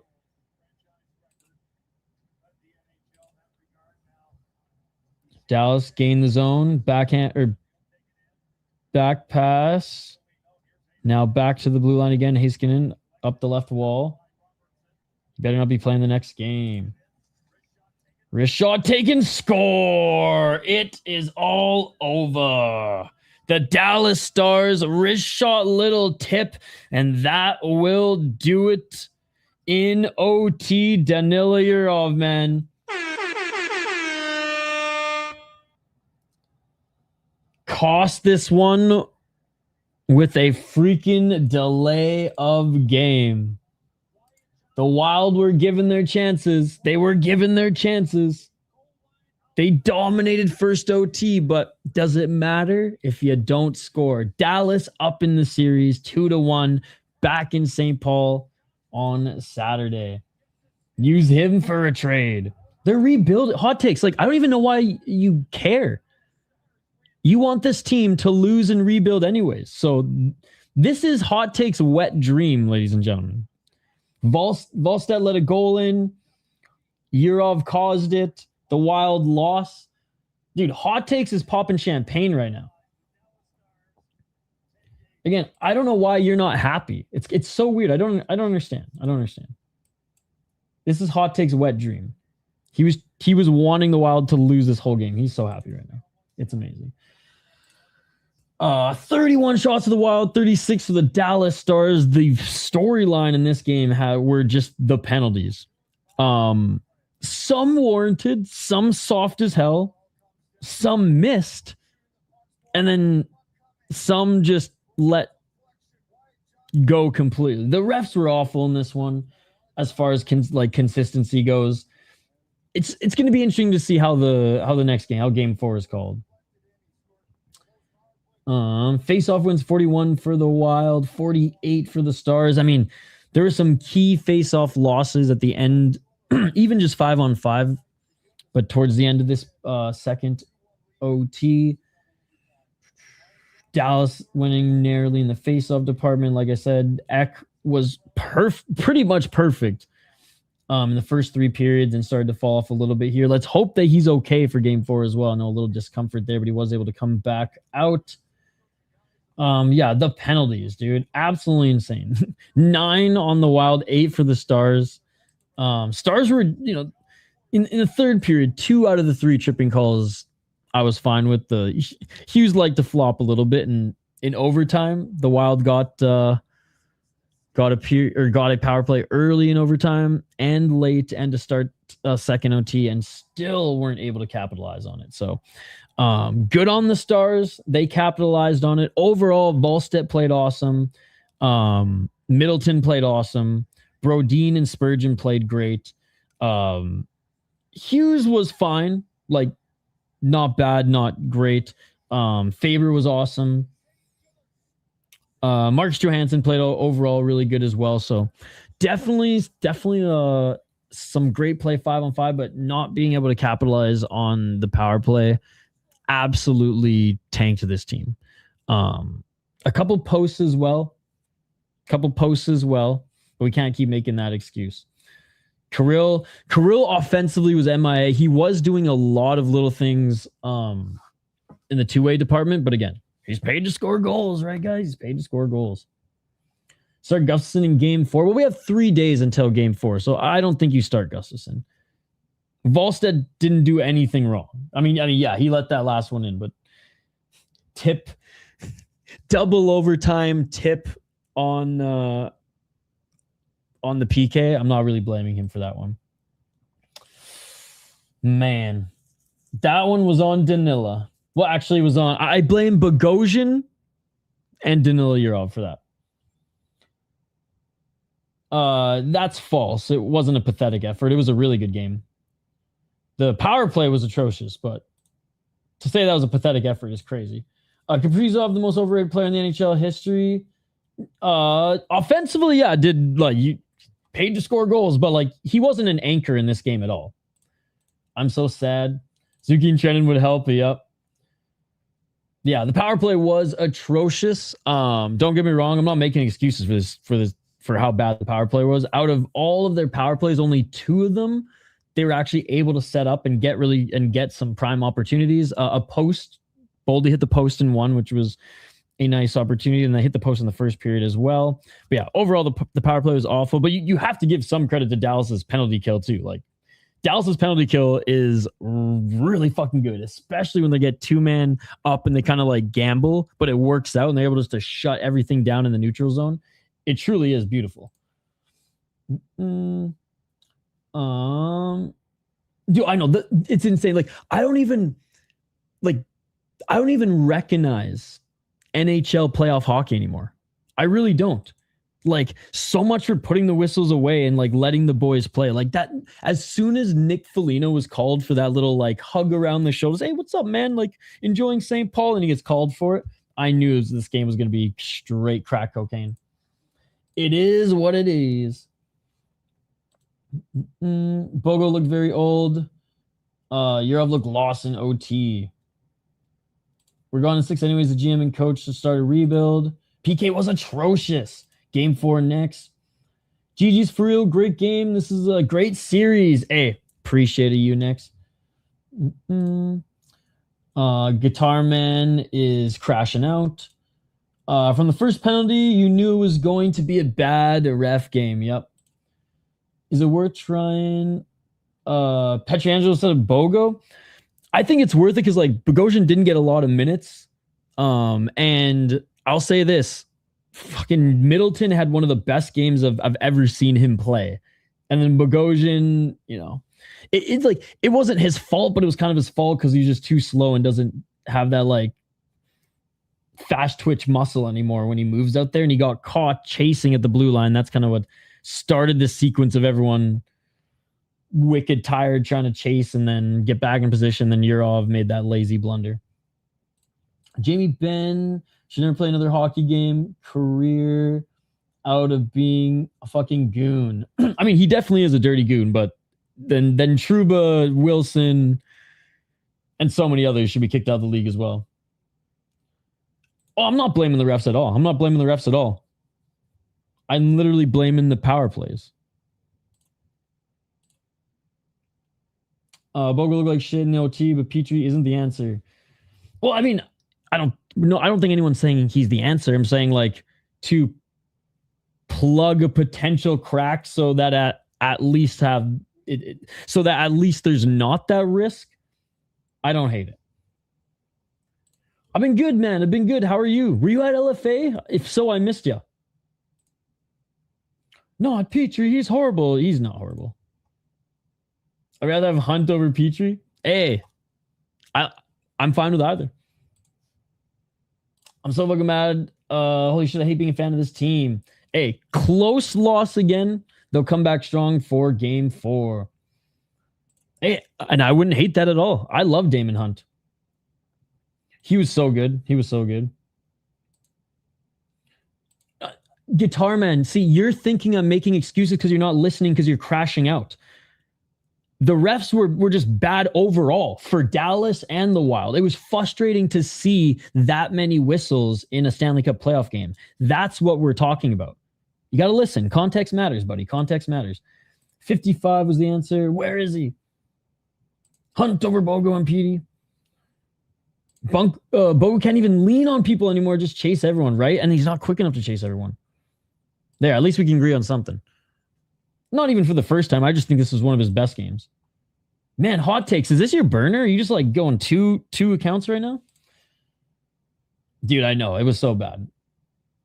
Need Zuki and Trennan back in the worst way. Dude, especially Zuccarello to get some more offensive opportunities.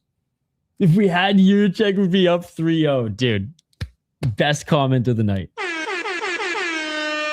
Never let the Vikings in a suite again. For real.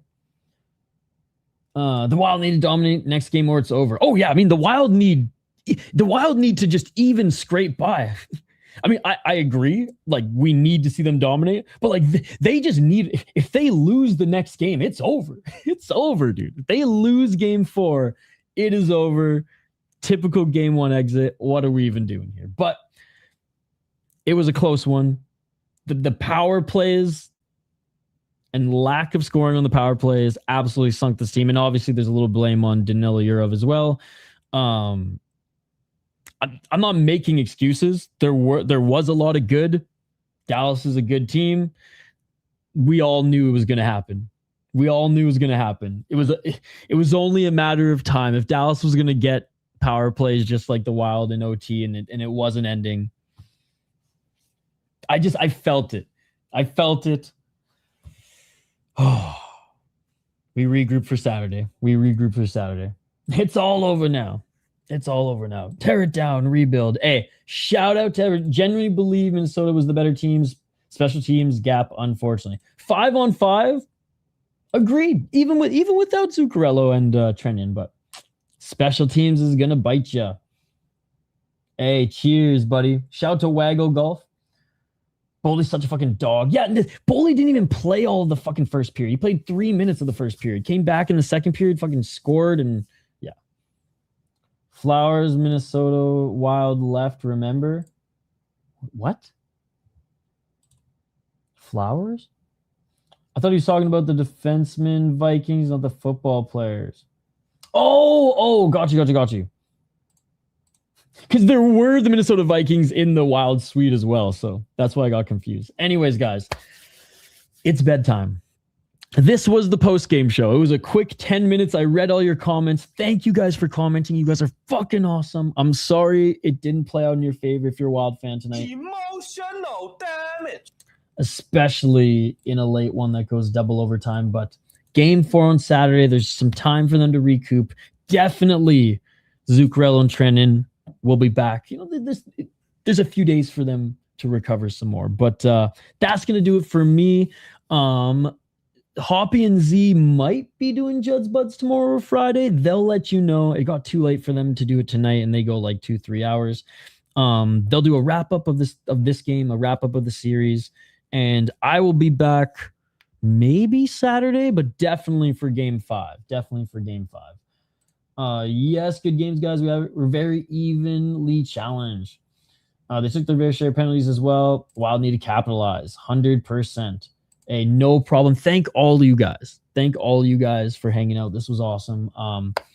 Until the next one, smash that like button and subscribe, and we will see you for the next game, ladies and gentlemen. Good night, or should I say good morning. We'll see you in the next one. Peace.